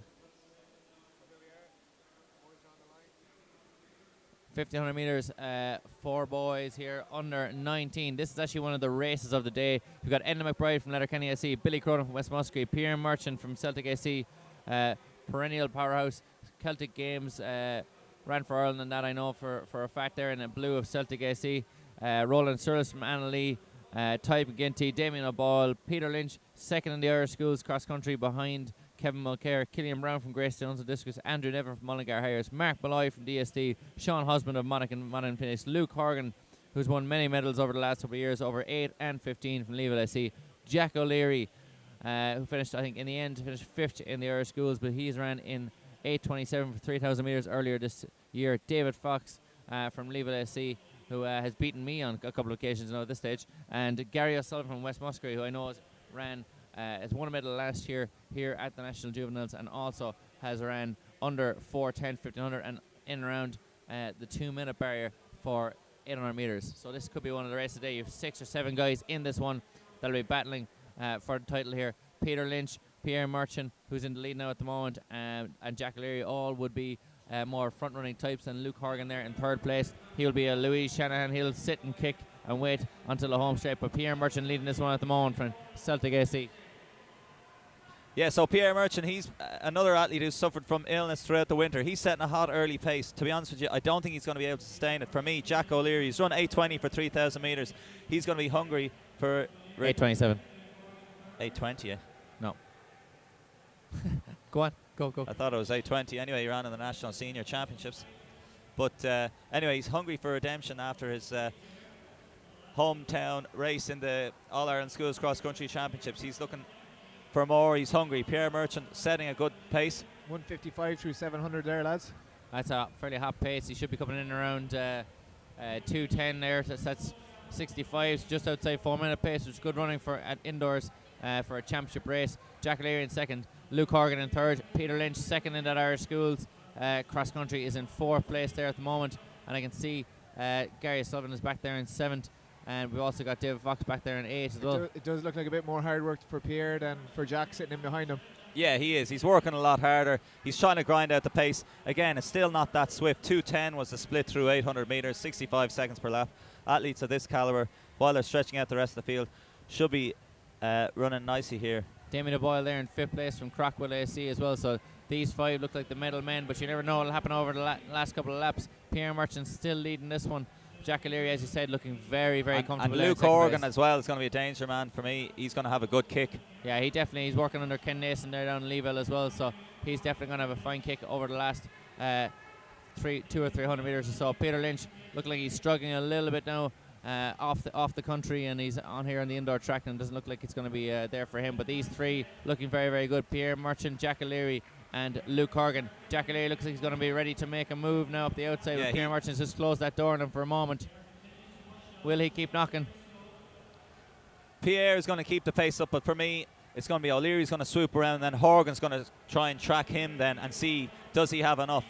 To me, lap to go. Have we doubted Pierre Merchant? He's still leading. He's still powering away. He's coming over this. Pretty good, lads. He does. Jack O'Leary it looks like he's going to make a move now. Luke Horgan looks to be run out of it. It will be between Jack O'Leary here, and Pierre Merchant has been beaten to that bend here by Jack O'Leary. Jack O'Leary's in the lead. But Merchant is coming again.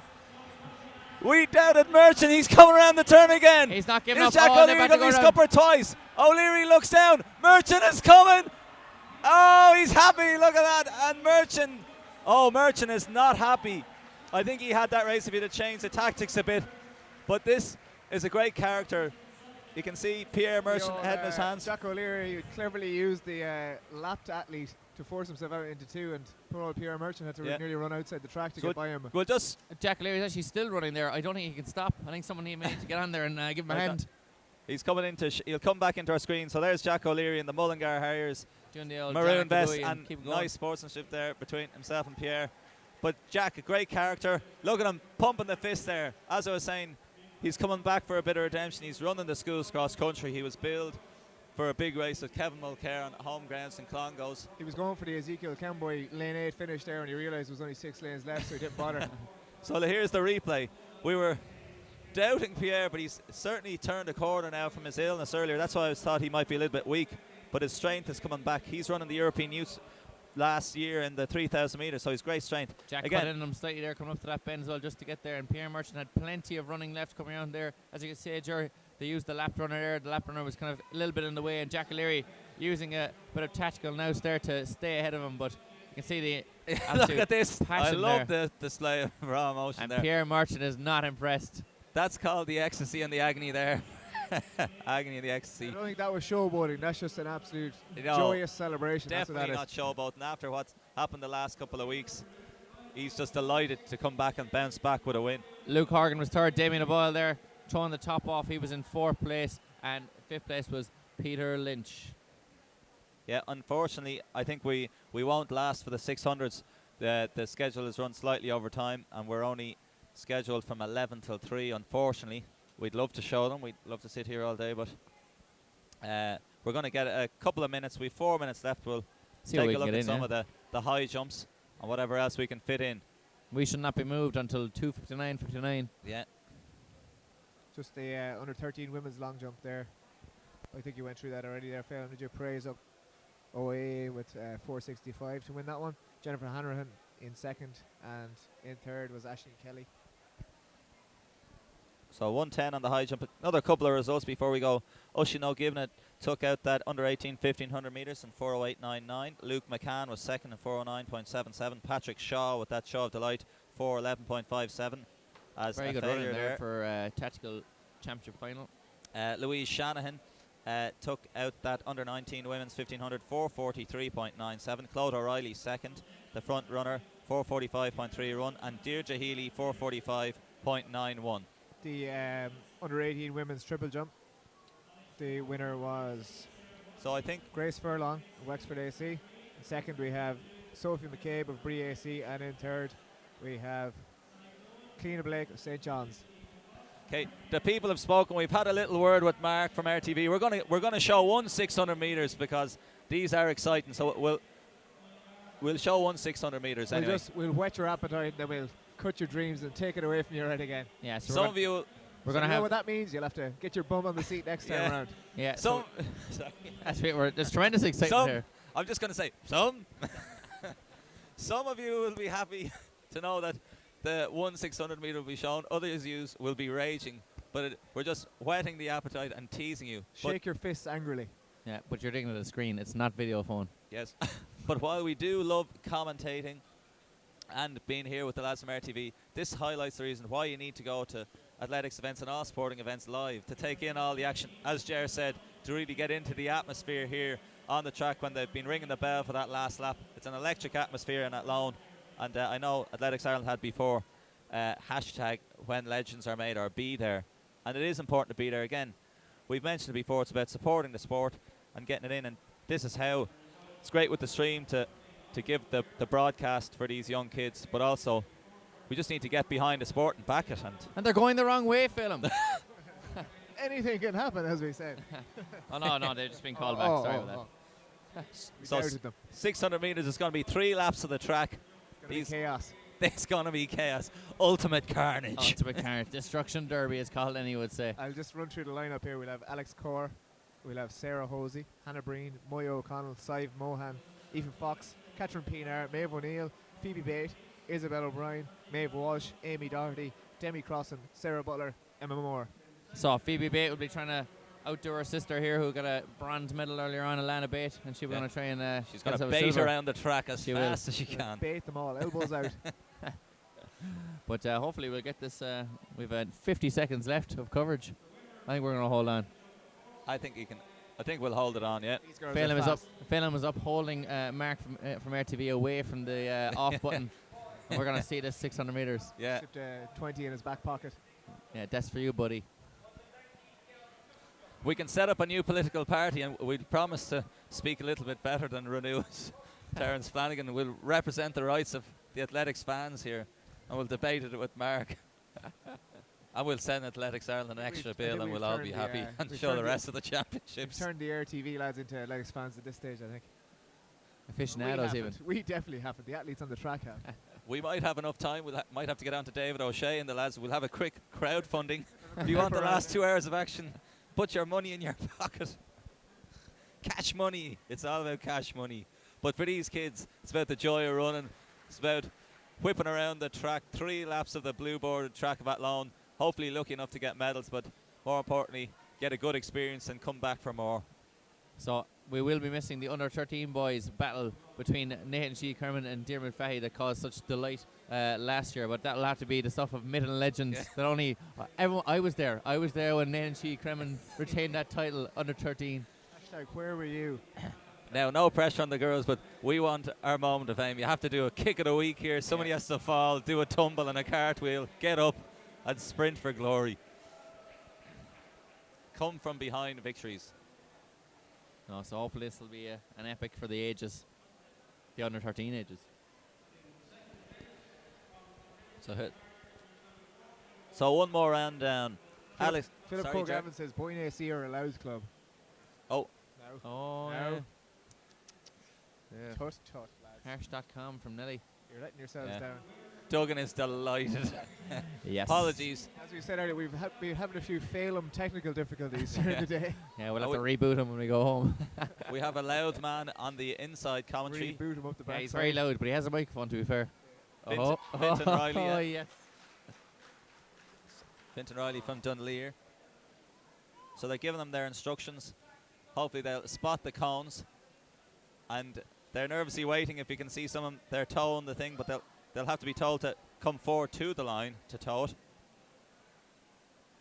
Come on, bring them forward, that's it. Now, they're just nervous. I'm nervous now. And a way to go up. And the gun is Barge gone. our way out. And it's going to be a charge. The charge of the Light Brigade It is here. a frantic pace. Maximum carnage. Here we go. This is going to be an exciting battle. 3 laps of the blue track. They are excited. Some of them the are. best part of this is they're all the exact same height. That's very, very true, yeah. We have no idea who any of these people are, but they all are out here enjoying themselves and going toe-to-toe for this GloHealth under 12 600 metre title.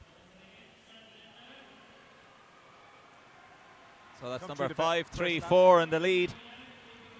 That is Amy Doherty of Ratode AC. 33 seconds for 200. Woohoo! And I think Amy Doherty actually won a title last summer, or was second last summer, outdoors in the juveniles. She's getting herself out of trouble anyway there, just getting out to front and hammering it. Emma Moore from Galway City Harriers looks like she's in second in the pink shorts, and obviously the red and white vest of Galway City Harriers swooping around the outside. Sive Mohan there in 4th place, and Metro St. Bridges in the fluorescent yellow there, Metro St. Bridges, with Amy Doherty still in the lead in this one. Watch out for Sive Mohan from Metro St. Bridget. She's rarely beaten, I think. And they're coming into the bell. Can Sive produce some magic? But look at the Galway City Harrier here of Emma Moore. Emma Moore still in the lead. Amy Doherty trying to hold on for second place there. Mohan Sive has come Mohan. up on her outside there into the second place at the minute. It's looked So like Emma these 3 for now, but there's 2 girls behind them pushing on too. Hannah Breen there in 4th place there from Crookstown Millview. But I think our winner is a certainty here at the moment with Sinead Mohan in second. And our leader here is It is Emma Moore is going Galway to take City out the Harriers. title. Emma Moore is coming back against Sive. Sive Mohan. Amy Doherty gets 3rd place. Just ahead of our athlete there from Sarah Hosey of Limerick AC. AC. So As we can see, not Emma Moore, Amy sorry. Doherty, from Ratode AC there on the ground. Wrecked. she gave it her all. She paid for that 33 seconds for the first 200. Anyway, Outrageous. we're out of breath. You breath might and out have of time time. wherever you're living. Drive down to Athlone Indoor Arena. We have to sign out. And that is a new record, by the way. Beating Corrine Kenny. 1:45 for 600. That's 2-minute pace for 800 meters. for 800 meters. Oh, no, sorry. It's not. It's well off. It's well off.